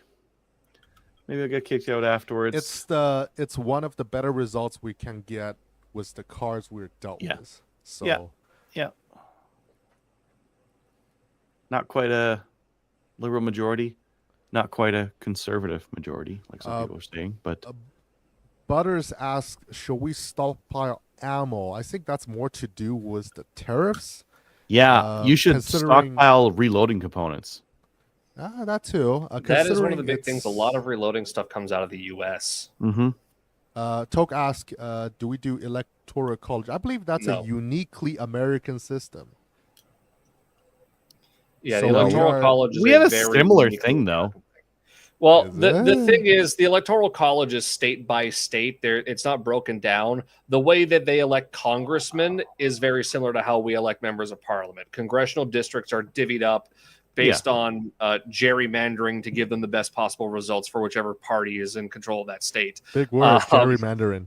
And thankfully, we don't do gerrymandering so much around here, thankfully. But not so much. The congressional districts are supposed to be based on population, as are our electoral ridings here.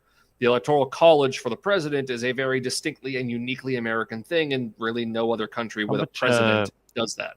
How much population per MP in PEI? Crazy. Yeah.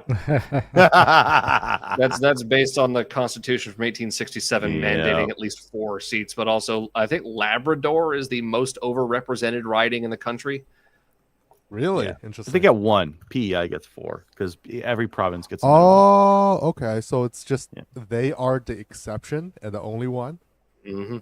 Atlantic Canada gets a lot more representation, especially versus Alberta. There was at one point, I think Labrador had there was one riding in Northern Ontario as well that was close to Labrador, where it's like Labrador is like 60,000 people and it's supposed to be 100,000-ish per riding. Yeah. One Northern Ontario riding that I think was also about 60-ish thousand people. And like at one point, one riding in Calgary was representing 157,000. So it depends on like how fast your province is growing, right? So Alberta's growing the fastest. Yeah, that's so we're always behind the curve. PI is growing the slowest, and they have a minimum of 4 seats, and they only have like the population of Red Deer. So there's like 200,000 people in all of PEI, so they get 4 seats for that. It's twice as much representation as they're supposed to have. Yeah. Well, Eddie is also mentioning over-representation in the territories, which is again, territories are also very overrepresented. But I think the Yukon's got more than 100,000 people in the Yukon, I think. So to answer Toke's last question here, It works out kind of votes for prime minister, but basically it's the same thing as the electoral college. You're looking for the most seats, but instead of the electoral college casting a vote for who they want to be president, the party votes for their leader, and whoever's party holds the most seats, their leader automatically becomes prime minister. So it will be, because our heritage, so to speak, it's very similar to the British system. Like, so maybe without the bloodline part. Yeah, but you can't expect him to know the British system either. The direct comparison is the prime minister is the House leader. So in America, the House leader is elected by the representatives of the party in the House of Representatives that has the most seats in that house. So it's the same thing for the prime minister. The prime minister, the difference is that the prime minister is the leader of the party with the most seats in the House. Because, in America, the leader of the party is a president, and we don't have a president. Our head of state is the King of England. So that's why. Example, U.S., you can have a House that is Democrat majority, but still have Republican president. Same as you could have your House and your Senate be run Democrat, but have a Republican president. Not in Canada. Whoever holds the most seats, that's the party whose leader is the leader of the country. The de facto leader of the country, because like America has a very strong president, even like on a global scale. A lot of other countries with presidential republics, the president is largely a figurehead. The ones where the president's the strongest are really Russia, Belarus, America, and France. Most other countries, a president's China count? China can go to hell. Do they call him a president? Do they call him a president in China? Chairman, I guess. Yeah, so he's the chairman, not the president. It's functionally the same thing. But whatever. JMS77 is saying Pierre is on CTV. So I'm not going to bother watching. I should probably be going to bed soon. But yeah, so that's the thing is like even in other countries, the prime minister plays a bigger role than the president. You look at like Hungary, Viktor Orban is prime minister. The president of Hungary, I have no idea who the hell they are. You never hear about them. I know a little bit about who the president of Poland and the prime minister of Poland are. Germany, you hear about, like, I think that the chancellor is the chancellor, yeah, and then I think they still have someone above the chancellor, but you never hear about them either. France, you end up hearing about, Macron as a president more than you hear about whoever France's prime minister is. But Britain is the same as us. Australia is the same as us. You guys ever think that your system makes it sway too much one way, unlike having a president fight for Congress? Yes, that is the thing. Is Canada functionally, when you get a majority government in Canada, that government is a dictatorship. Yep. They can pass whatever the hell they want because they just whip the MPs to vote for whatever. And what's worse about our system, one little soapbox, is that our judicial branch is both like appointed by that government in large quantities often, and have taken a stance on many a very, very important civil rights issue that if the government said they're doing it for your own good, it's not our job to get in their way. We don't actually have an interest in like telling the government what to do. We have proper dictatorship. It's just by vote. Do we have the filibuster? Yes, but actually no. No. So in America, as I understand it now, you can kind of just filibuster by just going and saying, I'm filibustering, and you don't have to do anything. If you want to filibuster in Canada, you have to be much more creative about it. You could call what the Conservatives did in the entirety of the fall a filibuster, but what that was is they introduced a motion of privilege on corruption allegations and just spent the entire time debating about whether that motion of privilege... I think what he's talking about is the 60% vote. You have to have 60% of like the House or the Senate to pass something. Oh, yeah. I believe that's what he's talking about when he's mentioning the filibuster. I didn't realize you needed 60%. I thought a simple majority could pass. Unless hey, it's Ian. Yeah, no. So they're getting around it right now by getting the Senate and the House to agree on some framework for this tax bill, and that's how they kind of got around the filibuster for that. I don't know the ins and outs on that, but I know there was something where the House and the Senate working together to actually get around that filibuster. Yeah. So in Canada, we don't have a filibuster. A simple majority is all that's needed to do whatever. Up here is apparently not stepping down. I mean, I'm not surprised if he's not lost anything yet. Yeah. Yeah. But Dee mentioned that, like I said, the thing about filibustering in Canada to delay things, it has to be done more creatively. Yes. You can't just kind of say we're filibustering and just delay shit. You've got to introduce something to the House that causes a delay and perpetuate the delay without anybody else being willing to vote to end it. Not to nerd out, just there was one kind of beautiful filibuster. Ian, do you remember this? It was like Andrew Scheer time, where like they had set up a bunch of cots outside, and like the Conservatives might have actually managed to vote like a non-confidence motion that should have passed, and then like Trudeau's majority. Yep. Yeah, wasn't that was one really? I'm sorry, and I don't mean to politically nerd out. I do remember what that was, and what it was they were, one of the ways they can filibuster is doing a per motion vote.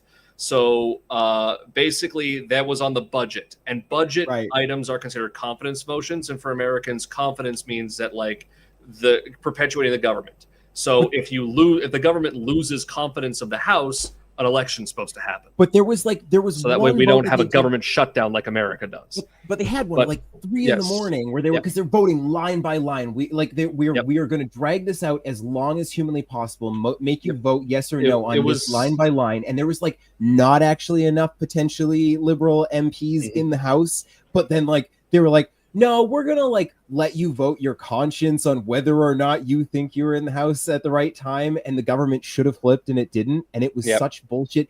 And I think that was before one of the gun bills being officially read into. So if the government had fallen, regardless of if they got another liberal majority, it would have deleted that bill before it got passed, and we would have been back to start. I don't remember what gun bill was on. Was before or after C-71, because C-71 was the gun bill under Trudeau's majority.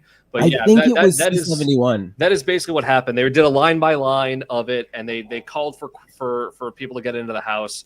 And supposedly the bell had rung, and a couple liberal MPs sat down after it. Only one owned up to it. The rest of them were just like, no, I was totally here. Yeah.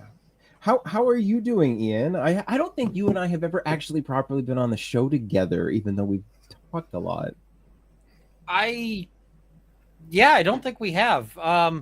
You made me famous by critiquing a CBC thing I did years and years ago. I was caller number 1 or caller number 2 for like ripping apart a CBC firearms expert years ago. My mom still plays your YouTube video to people when she like tries, this is my son, he is very smart on guns, and uses your YouTube video often and frequently as an example. I remember that that was the guy who was talking about how like you wouldn't shoot a deer with an AR because it'd blow it apart. Yeah. Meanwhile, Alberta is close to legalizing hunting with 223. I'm so excited for you guys. That's like, it is. Well, the thing is if we'd actually had the Conservative Party in, it would have been great. ARs, right? And if they'd legalized the AR, the first thing I was going to do was apply for an authorization to transport to a specific section of land for the purpose of I want to hunt. Yes. And they'll say, well, you can't just take it anywhere. And I'll be like, no, I'm taking it to a specific section of land because I bought some land. And so, I'm super psyched about that. I've got a whole bunch of plants coming. So, I'm going to be planting things that deer like to eat. I'm going to be, you can't bait deer. No, but you can grow apple trees. Yes, you can grow plants that deer like for sure.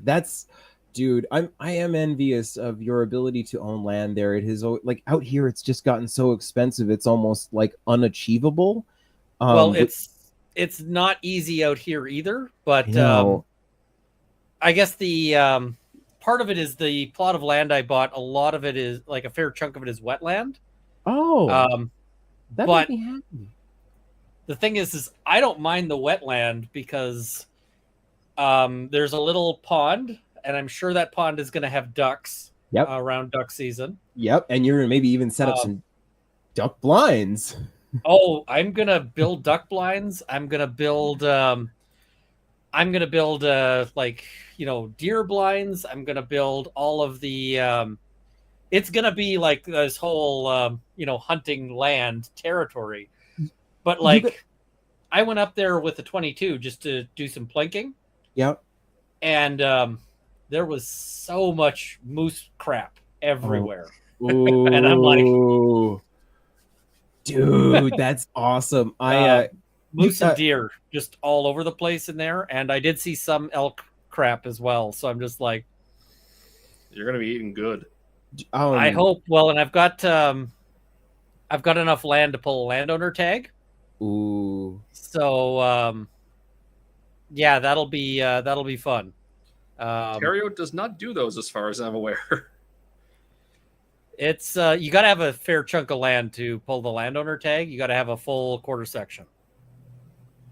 So, lot of space for that. So, yeah, we'll see. Dude, you got to let me. I'll remind me. I'll send you some if you want them. They're unsolicited completely. I took some photos of these spectacular duck blinds we were in when I went and shot ducks with Rod for some CCFR stuff. The group. I'm totally blanking on the name because I've had a little bit too much drink. But the group in question, they're so cool. They're like the conservation level that they go through, man. Like they get to shoot ducks in parts of the city where there is no other hunting at all, purely because of the amount of conservation that they do. Like they have increased duck populations for their own purposes, and they happen to also have some pretty cool places to hunt ducks, and their duck blinds are bananas. I mean, this is the thing, is everyone's like, how can you hunt? And it's like, you realize that like conservation in Canada has largely been driven by hunters. Yes. Like when they're like, hey, why don't we just pave this forest? It's hunters who speak up. When they're like, hey, you know, like the reason why we have wetland protection is because duck hunters exist. Yes, and wetlands are so incredibly poor. I'm sorry, I'm also I am actually like a weird lefty nature nerd as well in a lot of respects. I'm a weird space. I love wetlands, and they're really, really cool. And sorry, real quick, pit waterfowlers for anybody asking. These guys are so awesome. We had a phenomenal time, but the amount of actual care that they put into the conservation side of things that people never see. People see, you know, dumb rednecks with shotguns that just need to shoot all the birds. And you're like, you don't see that the amount of time, attention, and care that they put into creating a habitat that is conducive to like the, you know, maximum amount of the animals that they like to hunt, such that they increase the population overall, and all of the benefits that come from like preserving wetlands. And you've got this group of people that like this activity and preserve a really important thing that we've been kind of digging up and paving over for entirely too long. And I just think it's really cool. When I've failed to go duck hunting, it's always been at a wetland that was built by Ducks Unlimited. They actually bought up a bunch of farmland and got permission from the city to tear the roads up and turn the whole area into a wetland.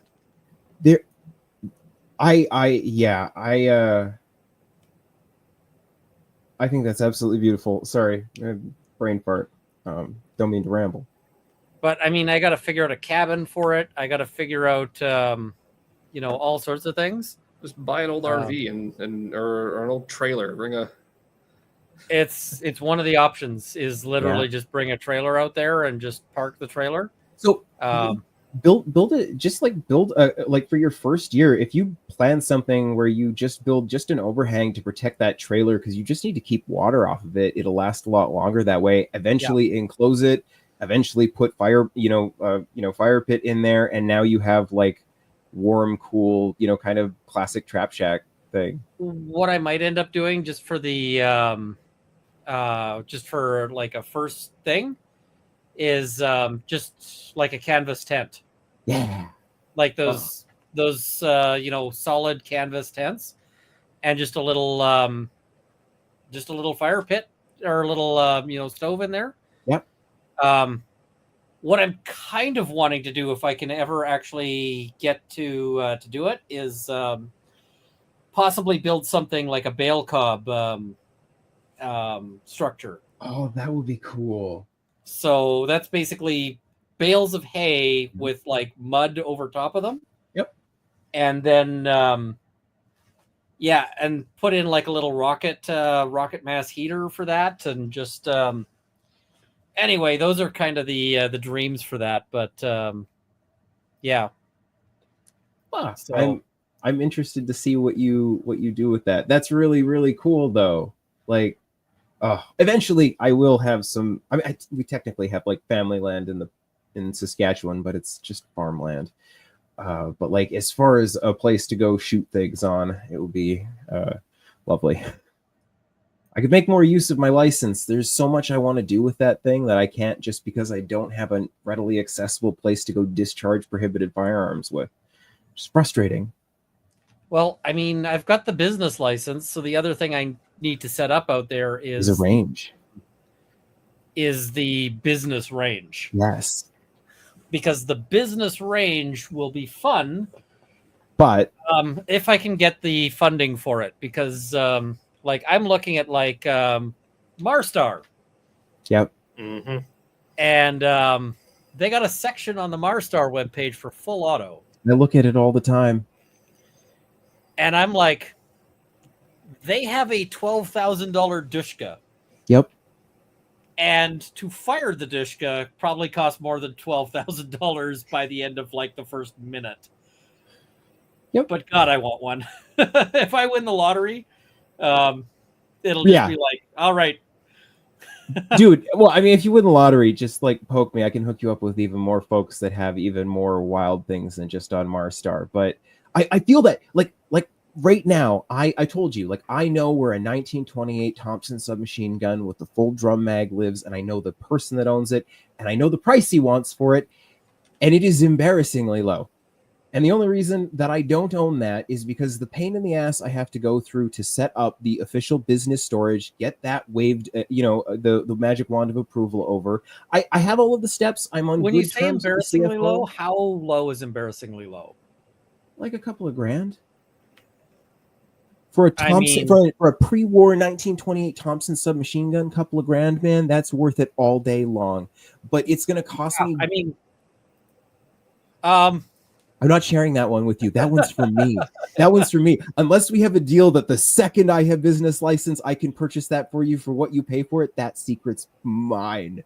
I mean, I could do that, and okay, then we should definitely talk, because I do know where one lives for a good price, and it is my dream machine gun. Now, the thing is that the Thompson actually sucks to shoot. I know, but I shot one at Calgary Shooting Center when I was in Alberta, and it jammed every burst.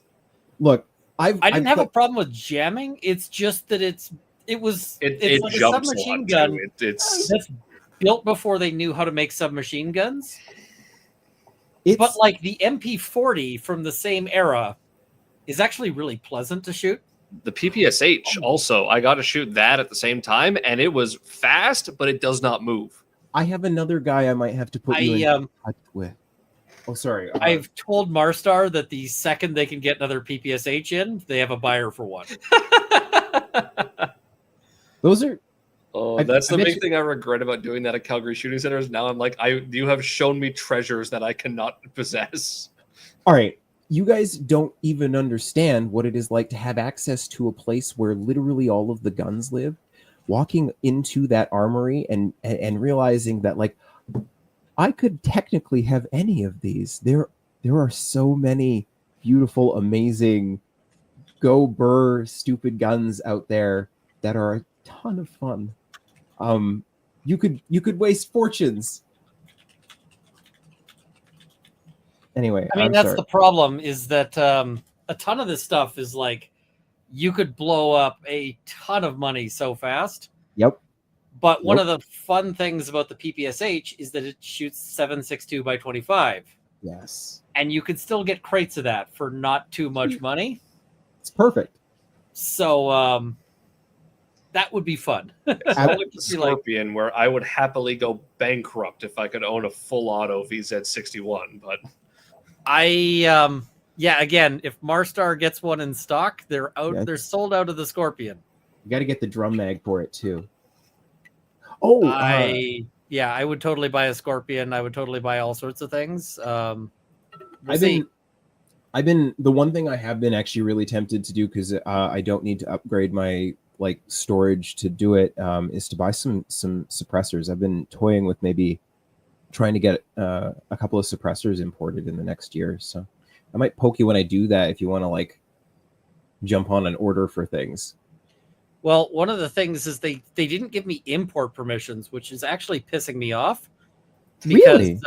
I'm fighting them in court over the stuff they didn't give me. Really? Tell me more.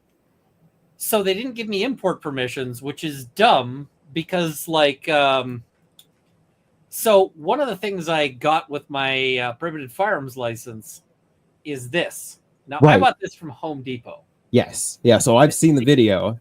It's the Milwaukee Fastback. Yes, I have one of those. This is what makes it illegal. Yep. And you need the business license to do that. Yep. This one is actually not well designed as compared to the other one because it's really easy to catch your finger in it and slash yourself.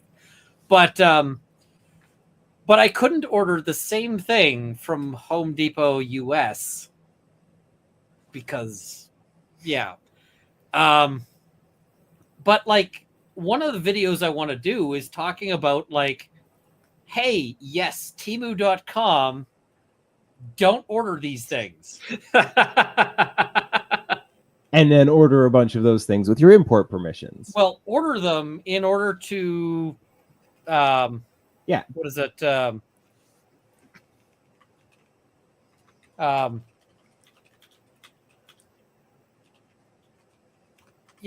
Just be like, all right, well, hey, these work, don't buy them, right? That kind of thing, right? These are, and to note, just like, hey, the CBSA totally knows what these are. And so if you order anything with any name like this, you will get raided. Yes. And it happens all the time. Yep. But they said you don't get imports. So that doesn't even make any sense, because like you have a theatrical armorer's license. Essentially, you need to be able to bring in prohibited things for the purpose of the thing that you are doing that is making you money. How can they deny, especially the Alberta CFO of all people? You would think that would be a thing they'd rubber stamp. I mean, they just added a whole bunch of restrictions. One of the other stupid restrictions is they said you cannot have live ammo on any filming site, which makes sense if you're doing this because you're wanting to film like the Rust movie. Yes. But it doesn't make sense for what I want to do, which will often be like, here's a gun, let's go, let's go shoot it. So the reason...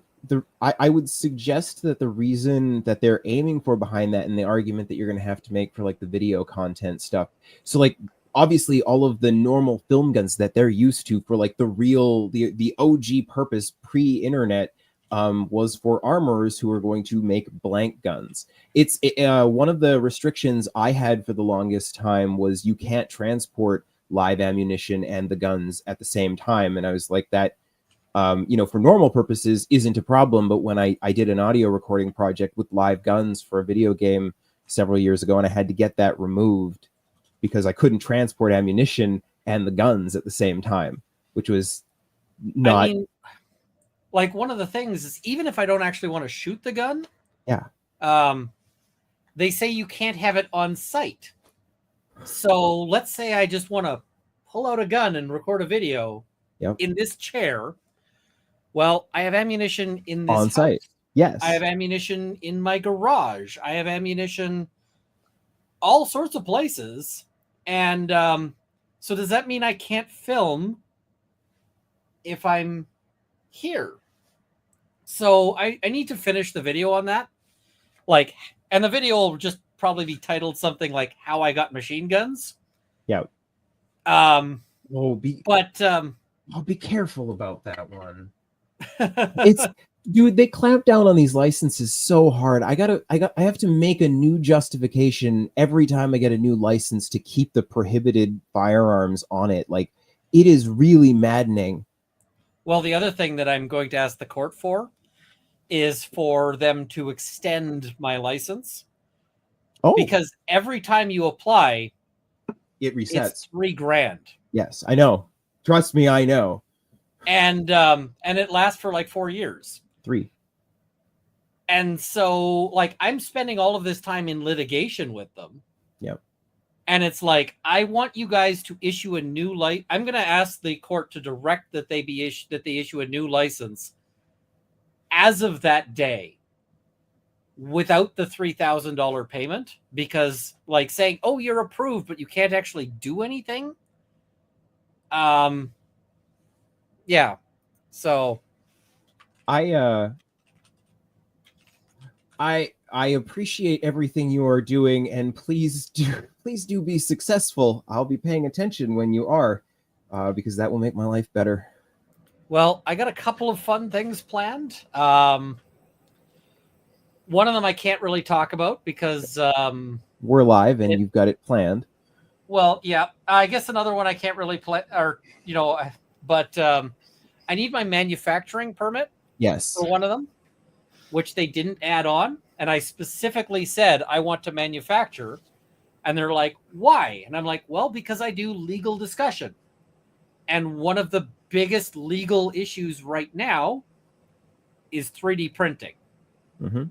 And so I want to be able to talk about 3D printing, and I also want to talk about. I want to be able to talk about this to lawyers. One of the things I put down here is to provide education to lawyers, because what I'm hoping at some point to be able to do is do like a weekend seminar for lawyers, being like, let's talk about gun law, and now let's break down and discuss some guns. And as part of that, let's go shooting. And, things like, okay, let's talk about like holsters. Let's talk about because I had a file where, a police officer had fired off an entire magazine and hit nothing, not a single hit on target. And I said, "Oh, I know. Let me just make a prediction here. First shot fired was down near the officer's foot." Oh, no. Oh. And they're like, "How did you know this?" And I'm like, "I know exactly what happened." And they're like, "What?"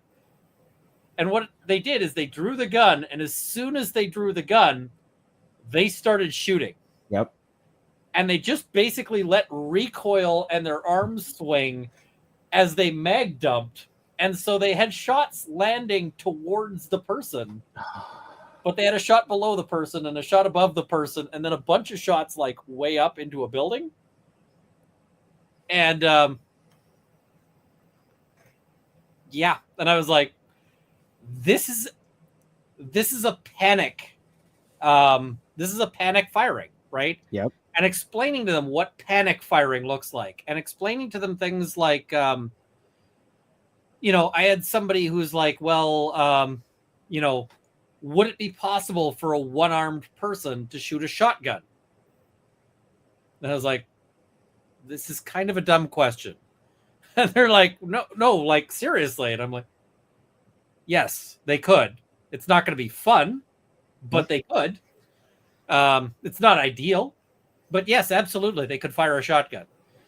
And I mean, things like just being able to say, okay, you've got a lawyer who's like, hey, could they fire this? There's a court case that came up recently where a guy had a 410 shotgun, and he was loading it with 30-30 rounds wrapped in electrical tape so that they fit. Oh my God. That's curious. Like, how does this work?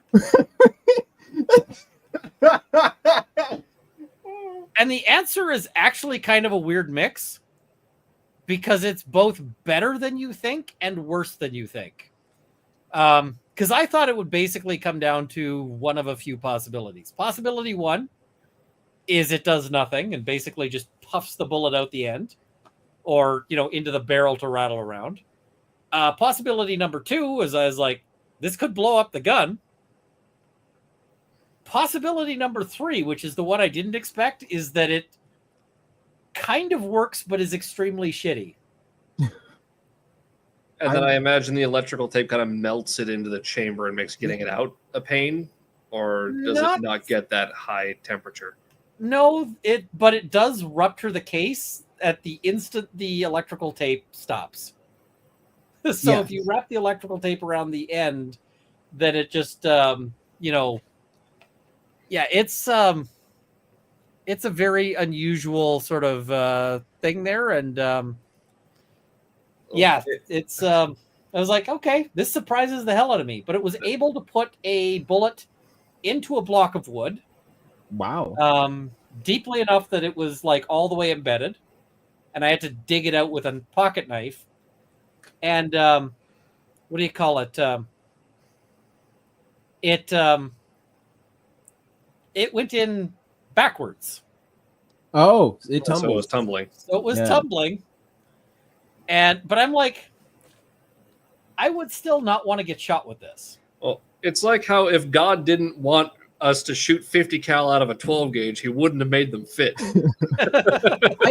I don't know that I am brave enough to pull the trigger on something like that. No, I would not either. After seeing it done, I absolutely would. I know. After seeing it done, I've seen it. I've seen it. And when you actually think about it, I did fire it from shouldered up. Yep. After about 10 rounds went through it.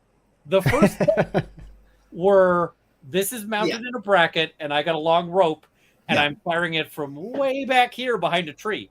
Yes, that would be the start of my procedure too. Like once gun has not blown up, then maybe shoot the gun. But once I'd seen it and I inspected the gun, I was like, are there any signs of bulging? Are there any signs of like whatever? Nope. Okay, then we'll give this a go. And it's funny because I bought the cheapest 410 shotgun I possibly could for this purpose, because I was like, it's if I blow this up, I don't want it to cost more than like $200. So that's what I did. And I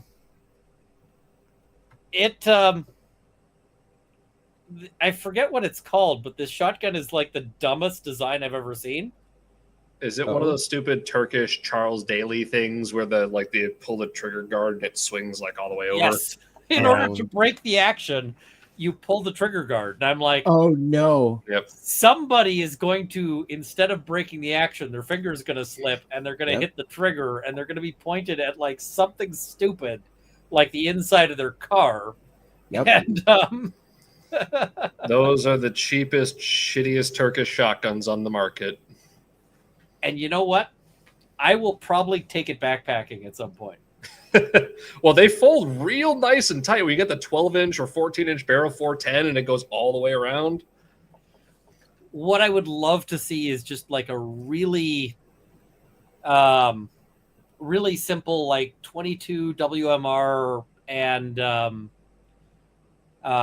versus and like a 20 gauge, and possibly even 223 20 gauge.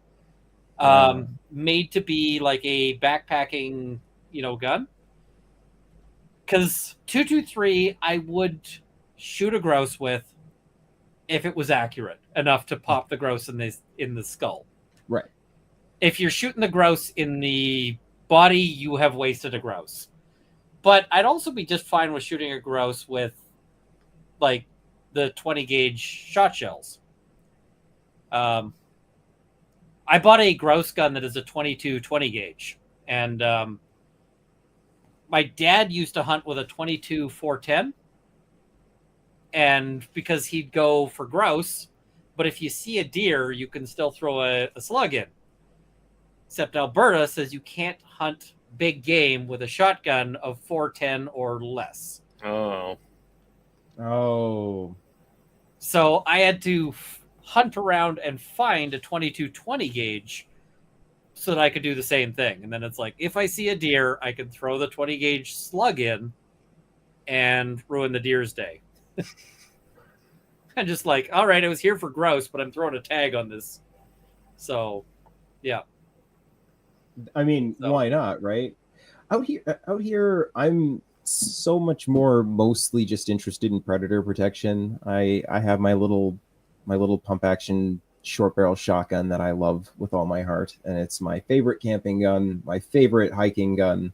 Although I wish I could carry my revolver. That would make me much happier than hauling around a shotgun. But yeah, I mean that's the kind of predator protection I'd be looking for where I'm at. But unfortunately, I mean the thing is depending on where I was hunting and what I was like. You're welcome, Toke. I wish I could carry a handgun for it, because if I'm out hunting deer with like my 270, I'd really like to carry a 22 handgun. Yeah, because then you see a grouse and you're just like, boom. Or possibly like a Taurus Judge. Yes. Yeah. In like 410 shot. Yep. And just be like, all right, I see the grouse. I'm going to take a shot at it with the, it's not going to be effective for much, but it'll take a grouse. It'll take a rabbit. Good enough. Whereas if I'm going out for, rabbit and I'm out with a 22 or a 410 or, a combination gun, it'd be really nice to have like a 10 mil handgun. Yeah. It's like, oh, yeah. Mr. Bear. No. Exactly. Please do not eat. So I had a question about that. One thing that I had always wanted for us to push for, obviously it won't be this election by the looks of things, although, yeah, who knows? Things could change tonight. Not unless Carney has a heart attack mid-acceptance speech. Yeah, and I'm watching. I mean, if it happens, okay, but I know. But at the end of the day, it looks like it is a liberal minority, so that things could have been a lot worse. Let's be honest, and we'll probably be into a new election within a couple of years. So, are they going to hurt us some more? Probably. Are we out of the game? I don't think we're going to see another 4-year minority government. So we'll see. I mean, this one was pretty close. This one was so close, and looking at if any, in so many ridings where the NDP are normally a thing, I think in a year and a half with the opportunity to rebuild a new party, obviously Jagmeet won't be in it, and that'll be good for them. If the NDP wants to come back, they need to remember what they are. Yeah, I know, right? Which is a labor party. Yes. Because the NDP has spent the last however many years basically going, fuck you, labor. Yeah. And, obviously it didn't work out very well for them. But they need to remember first, one thing, the blue collar workers are the people who have the guns. Yes. So when you are taking an anti-gun stance, you are also taking an anti-union stance, because I'm sorry, that's been a whole thing. The second thing that they need to remember is they're like, we got dental. I'm like, cool. You know how many union workers that helped? Yeah, none. Zero. None. Because the union workers are sitting there going, already got dental. We already got dental. We negotiated for it. We gave up a bunch of shit. It was a whole bunch of work to do. And they're like, and the NDP's like, now you could pay for dental for everyone else. Great. Which, the union workers aren't really big on doing. And, the next thing you end up with is, they just absolutely trashed themselves with that video a while back where they're like, yes, if you are, a white male, you're going to need to go to the back of the line. And I was like, why? There's the auto workers who are working generational auto industry jobs down here in Southern Ontario. All the people working resource jobs in Northern Ontario, gone. Yeah. So anyway, the whole reason I brought it up is that I think, whatever the next election looks like, I think it's probably closer than 4 years. And presumably we still got a decent chance at some conservative governments in the future. And the one thing that I had always wanted to push for and felt like we could, and maybe you tell me if I'm crazy. No one has told me if I'm crazy. As one of our ATT conditions, just having a nice little condition that says anywhere a firearm can be lawfully discharged.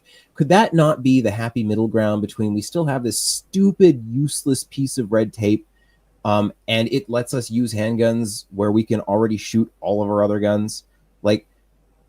Does that where I am, it already covers any range. Yeah, but like anywhere a firearm could be lawfully discharged. I mean, the like ATT should just be abolished. There's I agree, but like with it, if it comes down to it, it'll just be get rid of this stupid thing. I agree. It would be more ideal to get rid of it. I also live in a world where I see less, de-restriction on handguns, not more. If they keep the ATT, I mean, the thing is where can it be lawfully discharged that isn't a range? Anywhere like in normal, like any firearm can be lawfully discharged. Like that means Crown land. Like the whole idea would be to get to Crown land, to be able to take a firearm, a restricted firearm, and use it like you do any other non-restricted firearm, and to get there, adding to it anywhere a firearm can be lawfully discharged as a legal place to have your restricted firearm, where it's still not carrying a gun. Sorry. What I might do if I was, them is just say, listen, here's the transportation rules.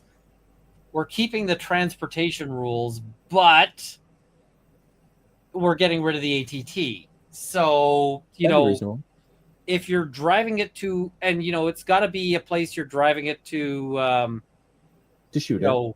To shoot it. But at the end of the day, it's,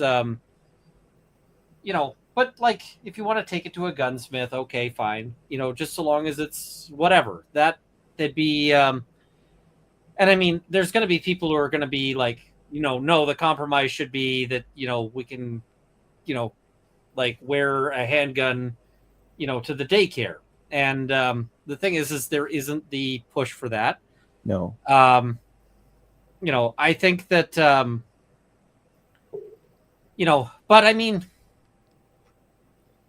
yeah, I don't know. I mean, I think it's a complicated scenario. Also, congratulations to the PPC for once again getting 0 seats. Zero But helping to guarantee the PPC's primary campaign or thing continues, which is to ensure that Maxime Bernier continues to pull a salary. Congratulations, PPC. You are continuing to ensure a salary for Maxime Bernier. So you can continue to live in Florida. And all of y'all can get fucked. It is hilarious. It doesn't so far look like they've cost anybody anything. But the vote splits were far enough apart this time around that it hasn't made a difference. The thing is that it's funny because they say oh, we're against every PPC member that I see on Twitter and so forth spent their time nonstop attacking the conservatives. Yep. Oh yeah. Oh, they're ripping apart. They're liberals. They're basically just liberals. They're the liberal fan club. Yep. And the number of liberal voters I know who are PPC donators. Yeah. Yeah. It's a thing. It's there's also just a subsect of folks that are just also, there's a nice way to put it, and I can't think of that nice way, so I'm not going to say anything. I'm still hopeful that one day we will be able to at least take a handgun or a restricted firearm anywhere we could take a non-restricted firearm. I think that determination is absolutely ridiculous. Nobody's shown me any justification for why it's unsafe for me to take a handgun into the bush, but a shotgun's totally fine. I would love to see what is it? I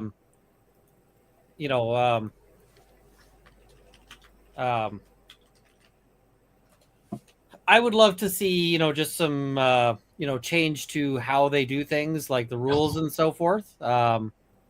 So, Dustin, I found a flaw in your logic. You're basing everything on logic. I know. Logic. I know. That's not there's no way you can explain to me why it used to be that some semi-automatic 223 mag-fed detachable are non-restricted. Some of them, same barrel length, are restricted, and some of them, same barrel length, are prohibited. Look, Tony, none of them could ever sit there and articulate. I brought 5 federal MPs to a gun range. Not a single goddamn one of them could articulate in any conceivable way how any of those things were. So this is like pre C21 days. It was pre most of the gun bans. I don't think we banned any of the guns. Whatever the first round of gun, all the numbers have started to blend. But I laid out a table of shit from like the most least restricted to the most restricted. I think I brought some prohibs out as well for that experience. And like, this is what you guys are doing. Please explain to me how this is more dangerous than this, or how this is less dangerous than that. Explain it to me, because you're voting on this, and not a one of them, not a single one of them could articulate Logic it. Need not. I know. Apply. The fun thing I've done with lawyers is show them a bunch of pictures of firearms, and be like, which ones are prohibited, which ones are, and why. Like categorize these guns. And it's fun to watch them try and fail. And I've done this with law students too, just like because I used to teach the firearms and weapons law course. So, just be like, tell me why these guns are banned. I did I did my whole sort of essay thing was here's a fake case, and I actually filmed it in my backyard. Nice. In the back alley. I just took pictures inside my car. And so it was like, okay, you need to walk through your assessment of what things are legal here, what things are not legal. And I threw in some things like, this is an airsoft gun. And I also threw in things like, this is a real gun, tucked in various different places. And so it was just, do you know how to do the steps to evaluate, A, is this a gun? And B, is this a thing? So yeah, it's the one thing, especially watching the appeal. It's the one thing that I wish like could have been done. I understand that it is not how the courtroom works. It would really be delightful for those 3 justices who got to decide on something that they clearly didn't know a whole lot about, just to present them with that. Before you're going to rule on this, especially on the the properness and the over the absolute ridiculousness that is the Firearms Act, articulate these very basic things that like 2 million people have to deal with all the time. They have to know 100% of the time, or else prison. Articulate just some of these things and the why. I mean, I've run that argument. I had a judge who was all set to, send my client to jail for a storage issue.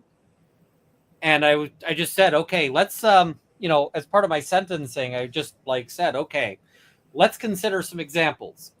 This is a thing, is, this picture here.